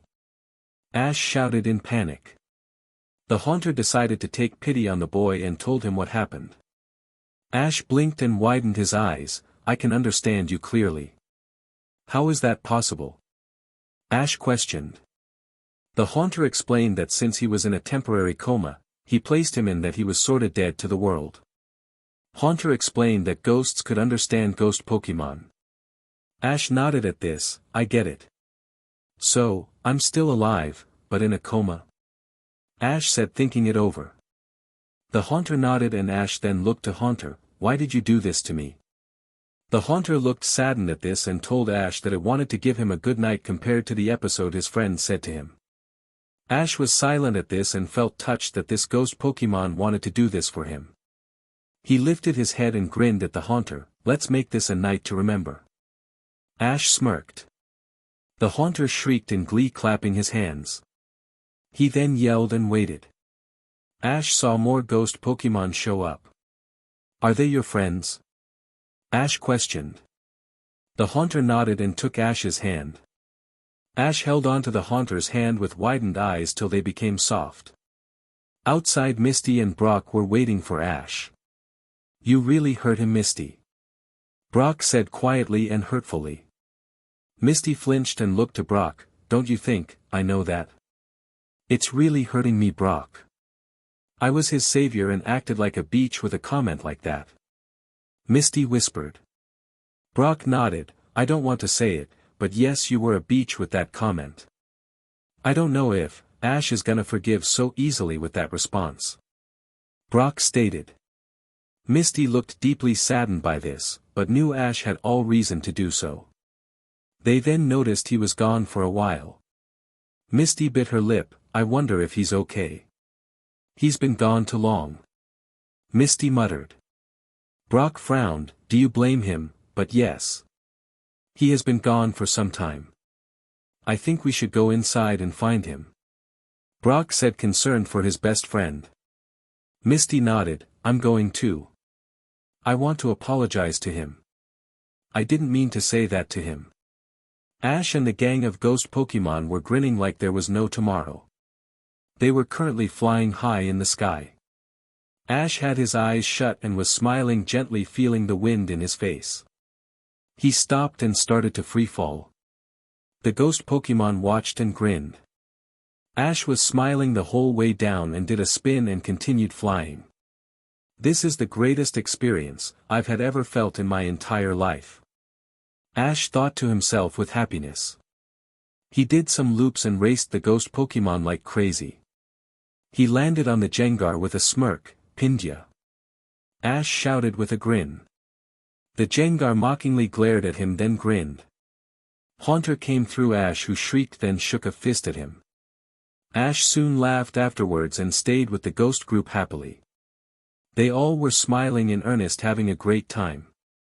This went on for another hour or two, with everyone having the times of their life. The ghost Pokemon wanted to have someone play with them, and Ash was the greatest fun they've had for a while. Ash smiled, then it looked strained. I have to get back. I know my Pokemon are worried about me. Ash said with a sad smile. The others looked saddened by this and had frowns. The Gengar and Ghastly shook their heads too as they denied this, but Haunter nodded, showing he agreed. Ash smiled at them. I'm sorry. I really do have to go. I'll never forget the wonderful time you guys gave me. Ash said with a smile. You guys are true friends. Ash spoke, placing a hand to his heart to show how touched he was with them. They stared at him in shock and tearfully group hugged him. Ash smiled and hugged them back. They flew back to the tower. Misty and Brock were frightened beyond belief. They found their friend on the floor surrounded by his Pokemon. Brock went to shook him and Ash stayed perfectly still. Misty was horrified about her closest friend. Seeing him laying there in a death-like state scared her to her core. She dropped to her knees, taking his hand. Ash. Ash, please wake up. She shouted, holding his hand to her. He was like the brother she never had. It broke her heart seeing him with his eyes shut and breathing slowly. Brock had slapped him awake and it did nothing. They were worried sick for their friend. They saw his Pokemon watching them and were just sitting there waiting for something. Ash appeared with the ghost gang. Ash was grinning at the jokes they made and soon stopped laughing seeing his body. He saw Misty and Brock laying beside him. They were greatly concerned from what he was seeing. Misty looked like a wreck as she held his hand tightly. Ash. Please wake up. I never told you this. But you're like the brother I never had. Please don't leave me. Misty shouted with tears. Ash watched this and held a hand to his heart. She cares that much for me. Ash thought. He saw Brock trying not to cry as well. Please Ash. Open your eyes. Brock said in panic. He was sitting near his best friend. Ash landed in front of them and looked at their state. They looked like they haven't rested in a while. Ash felt bad for worrying them. He forgave Misty seeing how much haggard she looked and scared she was of him being dead. Ash smiled sadly and turned to the watching ghost Pokemon. He gave them a salute and hovered over his body. He fell backwards and his soul entered his body once more. Misty and Brock were in a panic state. They were scared for the friend who looked like he was in a coma. They looked at each other sadly. He isn't waking up. Misty said in tears. Brock nodded feeling saddened. They then froze hearing a groan. They looked over to see their scarred friend turning his head. Ash. Brock shouted feeling hope swell in him. Ash groaned once more and slowly opened his eyelids. They watched in short breath seeing their friend open his eyes fully. He blinked a few times and peered at them sleepy-eyed. Hi guys. He said with a yawn. You're alive. Misty whispered. Ash smiled at her, yes. I'm sorry to have worried you. Ash said looking down. Brock shook his head, no sweat. Glad to have you back. Brock stated placing a hand on Ash's shoulder. Ash smiled and did the same. They did a bro moment. He was then tackled by his anxious Pokemon. Wow. One at a time guys. Ash said with a yelp. They all shrieked and liked his face. Ash laughed, no. Everyone laughed at this. Ash looked up and grinned at the ghost gang watching them. It was the morning and everyone was in front of the tower. Ash was still being hugged at the legs by his Pokemon. I'm fine guys. Ash shouted with indignantly. They frowned and nodded letting him go. Ash smiled and bent down to Cubone. I remember you wanted to come with me. You ready for that little man? Ash said with a smile. The Cubone grinned and nodded. Ash smiled, alright let's give you a name shall we? Ash stated. Cubone blinked at this. Ash frowned and hummed. I think the name Rattle will work for you. Ash said with a grin. The Cubone blinked at Ash in confusion. Ash smirked, when you cry your helmet rattles. Even when you evolve. Ash stated firmly. The newly named Rattle went wide-eyed at this and realized this was true. Rattle cooed and hugged Ash's leg. Ash smiled and pulled out a Pokeball. Ready? Ash said in question. Rattle nodded and held still. Ash taped Rattle on the head and watched him get SCKED in. Rattle didn't put up much of a fight and teleported away. Ash got up and hugged his egg to his chest. Thanks again Brock for watching the egg for me while I was unconscious. Brock smiled, it was nothing. Ash still smiled, still thanks. The gang got ready to leave. Did you catch any ghost Pokemon? Misty questioned. Ash shook his head in negative, nah. They are too hard to catch. Ash said with a grin. It was then as they were leaving, Ash felt a hand on his shoulder that made him freeze. The action seemed very familiar and only one Pokemon did that to him. Haunter. Ash whispered and turned to be face to face with the ghost Pokemon. It was grinning at him and Ash was speechless. The gang looked over wondering why their friend was really silent. They freaked at the sight of the ghost Pokemon. Wah! They shrieked and backed away. Ash laughed and looked to Haunter, why are you here? Why aren't you in the tower with the gang? Ash asked. The haunter smirked and looked at him. Haunt haunter. It said, pointing to his belt. You had so much fun with me. That you want to come along? Ash said, wide-eyed. The haunter nodded at this and gave Ash a smile. Ash gave a grin. This is great. We'll have a lot of fun in our travels.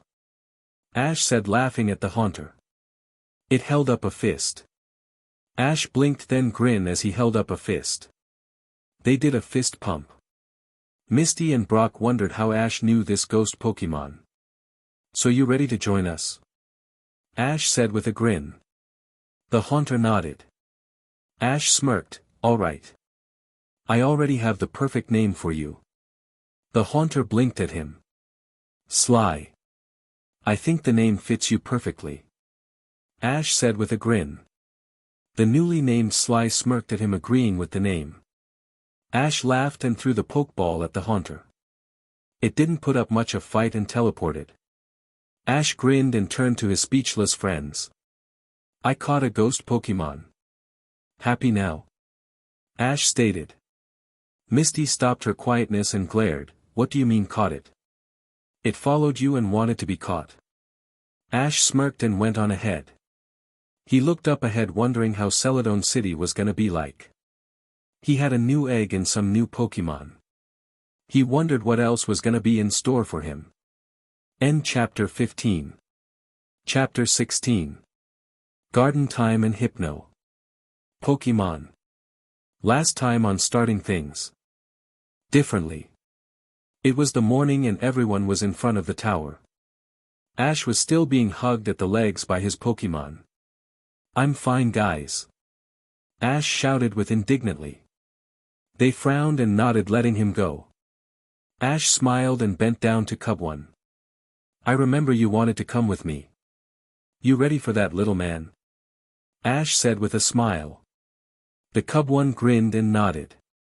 Ash smiled. All right, let's give you a name, shall we? Ash stated. Cubone blinked at this. Ash frowned and hummed. I think the name Rattle will work for you. Ash said with a grin. The Cubone blinked at Ash in confusion. Ash smirked. When you cry, your helmet rattles. Even when you evolve. Ash stated firmly. The newly named Rattle went wide-eyed at this and realized this was true. Rattle cooed and hugged Ash's leg. Ash smiled and pulled out a Pokeball. Ready? Ash said in question. Rattle nodded and held still. Ash taped Rattle on the head and watched him get Sked in. Rattle didn't put up much of a fight and teleported away. Ash got up and hugged his egg to his chest. Thanks again, Brock, for watching the egg for me while I was unconscious. Brock smiled. It was nothing. Ash still smiled. Still thanks. The gang got ready to leave. Did you catch any ghost Pokemon? Misty questioned. Ash shook his head in negative. Nah. They are too hard to catch. Ash said with a grin. It was then, as they were leaving, Ash felt a hand on his shoulder that made him freeze. The action seemed very familiar, and only one Pokemon did that to him. Haunter. Ash whispered and turned to be face to face with the ghost Pokemon. It was grinning at him and Ash was speechless. The gang looked over, wondering why their friend was really silent. They freaked at the sight of the ghost Pokemon. Wah! They shrieked and backed away. Ash laughed and looked to Haunter. Why are you here? Why aren't you in the tower with the gang? Ash asked. The Haunter smirked and looked at him. Haunter. It said, pointing to his belt. You had so much fun with me. That you want to come along? Ash said, wide-eyed.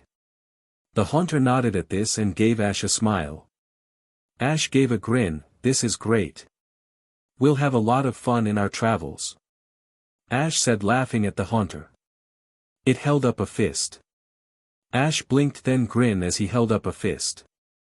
They did a fist pump. Misty and Brock wondered how Ash knew this ghost Pokemon. So you ready to join us? Ash said with a grin. The haunter nodded. Ash smirked, all right. I already have the perfect name for you. The haunter blinked at him. Sly. I think the name fits you perfectly. Ash said with a grin. The newly named Sly smirked at him, agreeing with the name. Ash laughed and threw the pokeball at the haunter. It didn't put up much of a fight and teleported. Ash grinned and turned to his speechless friends. I caught a ghost Pokemon. Happy now? Ash stated. Misty stopped her quietness and glared. What do you mean caught it? It followed you and wanted to be caught. Ash smirked and went on ahead. He looked up ahead wondering how Celadon City was gonna be like. He had a new egg and some new Pokemon. He wondered what else was gonna be in store for him. Present.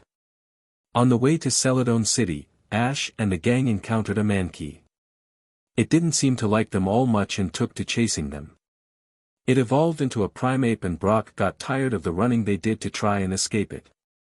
He used his Onix to give it a piece of his mind. When it was down, Brock caught it and realized he caught himself a new Pokemon. Ash clapped him on the back saying a job well done. They continued their journey soon afterwards. Ash and the gang were currently looking at the big buildings in awe.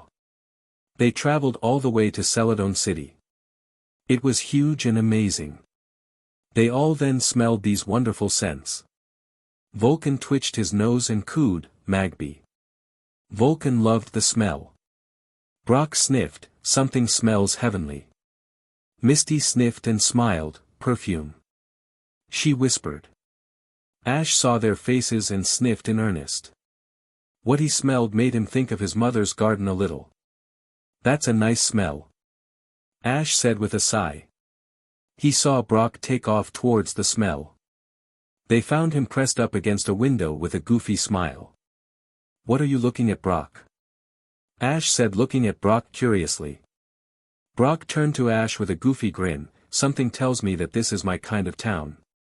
He stated and pointed to through windows. Ash blinked at this and peered in. He saw some attractive-looking girls sitting and talking around a display table. Ash noticed it was a perfume store.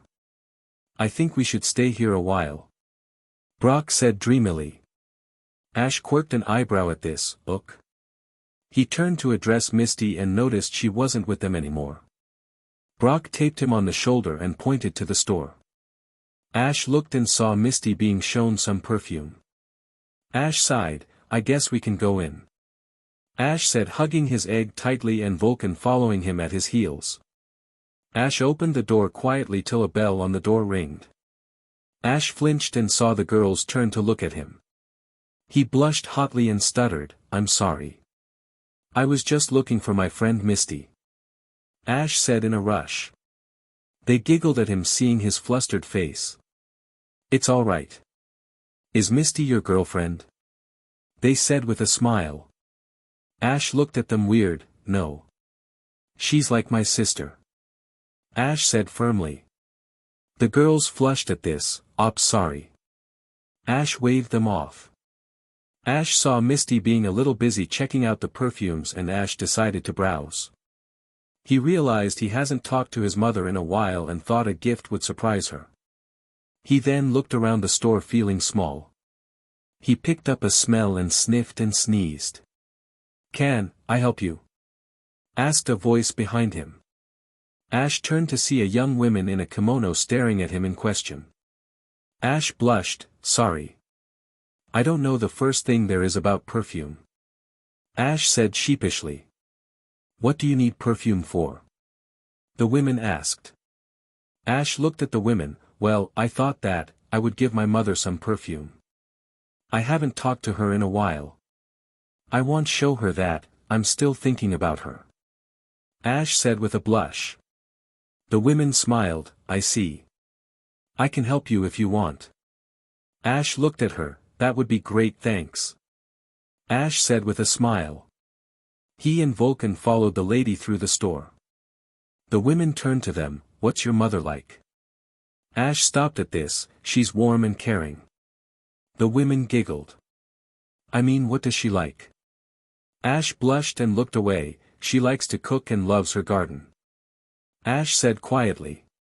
The women smiled. I can show you where our best garden scents are. She led them to the middle part of the store where Misty was being helped. Can you girls show this nice young man where the garden perfumes would be? He's looking to buying one. The women said with a smile. The ladies nodded to her and looked at Ash. He gave them a sheepish wave which made them giggle again. They led him to some different perfumes and started pulling 10 sprays of perfume. Alright, here's some of our best perfume with a garden hue. One girl said softly. Do you want us to have it sprayed on a paper for you to smell or on your wrist? They asked. Ash blinked at this. I'll do the paper please. He said, lifting his head a bit, moving some hair. They flinched at the sight of his scar, but otherwise ignored it. Ash smiled seeing their professionalism. They pulled out the first spray. This one has a smell of a rose garden. They said and sprayed it for him.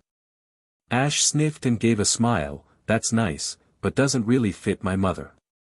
They giggled and did the same to the other sprays. They lifted the last one and sprayed.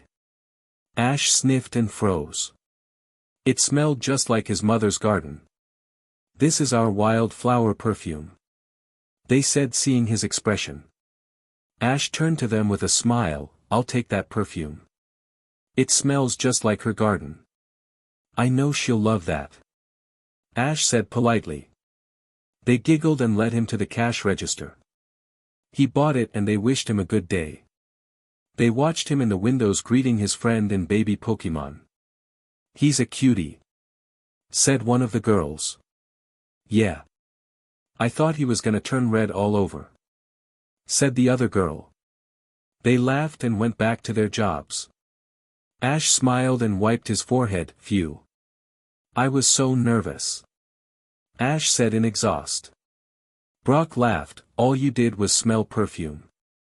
Ash glared. Also try not to stammer too much either. Those girls were hard to talk to. Ash said firmly. Misty frowned. But you talk to me all the time. Ash blushed. Well, that's different. I consider you a sister. Ash said simply. Misty smiled at that. That's nice. I consider you a brother. She smiled and hugged him. Ash smiled and returned it. So should we head to the grass gym? Brock said, breaking the sibling hugging moment. Ash froze and nodded. Yeah, let's head there. They looked at the grass gym in wonder. It looked like the top of a Vileplume. Ash smiled. Let's go on in. Ash said and walked up the stairs. He went through the double doors and saw lots of women everywhere. Excuse me. I would like to fight Erika. Ash asked the lady at the front desk. The lady looked up at him and stared. She then started to giggle. Of course you may, she said in delight. Ash smiled. Thank you. Ash and the gang followed her to the plant nursery.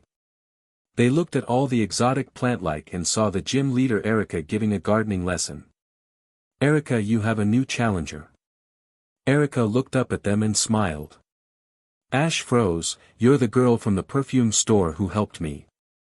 Ash said in shock. Erika giggled. Yes. I'm the owner of that store and was concerned seeing a boy looking like a bull in a china shop. Erika smiled, then soon after, image my surprise, the boy just wants to get perfume for his mother. Ash blushed hotly at that. The girls giggled at his expression. Erika smiled. Let's have a Pokemon match, shall we? Ash grinned. Yeah. They both stood on the other sides of the grass field. Ash nodded. I'll go first. Naga. I choose you. Ash shouted, throwing his snake Pokemon. Naga came out with a hiss. Tangela. I choose you. Shouted Erika. Ash grinned, knowing what to expect with a Tangela having won himself. Tangela Wine Whip. She shouted. Ash glared. Naga use Rap Attack and followed by Fire Fawn. Ash shouted. Naga dodged and wrapped her coils around the Tangela. It shrieked at this and screamed when the fire fong hit it. Tangela! Use stun spore! Erika shouted. It did its attack and Naga went stunned at this. No! Naga! Return! Ash shouted in alarm. The Tangela soon fell afterwards and Erika returned it as well. You did good, girl.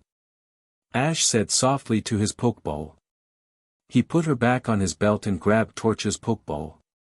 Alright, Torch. I choose you. Ash shouted. Torch came out and screeched, Charmander. Erika glared. This should be easy. Weepinbell. Go. It came out and looked at its opponent. Weepinbell Razor Leaf. Erika shouted. The flycatcher Pokemon nodded and sent razor leaves everywhere. Flamethrower Torch. Torch screamed and released its fire. Erika was in shock seeing the falling fire ashes. Weepinbell tried to dodge them. Now use Skull Bash. Ash shouted pointing to the flycatcher Pokemon. It sent the Weepinbell flying and landing in front of Erika dazed. Erika returned her Pokemon and pulled out her last Pokeball. Let's go Gloom. Erika shouted releasing her weed Pokemon. It came out with a glum face with some drool. Ash and Torch sweat dropped at this. Erika told it to release its smell.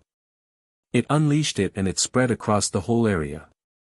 Torch smelled it and started crying at the bad smell. Ash watched his Charmander fall over dazed from holding his nose for so long.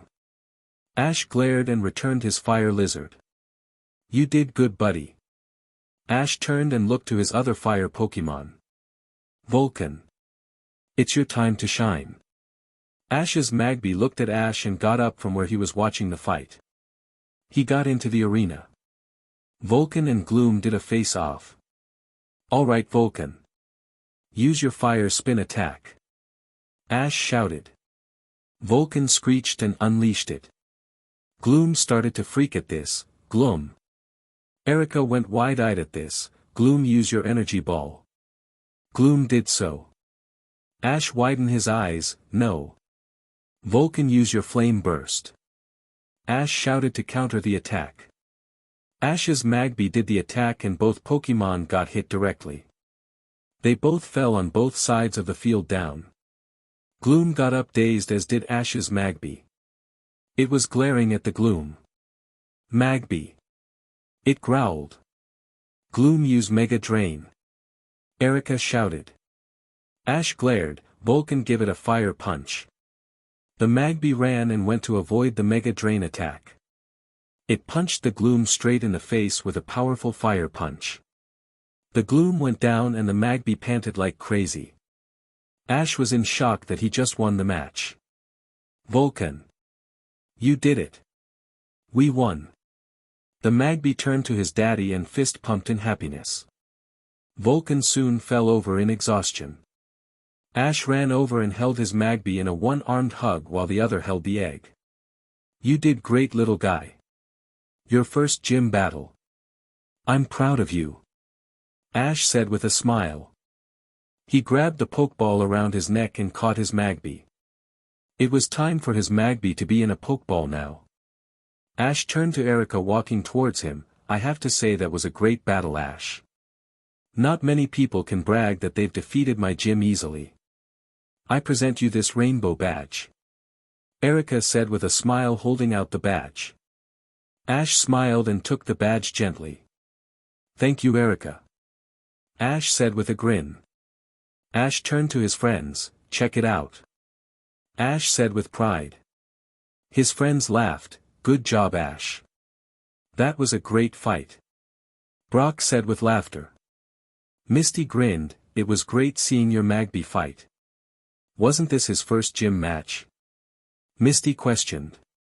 Ash smiled. Yeah. He did great, didn't he? Ash said, sounding like a proud poke parent. Everyone laughed at this. You sound like a proud dad, Ash. Misty said with a giggle. Ash blushed. No. I don't. Tell her, Brock. Ash shouted in denial. Brock shook his head, don't get me into this.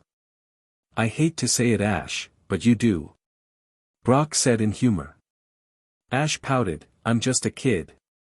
Brock smirked, you may be a kid, but you're a poke parent now. So you're a father of 3. Ash blinked, 3. I have only Vulcan and the egg. Shouldn't it be 2? Brock shook his head again, counting the cub when you caught it considers you a poke parent. So it's 3. Ash went wide-eyed at that. I'm a father of 3. Ash cried out in shock. Everyone saw his panicked face and laughed. The gang was getting ready to leave Celadon City. They turned and waved at Erika. See ya, Erika. They said, waving to her goodbye. Erika smiled, good luck on your journey, guys. She shouted in happiness watching the gang leave. So let's head to the next city. Ash said with a smile. Everyone agreed and headed onwards to the next destination. Ash and the gang were in a new city. Ash and Misty were looking at the big skyscrapers. They looked at Brock, who was carrying the map. What city are we at, Brock? Ash questioned.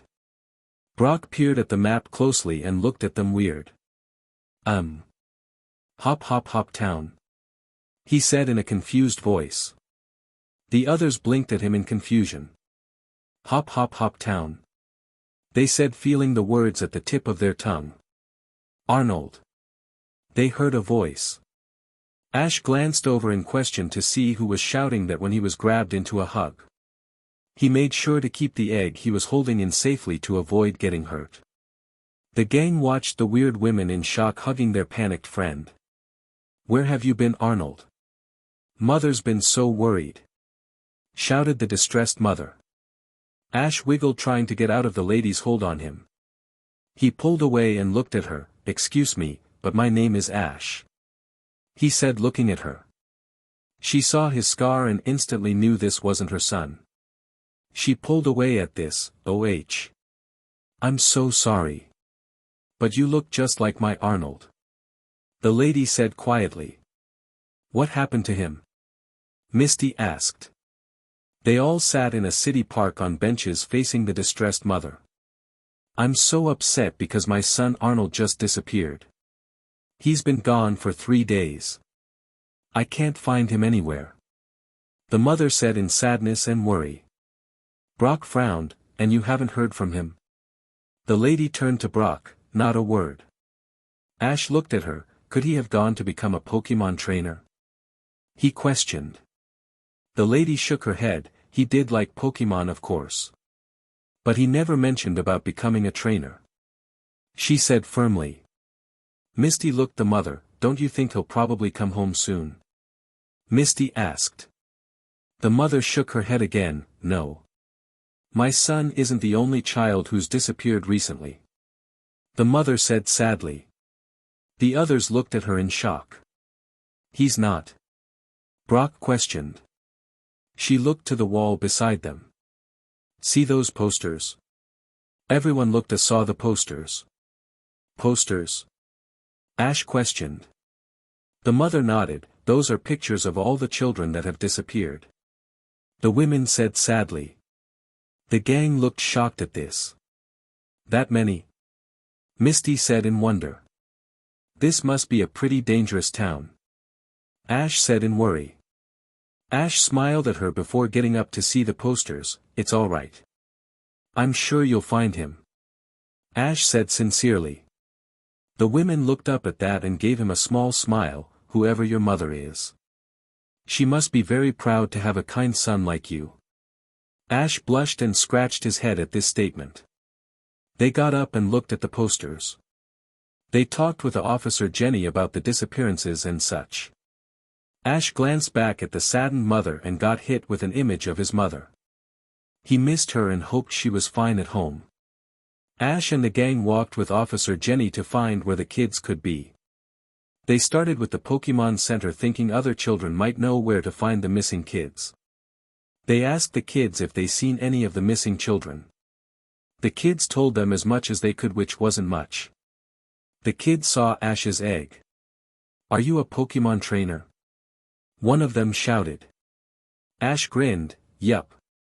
Ash smiled. They saw his scar and tried to not ask what happened. "What Pokemon do you have?" asked another kid. Ash smiled, "I have a Fiero, Sandslash, Charmander, and a Gyarados." Ash said with a grin. "I won't tell you anymore. You can see them when I'm at the Indigo Plateau." Ash said with a smile. The kids looked at him in awe. "A Gyarados?" one shouted in shock. Another said, "I heard they are dangerous and hard to train." Ash frowned, "No, they aren't that bad. I have 2 of them. I should know." The kids looked at him shocked with their eyes as big as they could get. 2. They all whispered. Ash grinned and gave a nod. They went to Nurse Joy. They asked her if she's seen any of the missing children. She told them that she hasn't and has had her own hands full. They asked her what the problem was. She told them that the Pokemon in the center was acting really strangely. She led the group to the Pokemon lab in the Pokemon Center. They saw all sorts of Pokemon in the room. She frowned, "Just look at Cubone and Oddish." They saw the Pokemon looking down.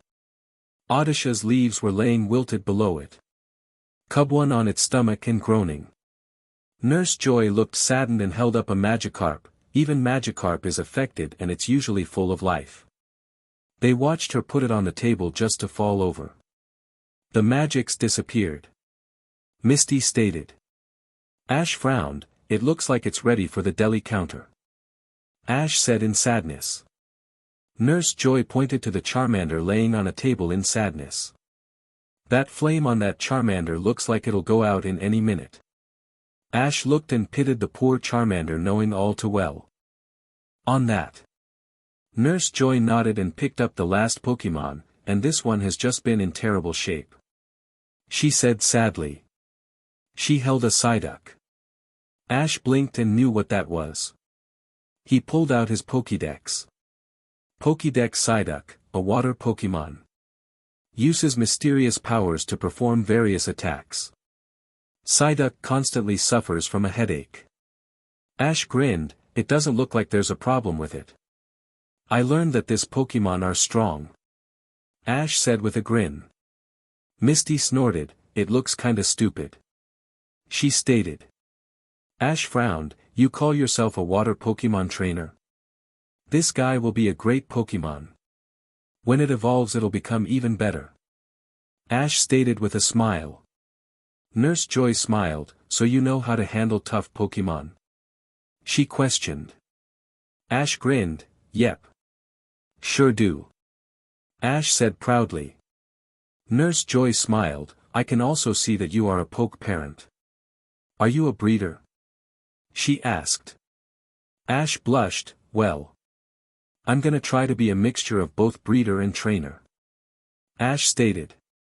Nurse Joy nodded, "That's a smart combination." Ash smiled, "Yeah." They then continued back on subject, wondering why the Pokemon were acting this way. Nurse Joy explained that all this happened 3 days ago. She told them that the Pokemon started getting worse and worse every day that has passed.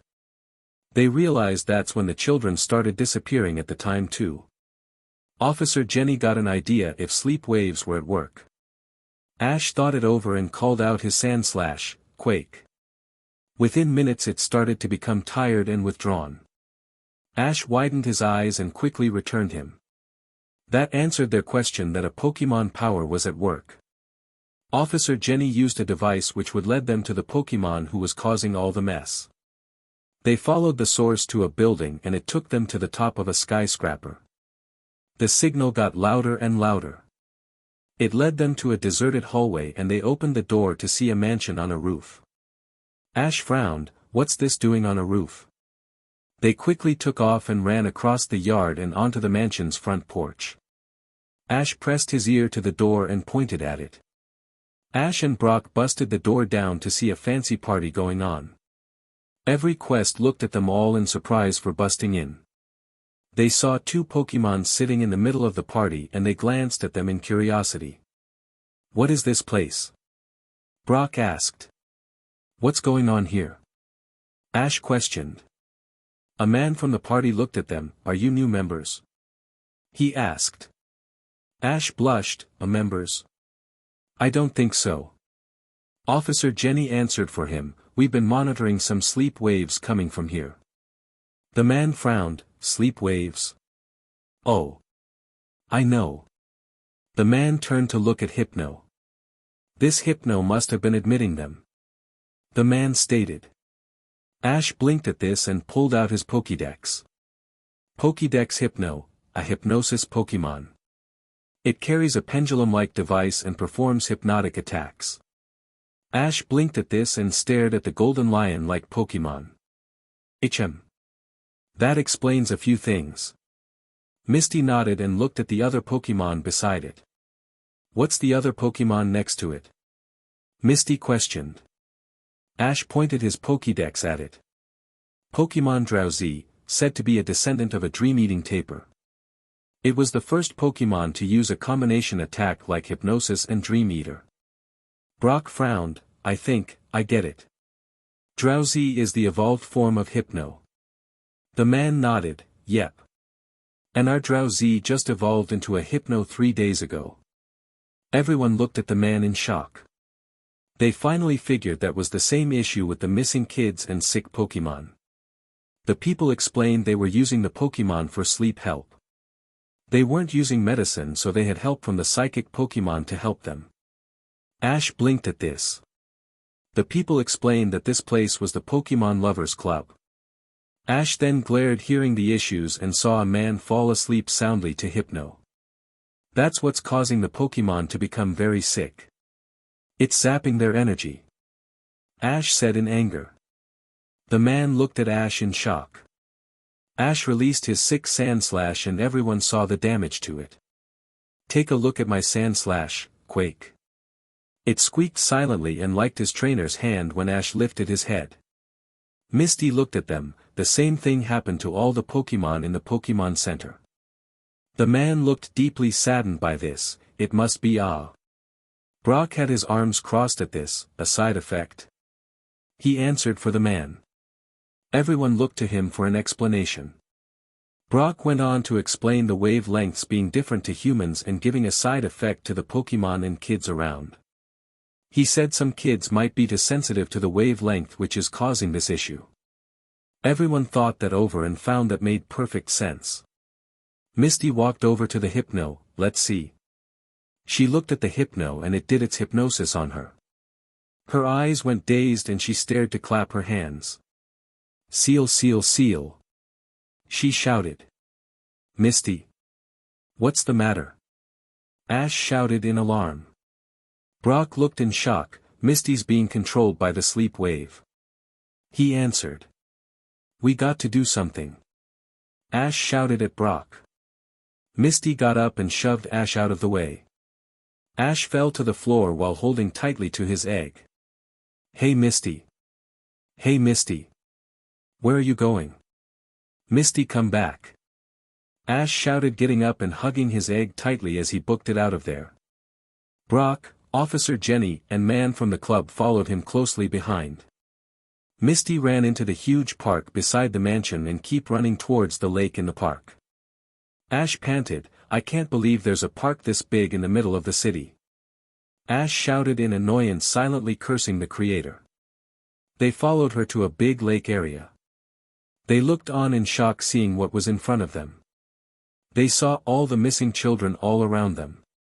What made them look on was what the kids were doing. They were acting like Pokémon. Ash blinked at this in shock. He felt a nuzzle on his leg. He looked down to see a young boy acting like a Nidoran. He widened his eyes, seeing the boy looked a little like him. This must be Arnold that Mother was looking for. Ash shouted in alarm. The boy, who thought he was a Nidoran, looked at Ash and squeaked. It went off to the rest of the kids and continued to act the way he was. Ash couldn't believe this. Why are they acting that way? Ash said in shock, hugging his egg. Brock frowned. Pokemonitis. Brock stated. Ash looked to Brock in question. Pokemonitis? Ash shouted. Brock nodded and explained that the sleep wave made them think they were Pokemon. Ash went wide-eyed at this, dang, and it got Misty too. Brock nodded, yeah. The man watching this couldn't believe his eyes. How on earth could a thing like this could happen? The man said sadly. Officer Jenny went to go try to get the kids to go with her. She wasn't having any luck getting them to go with her. Everyone looked down wondering how they could fix this problem. The man perked up, say. I know. What if we use Drowsy to cure the children? The man stated. Ash turned to the man, Drowsy. The man nodded, sleep. In its dream wavelengths maybe counter-react to Hypno's wavelengths. The man said. Brock smiled and nodded, yeah. That might just work. Ash smiled, let's give this a try. He then grabbed some rope and smirked at Misty. You'll thank me for this later. He then hog-tied her. Brock's sweat dropped at this, you know she's gonna kill you when she wakes up, right? Ash smirked, that's why her hands and feet are tied. Ash singed at Brock. Brock facepalmed at this. They were back at the mansion with Misty sitting in front of Drowsy. The man looked at Drowsy and gave it a command, Drowsy, use your dream waves and focus them to this girl. The Drowsy nodded and went to work. Misty, who was still acting like a seal, was put into a dead sleep. The Drowsy then clapped his hands and Misty woke up in a snap. Hey, where am I? She said in shock. Geez, Misty. You're looking kind of beat. Ash said with a smirk. Misty glared, why you dash? She shouted and fell over. She saw her hands and feet tied. What the hell? She said in alarm. She saw Ash's dark smirk and saw red, why you? Untie me now, catch 'em. When, I'm freed your butt is mine. She snarled. Ash grinned, if you're freed, that is. Ash singed to her. Misty growled at him, you're a dead man, catch 'em. Dead. Misty shouted, wiggling like a worm. Officer Jenny smiled and realized that this can save the kids. Brock picked up the Drowsy and carried it to the park. Ash and Misty following soon after. Ash had gotten a mallet to the head thanks to Misty. She was proud of that when Brock took pity on her and freed her. They had a run-in with Team Rocket till Ash, who got injured by Misty, was in a set-off mood, sent them flying. He used his Fiero, Talon, to hyper-beam them away. Ash and the gang ran to the park. Ash and the gang watched the Drowsy get to work. Ash released his Sandslash to help him feel better. All the humans and Pokemon started to dream. The Drowsy then clapped his hands, which woke everyone up. Everyone looked around in shock and got up to go home. Quake got up and stretched. It saw his trainer and squeaked, nuzzling his leg. Ash laughed and petted his head. Arnold. They heard and turned to see the mother from earlier hugging her son. Ash smiled at this scene. They then remembered that they needed to cure the Pokemon at the Pokemon Center. They were at the lab in the Pokemon Center watching the Drowsy get to work curing the sick Pokemon. It clapped its hands and everyone looked better than ever. Everyone got up and looked lively. Nurse Joy smiled at this, they're all back to normal. Misty smiled, sometimes, I wonder what the Pokemon dream about. Ash smiled and looked to his egg, I'd love to know that too. Brock thought about it, they must have been dreaming about getting stronger and evolving. Misty smiled, I dream about that sometimes too. She said wishfully. Ash smiled, I dream of becoming the best trainer out there. Ash said softly. Nurse Joy sighed and looked to the lone Psyduck. Brock saw this and appeared to her, what's the matter? A beautiful woman shouldn't have too much to be sad about. Brock said with a grin. All the Pokemon are better, but this one's still holding its head. She questioned. Brock smirked, leave it to me. Caring for Pokemon is the sole purpose of my life. The reason I exist. Brock stated. Nurse Joy looked at him, then maybe you can help it. She said to him. Brock looked at Psyduck and sweat dropped. They left the Pokemon Center with Brock trying to avoid the water Pokemon. You take it, Misty. You're a water Pokemon trainer. Brock said. Misty frowned, no. Why would I want such a boring Pokemon? She said with a snort. Ash frowned and glared at Misty. Well, if you guys don't want him, I do. Ash said firmly. He walked to the curious Psyduck looking at him. Ash smiled and bent down to his level of eyesight. Hello. I'm Ash. Do you want to be my Pokemon for my journey? Ash said softly to the Psyduck. It looked at Ash and down at the ground. It wasn't used to be treated this nice. I know what you suffer from and, I don't care. I know that you're a wonderful Pokemon, Psyduck. Ash said with a gentle smile. The Psyduck looked at Ash and it gave him a beck grin. Ash leaned forward and pressed his forehead to Psyduck. The Psyduck to the same. They did a cute headbutt to each other. Ash smiled and pulled out a Pokeball. I need a name for you. The Psyduck looked at him. Einstein. Ash said firmly. Your psychic powers are strong and it's from your brilliant mind. The Psyduck looked at Ash and it hugged his leg. Ash smiled and rubbed the top of its head. He gently pressed the Pokeball to its forehead and watched it get captured. Ash smiled and got up. The gang looked at Ash. Why did you catch such a weird Pokemon? Misty questioned. Ash looked at her weird. Don't you know when a Psyduck evolves it turns into Golduck? Ash stated. Misty froze. That thing becomes that? Ash stood still as she yelled, yes. He'll be a great team member. Ash said with a smile. Misty growling at missing out on a cool Pokemon. Let's head to the next town. Ash said with a grin. Everyone started heading to their next destination. Ash looked down at the egg in his hands. I can't wait until you hatch, little one. I know we'll be a great team.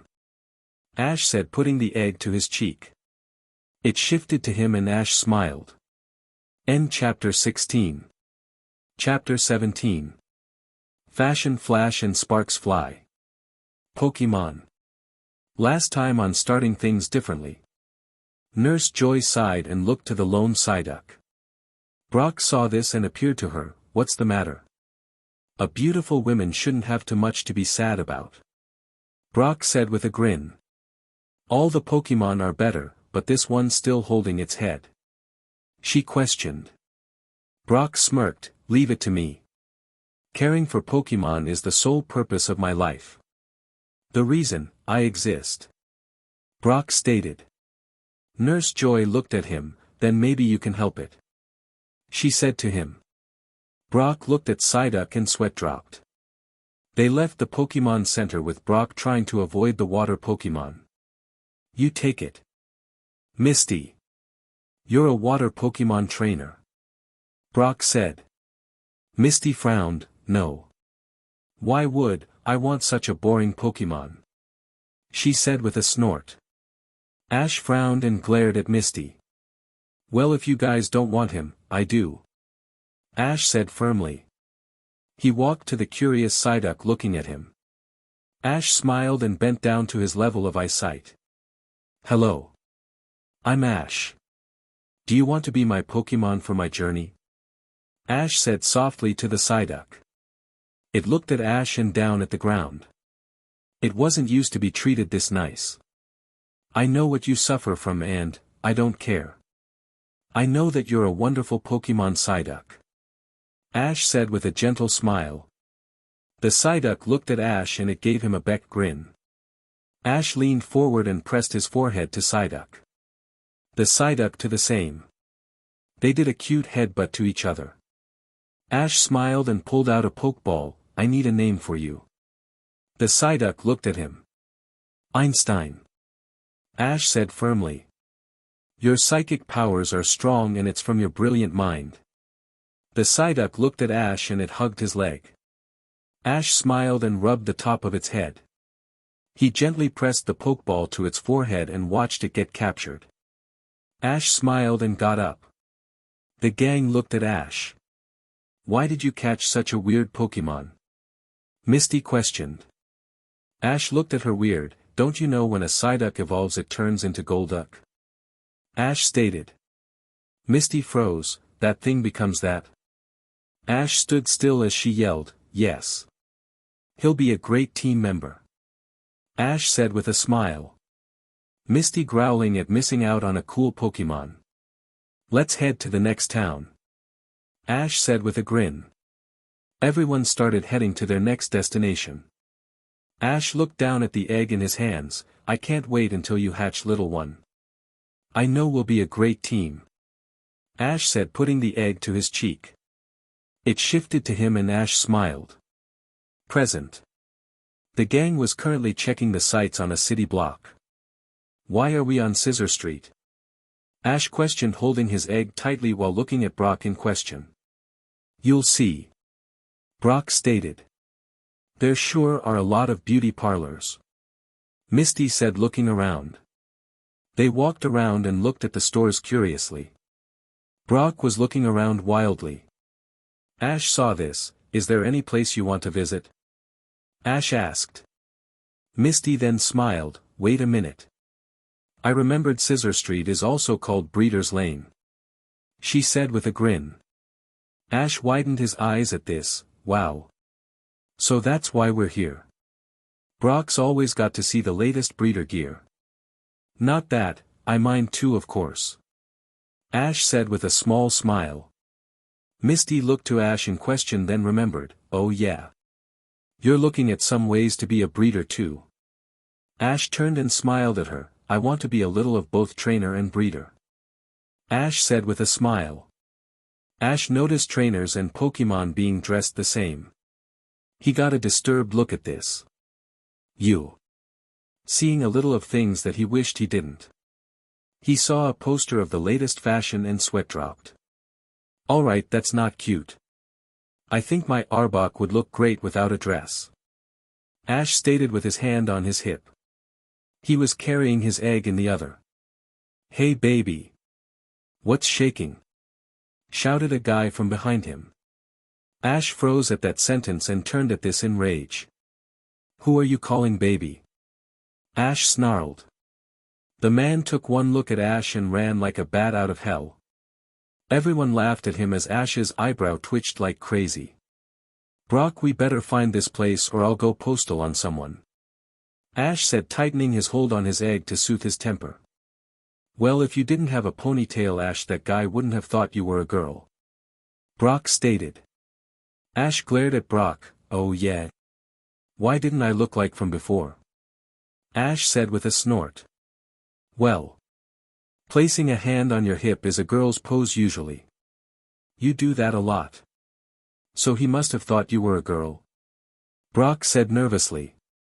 Ash glared daggers at Brock. I can't believe this crap. Ash said and muttered to himself. Brock wiped his sweat in relief and went back to searching for the store.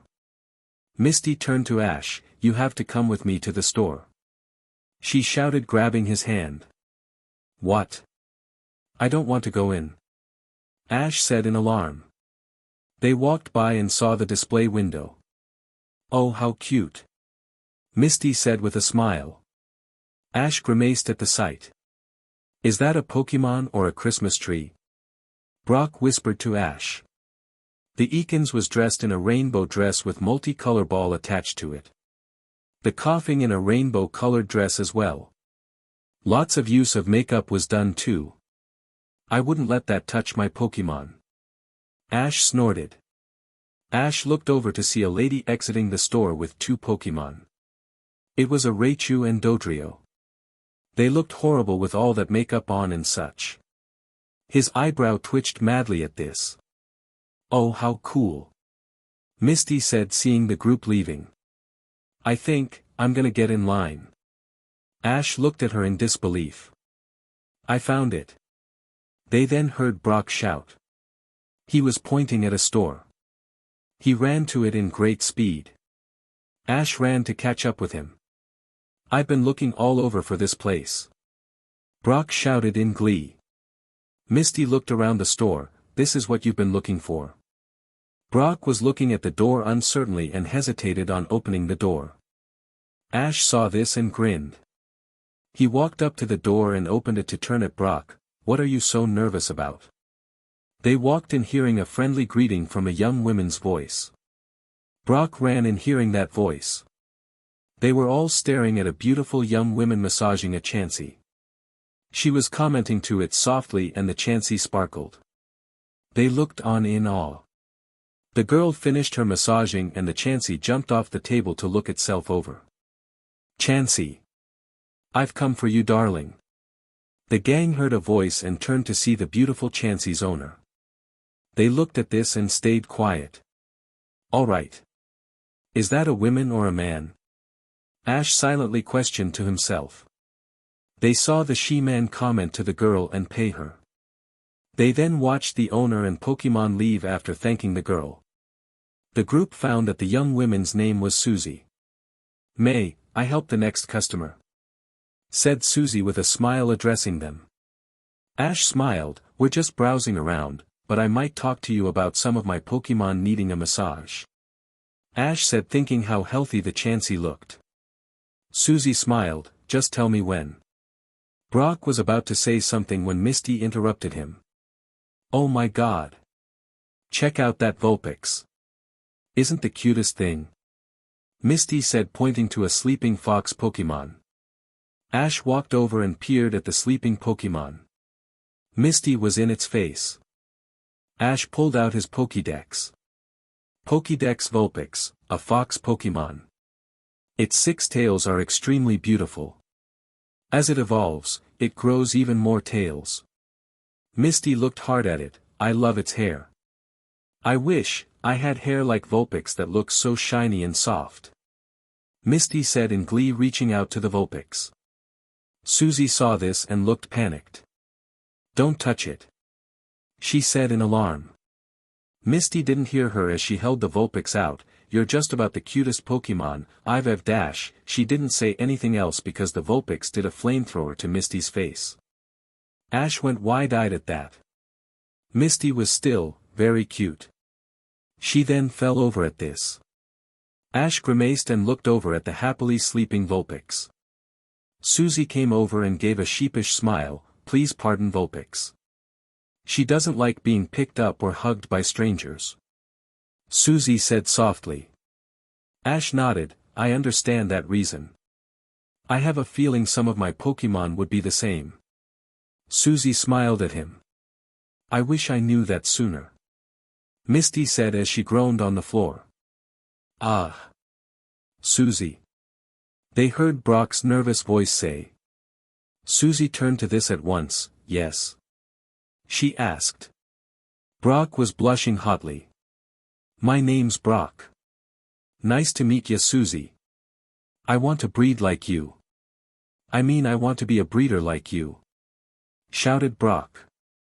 Susie smiled at Brock. It's very nice to meet you, Brock. I'm flattered that you want to make me your model. Susie said happily. Brock blushed again. Yeah, I want to model you. I mean. I'm flattered that you're flattered. I mean. Your Vulpix is nice. Brock said, trying to talk to Susie. Ash blinked at this with Misty coming up looking at Brock in confusion as well. Brock was blushing hotly now. What I'm trying to say is. Susie, I'm begging you to accept me as your pupil. Brock shouted at her. Ash and Misty went wide-eyed at this statement. Susie looked gobsmacked. Ash was gonna say something, then remembered Brock wanted to come and research ways to become a better breeder. He realized that this could be a good way for Brock to get his foot in the door. So he wisely kept his mouth shut. Susie looked at Brock in shock. I don't have pupils, Brock. Breeding takes up all my time. Susie said in earnest. Ash looked at her. That's cool. So Brock, why are you choosing her to be your teacher for breeding? Ash asked. Brock looked at Ash like he was mad. He went on and on about how great Susie was in the breeding world, winning awards for 4 straight years. Brock went on and on about it. Misty looked at Susie in shock. Now that's a great breeder. Susie blushed at this. Ash looked at her in amazement. Brock gave a huff and said, "You better believe it."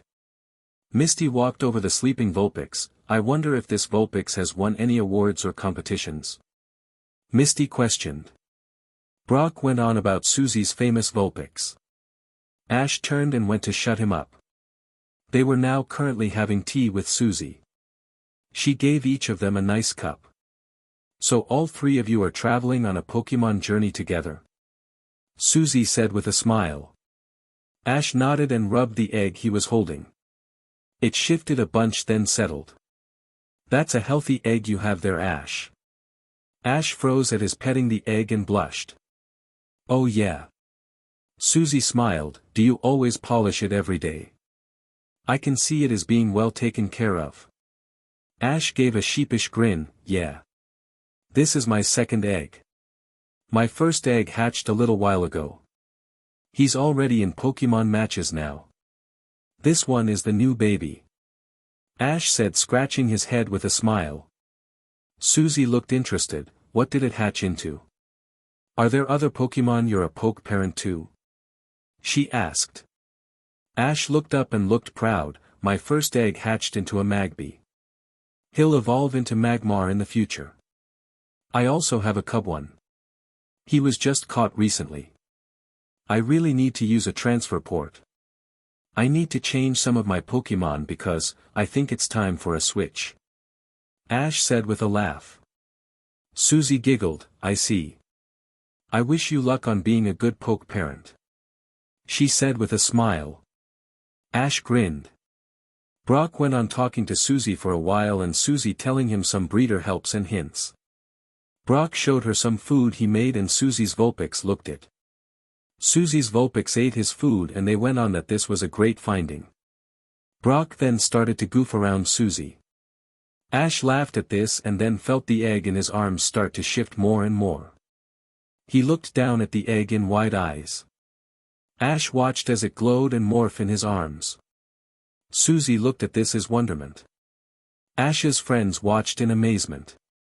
Ash saw the glowing fade and until a new Pokemon was in his arms. It looked so cute in his eyes that he just didn't want the new thing to leave his arms. He took the time to notice its features. It had a white body. Its legs looked like it was wearing a dress. It had a green helmet head that had a red horn on the front and a smaller one on the back. It cooed as it stretched in his arms. Ash was in awe staring at his new baby Pokemon. It went to look at him with these pair of red eyes. It tilted its head at him and cooed. Ash smiled. "Hello there. I'm your new daddy." Ash went and grabbed his Pokédex. Pokédex Ralts, the feeling Pokemon. Ralts is the pre-evolved form of Kirlia. It can use the horns on its head to read human emotions. Ralts rarely shows itself to humans, but may occasionally approach when it senses positive or happy feelings. Ash smiled and hugged the baby to him. The Ralts squealed happily, feeling Ash's joy emotion for it. Ash smiled and nuzzled the top of the baby's head till he felt eyes on him. He looked and saw his friends and Susie watching him interact with the Ralts. Ash blushed hotly at this. My egg hatched." The others laughed. "So are you gonna introduce us to it?" Ash perked at that. "Oh yeah." He turned to the Ralts looking at him curiously, knowing that this was his daddy. Ash smiled lovingly to his baby Ralts. "These are my best friends." He pointed to them. "Misty." Misty smiled and waved. "Brock." Brock gave a grin and made a funny face at it. "And this is our new friend Susie." Susie smiled at the baby Ralts. It blinked at them cutely and then got nervous. It cuddled into Ash's chest, feeling shy around his friends. They laughed at how cute it was. Ash smiled and hugged his baby close to his chest while they sat around. Vulpix sniffed the new baby curiously as the Ralts cuddled closer into Ash's arms. They talked animatedly to each other, glad to witness such a cool event. Misty then asked Susie what the deal was with the new salon around. She asked if that was the latest trend in the Pokemon fashion world. Susie told them ever since the new big salon came out, more people have been getting their Pokemon in that fashion. She said they care more for looks than what was on the inside. Ash snorted, I thought it was very tacky. It's not about showing off. Ash stated and went to cuddling his Ralts. It squealed at this action in happiness, feeling his daddy's emotions. Misty blinked and said, but some Pokemon like to show off as well. They shook their heads at this. Misty looked at Ash's Ralts. I can see it in a cute fashion. She imaged it in makeup and a dress. Ash glared, no. He's not going getting anything. Ash shouted. Misty blinked at him, how do you know it's a boy? It looks like a girl. She asked him. Ash looked at her, I just know he's a boy. I'm thinking of a great name for him now. Ash said to Misty. I personally think it's what the inside that counts for a Pokemon's true beauty. Ash said with a smile. He knew a bunch of his Pokemon were lovely without any makeup. Misty frowned, I didn't say anything of the sort. They went to exchanging insults to one another. Ralt started to feel overwhelmed by Ash's emotions. Ash saw this and stopped. He continued to glare angrily at Misty. If you think that's the latest trend, why don't you take one of your Pokemon to that salon? Ash said to her in a sneer. Misty perked at this, you right. Let's go Oddish. Misty shouted. The weed Pokemon came out and looked to her master. Misty looked at Ash, we're going and we'll be cuter than you could ever hope to think. My Oddish will be more cuter than your Ralts. She said, walking off with Oddish in her arms. Ash snorted at this, fine by me. Ash said and went to hugging his nervous baby after giving off to much emotions. Susie went on thinking that the new salon was making her rethink her methods. Brock went on to her saying that her methods were fine and continue her path of breeding. Brock went on that it's what's on the inside that matters. Ash smiled at this, yeah. We have to show that's what counts. Right, little one? Ash said to his Ralts. It cooed to him. Ash smiled at this, I think your name will be Rune. Brock looked at him, Rune. Why that name? Ash looked at him, it says in psychic powers. There are runes listed in the wordings and spells. I think Rune is perfect for him. Ash said with a smile. Rune squealed, loving the name his daddy gave him. Susie smiled at this interaction then frowned, but how can we prove them that inner beauty matters? Brock smirked, by giving them a demo. He then looked to Ash for this. Ash saw this and knew Brock was gonna want to use one of his Pokemon. Soon a crowd started gathering for Susie's lecture. Brock was being the host on describing Susie's lecture on Pokemon care. They all looked at Ash's Persian sitting on the display table. Susie was currently massaging the big cat Pokemon. She explained each feature she was doing to the Persian. Ash smiled seeing Batet purr at Susie's massaging. She then got Ash to walk over and massage his Pokemon in the way she gave her lecture. Ash gave a smile and nod. Rune toddled behind him holding tightly to his pants. The people in the crowd saw this action and thought that was cute. Ash went to Batet and rubbed her in the way Susie said so in her lecture. The big cat was purring up a storm and was putty in Ash's hands. Everyone watched and looked down at their super make-upped Pokemon. They all sighed to themselves at this. Misty was the only other person in the line at the salon. He walked in with Oddish in her arms. The stylist saw her and freaked, recognizing her as one of the twerp's friends. They grabbed her and went to give her a makeover. Misty kept shouting that the makeover was for her Oddish. When they finished giving her a makeover and showed her new look in a mirror, her anger went away. She loved the makeover they gave her. She then went on saying she wanted to try more new styles from them. That was going on fine till Meowth ruined it. He ruined Team Rocket's plan and showed who they were. Misty was about to run and escape till James grabbed her. She went to call for help from Oddish when they all noticed it ran. Misty hoped it went to grab her friends. Oddish ran as fast as her legs could carry her. She panted and ran into the crowd of people for Susie's lecture. Odd Oddish odd. She shouted desperately. Ash's Persian looked up at Oddish's screaming. Ash's Ralts did too, only more curious. Oddish went on explaining what happened to her trainer. Botet looked at her in shock. Rune felt the emotion and whined to his dad.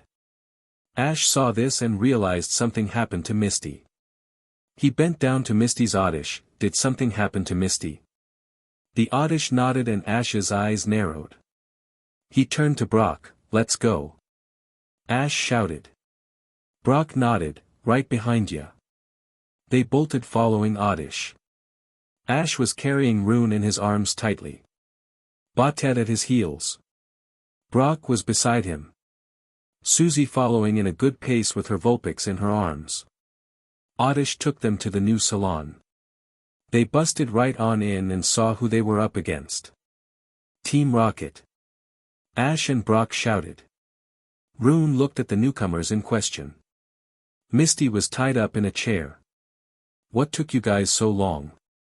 She said, looking at them in Hope with ugly makeup on. What happened to her face? Both boys said as they tried not to laugh. Misty got sad at this statement. They snapped themselves out of their laughing moment. Let Misty go right now. Ash shouted, glaring at Team Rocket. He was hugging his Ralts to his chest. Jessie smirked at him. Sorry. You'll have to wait your turn. We won't be finished her makeover till she looks like this. Jessie said and made a derpy face. James perked in. We're conducting some beauty research. Susie got sad at this statement of theirs and started excusing them of not seeing a Pokemon's true beauty. Jessie and James didn't care what she was talking about. Meowth told them all that the whole salon was a scam. The trainers outside listening couldn't believe what they were hearing. Meowth also stated that they stole any rare Pokemon that came in too. Jessie went on saying they would trade Misty for one of Ash's strong Pokemon. Over my dead body. Let's settle this over a battle. Ash shouted, holding Rune in his arms and grabbing a Pokeball. Brock nodded. Count me in too. Ash smirked. Let's show these losers a battle. Ash stated. Team Rocket unleashed their make-up Pokemon Ekans and Coughing. Brock released his Geodude to fight. Ash smirked. Go. Diamond. I choose you. Ash shouted. Ash unleashed his Iron Snake Pokemon. She roared. The minute she was released and stared at the opponents before her. Everyone looked at the Steelix in awe. Ash smirked. That's a true beauty to look at. Ash shouted, pointing to Diamond. She roared in pride as she curled around her trainer, content. She glared at Team Rocket, who got over their fear and ordered their Pokemon to attack. Ash glared. All right, Diamond. Let's give them a battle. He pointed to the Rocket's Pokemon. Give them a smackdown. Ash shouted. Diamond roared and did as ordered, firing a powerful rock. Ekans got a iron rock to the face. It hissed out in pain. Brock ordered his Geodude to beat Coughing. James started insult Brock's plain Geodude. Brock got ticked off at this statement. His Geodude didn't like this and started to glow. Brock watched in shock as his Geodude evolved into a Graveler. Ash smiled, clapping his friend on the back for his Pokemon evolving. Ash smirked. Let's give them a better battle. Brock smirked, giving him the thumbs up. Graveler, use your rollout attack on Coughing. Brock shouted. Graveler rumbled and did its rollout. Coughing saw these and tried to use its sludge attack. It wasn't fast enough because of Team Rocket's fashion slowed it down. Ash glared. Diamond, give Ekans a slam attack. Diamond roared and glared at the Ekans. It hissed in panic, but it too wasn't fast enough to get away with its dress. Diamond slammed down on the Eakin's hard. It hissed in pain. Now it was just Team Rocket and the gang. Ash glared about to order Diamond to give them a piece of his mind till Susie stepped in. I'll finish this. Let's go Vulpix. Her Vulpix yipped and ran forwards to Team Rocket. They looked at the fox Pokemon and wasn't too impressed. Vulpix, use your fire spin. Susie shouted. Vulpix growled as its eyes glowed red. It screeched and released a powerful fire attack that made a fire cyclone. Everyone watched this in amazement. Team Rocket was SCKED in and it spit them out, blasting them away. The fire cyclone destroyed the tacky salon. Team Rocket scammed everyone in. Oddish went up and helped her trainer to be released when she was tied up. They all were back at Susie's breeding shop. Ash and the gang was getting ready to leave. Susie told them all the things she was thankful for them helping her. She said that their help made her confident of her beliefs. Ash gave her a smile. It's not hard if the person is as great as you are. Ash stated with a sheepish grin. Rune in his arms cooed at her. Susie giggled at this and looked at Brock. Brock. Brock looked at her in question. I was very impressed how you handled your Pokemon in the crisis like that. I was even more impressed to see it evolve. Susie said with a smile. Brock looked at her in shock. Susie. Susie smiled and told Brock that she had more to learn. She went on that she needed to travel more and learn some more techniques to become a better breeder. She said that from now on they're rivals. Susie's Vulpix went over to Brock and seemed to take a liking to him. Brock looked at the Vulpix in shock. Susie smiled and looked at Brock. I would be grateful if you took care of Vulpix for me. Brock looked at her in shock. Wow. Susie continued to smile. You're the first person other than me that Vulpix has been friendly with. Susie stated. Brock looked at her. Right now. I believe that you could do a better job raising it better than I could. Susie said to him. Her Vulpix yipped at Brock, looking at him cutely as it nuzzled him. Brock had tears in his eyes. Thanks. I don't know what to say. Brock said, wiping his eyes. Ash and Misty had a bit of tears in their eyes watching this touching scene. Rune cried, feeling the emotions of everyone, but mostly his touched trainer. You don't have to worry, Vulpix. I promise that, I'll take good care of you. Brock took Susie's Pokeball from her and returned her Vulpix. Brock looked excited that he had a Vulpix. Ash smiled at his best friend, seeing his expression. Misty smiled and turned to Ash. Ash saw she was still wearing that makeup and just about fell over in laughter. Rune felt his daddy's emotions and giggled. Misty glared. Hey. This is fashionable. Ash just laughed harder at this. They left the Susie's salon shop. Susie waved them goodbye and they waved to her back. They then continued to get on the rest of their journey. Ash smiled, seeing Rune looking ahead in awe. You're gonna see more of this journey, Rune. Knowing our luck, we'll run into more things than most people see in a lifetime. Ash said with a smile. Rune just cooed at Ash. Ash and the crew were on their way through a new town called Grinny City. On their way, before entering this city, they stopped at a Pokemon Center. Ash contacted Professor Oak to trade a couple of Pokemon for him. Ash went on to trade his current Gyarados, Sandslash, Persian, Arbok and Fiero. He asked for his other Gyarados, Cubone, Psyduck, Tangela and Haunter. He realized they needed more training so they could be more in tune with him.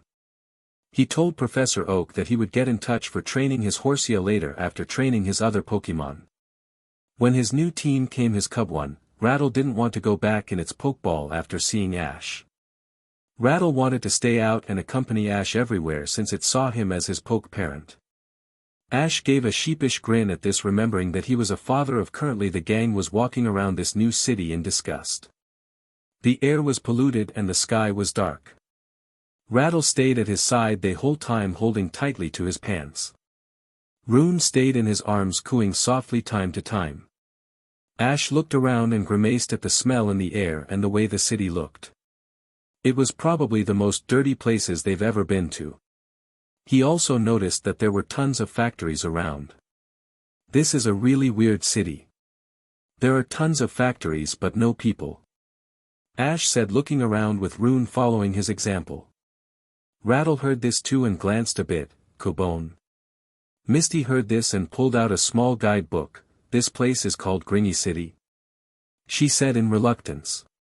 Ash looked at her. Grinny? Never heard of it. Ash said, looking around once again.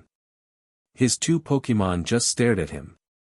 Misty looked at the guidebook once again, turned to Ash. It used to be a lively, busy place without these factories here, Misty stated. Brock looked around. Yeah. They kinda went overboard with factories. Pollution ruined the air and water here, Brock said, looking at the black clouds and the murky water. Ash frowned. I guess we won't find any Pokémon here, Ash said to himself. He heard Rune coo in his arms and smiled. Not that mind. I'm fine having this Pokémon right here, Ash said to his Ralts. He noticed Rattle look at him too. Yes, I'm fine having you with me too, Ash said, rubbing his Cubone's helmet. Unknown to him, a lone Pokémon was watching his exchange and flashed its lone eye blue. Ash turned to the group. Let's head on over to the Pokémon Center. I want to get my new team checked out. I also want to see if Rune and Rattle are okay while we are walking out here, Ash stated. Brock nodded. Good idea. This pollution isn't good for Pokémon. Ash gave a nod. I don't want them becoming sick. The group headed to the Pokémon Center. The nurse Joy there was rather annoyed with them for waking her up at this hour. Ash looked at her sheepishly. Sorry, Nurse Joy. We didn't mean to come in at short notice.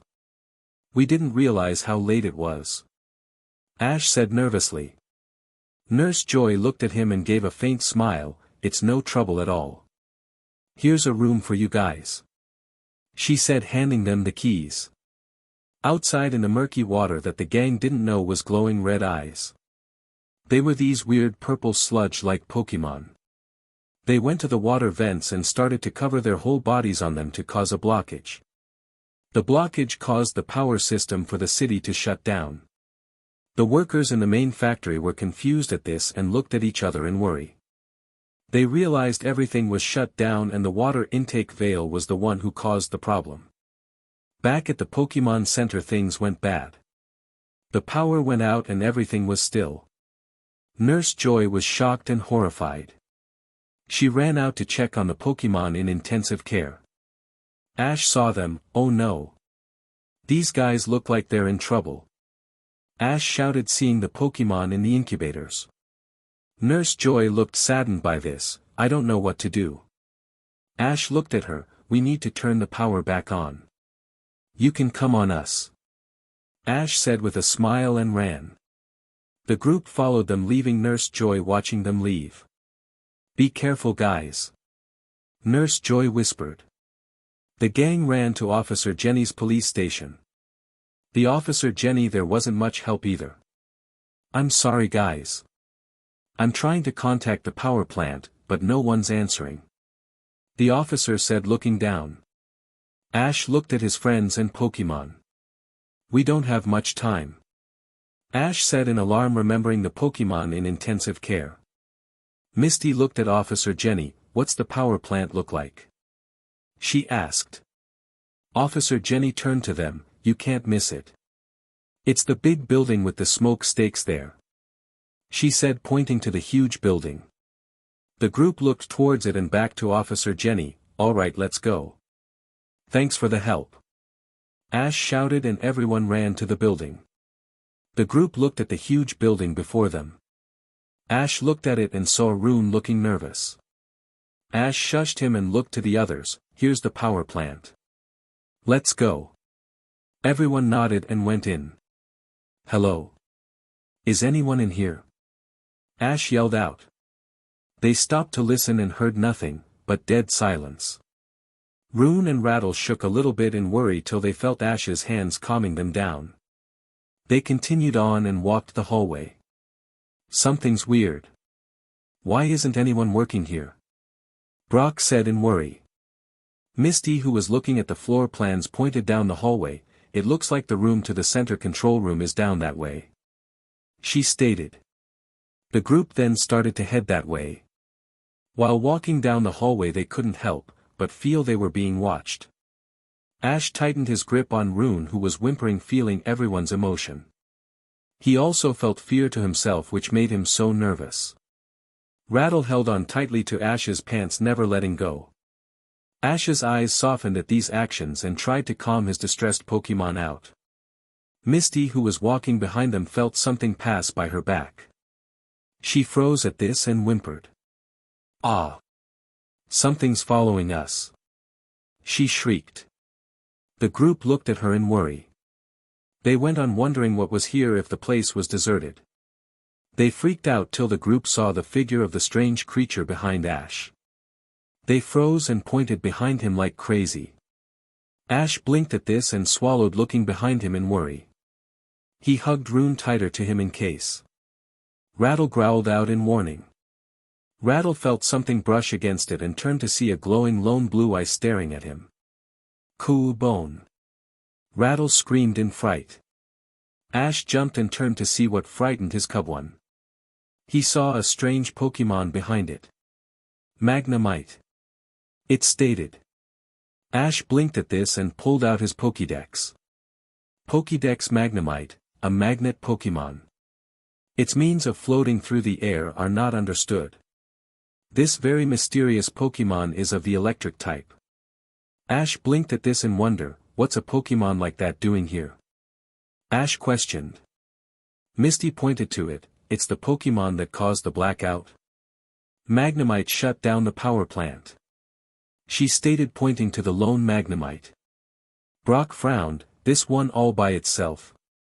No way, Brock said, ruining her answer. Misty looked at Brock. Well, Ash's Pokédex said it was mysterious, she said to Brock. Ash smiled, then bent down to the mysterious electric Pokémon who was scaring his Cubone. Hey little guy. I think you scared us a little with your entrance. Would you mind backing away from Rattle?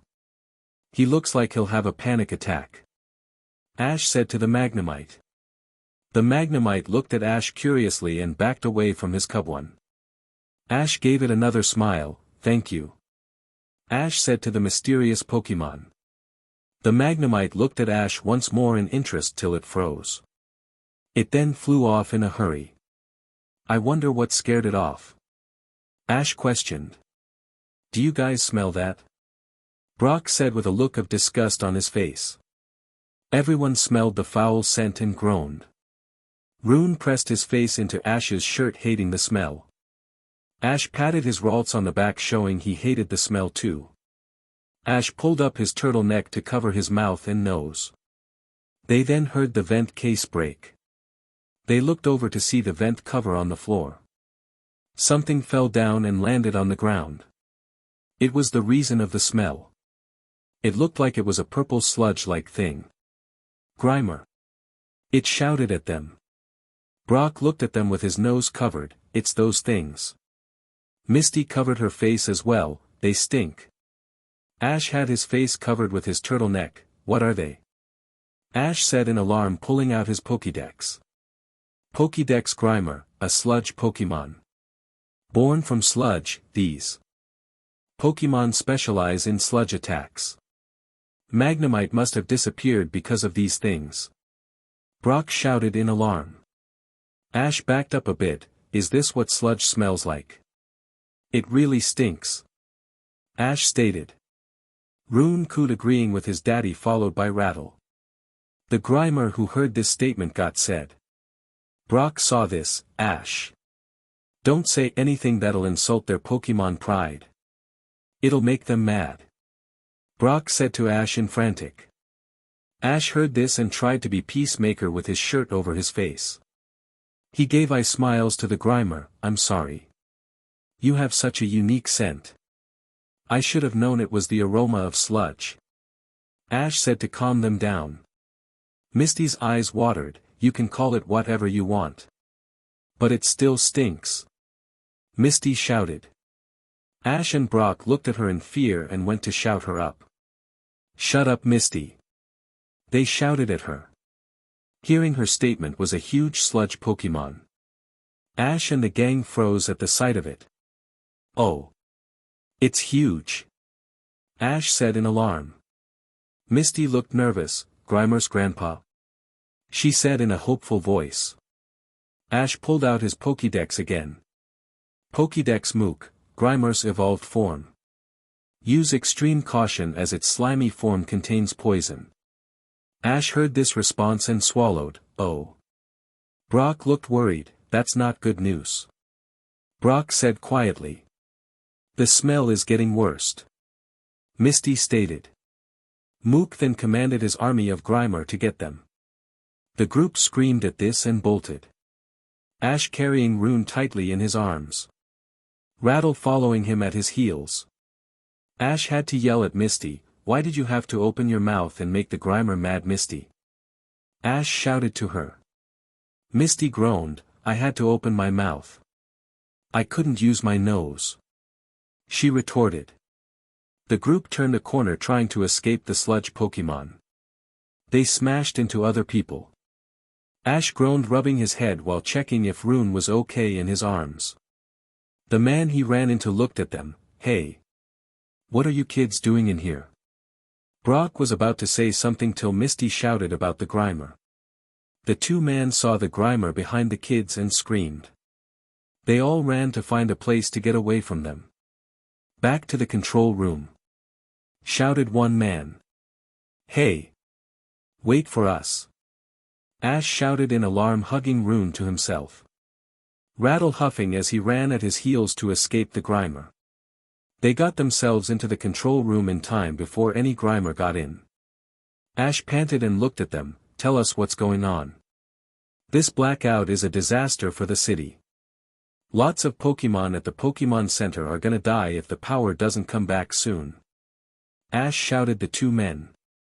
The men looked at Ash and explained that the Grimer were plugging the seawater intake and the generator couldn't move. So that caused the city blackout. The men explained that they've been doing anything that they can to restore the power. Ash. Brock shouted in alarm. Ash turned to Brock to hear what his friend was screaming about. He saw Brock trying to keep the door shut with his body.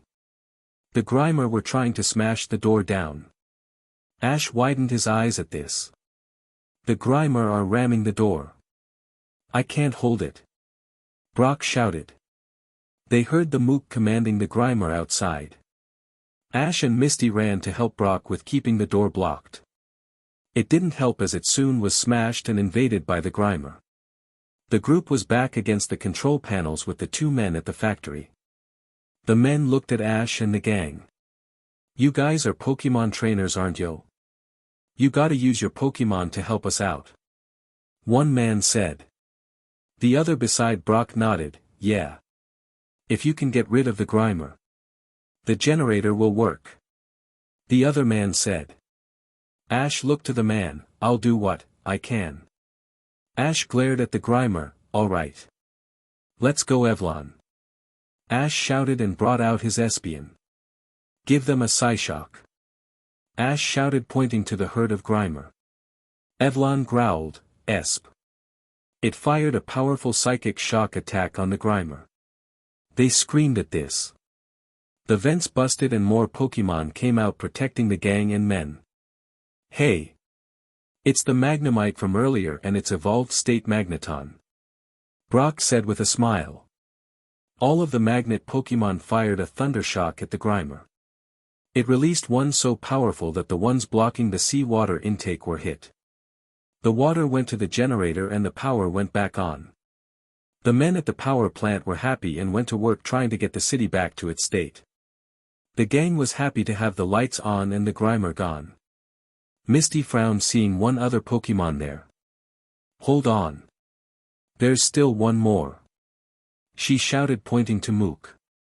The giant sludge Pokemon grumbled to them. Ash ordered Evlon to continue to Psyshock it, and the long Magnemite from earlier helped with his Espion. It shocked the Mook till it was a mess. Ash grabbed a Pokeball and threw it. It smacked the Mook and captured it. It struggled for a while, giving a fight till a ding happened. Ash then knew he caught the Mook as it teleported away. Ash smirked, "Sweet. I caught a Mook." Ash said happily. Then knew Professor Oak won't be happy about that. Ash smirked, "Oh well. His problem." Ash stated. Ash and the gang were outside getting ready to head out of Grinny City. Ash and the gang said their goodbyes to the power plant workers and got ready to head out. Magnemite, set a tone behind Ash. Rattle jumped at this and hugged Ash's leg in fear. Ash blinked and looked down to see the Magnemite looking at him. Ash grinned, "Hey little guy." Ash stated, holding Rune in his arms to get a better look at the Magnemite. It looked at Ash calmly. Ash saw this. "Do you want to come along with us, little guy?" Ash questioned. The Magnemite gave a faint nod and Ash grinned. "Alright then. I'm gonna call you Sparks," Ash said with a grin. He pulled out his Pokeball and threw it to the Magnemite. It stayed still as Ash caught it. Ash grinned to Misty and Brock, "So this city isn't too bad. I got 2 Pokemon. But it was just on accident," Ash said to himself. They stopped at the Pokemon Center and found everyone was safe and sound. Officer Jenny and Nurse Joy were glad for their help. They thanked Ash and the gang. Brock said to them if they cleaned their city it'll be good as new. The gang told them to clean their city as Jenny and Joy agreed to do so. They wished them luck on their journey. Ash and the gang were walking. Ash was looking forward to whatever their journey had planned for him and his friends. Rune cooed at him in his arms and Rattle looked up at him where he was by his legs. Ash smiled at them, "We'll see what else is gonna head our way, guys." They chattered to him and Ash gave a laugh. The group continued to their next destination. With Professor Oak he was looking forward to Ash's next Pokemon. He was already happy to know about his growing list of captures. While his grandson Gary was catching them like crazy. He was interested in Ash's Pokemon being different evolutions and types. He was looking forward to their 2 new Pokemon. He was excited about Ash's egg hatching into a Ralts. They weren't found in Kanto, which made him happier. "I can't wait till he drops it off sometime. It'll be great research." He then looked to the transporter. 1 Pokeball showed up and opened. "You!" The professor exclaimed at this, smelling the full stench. He saw a Mook looking at him. The next Pokemon that came was a Magnemite. "Okay. Ash caught these. I like the Magnemite. Very cool, but what's the idea of sending me a Mook, yuck," the professor said as his eyes watered. He shook a fist silently at Ash. End chapter 17.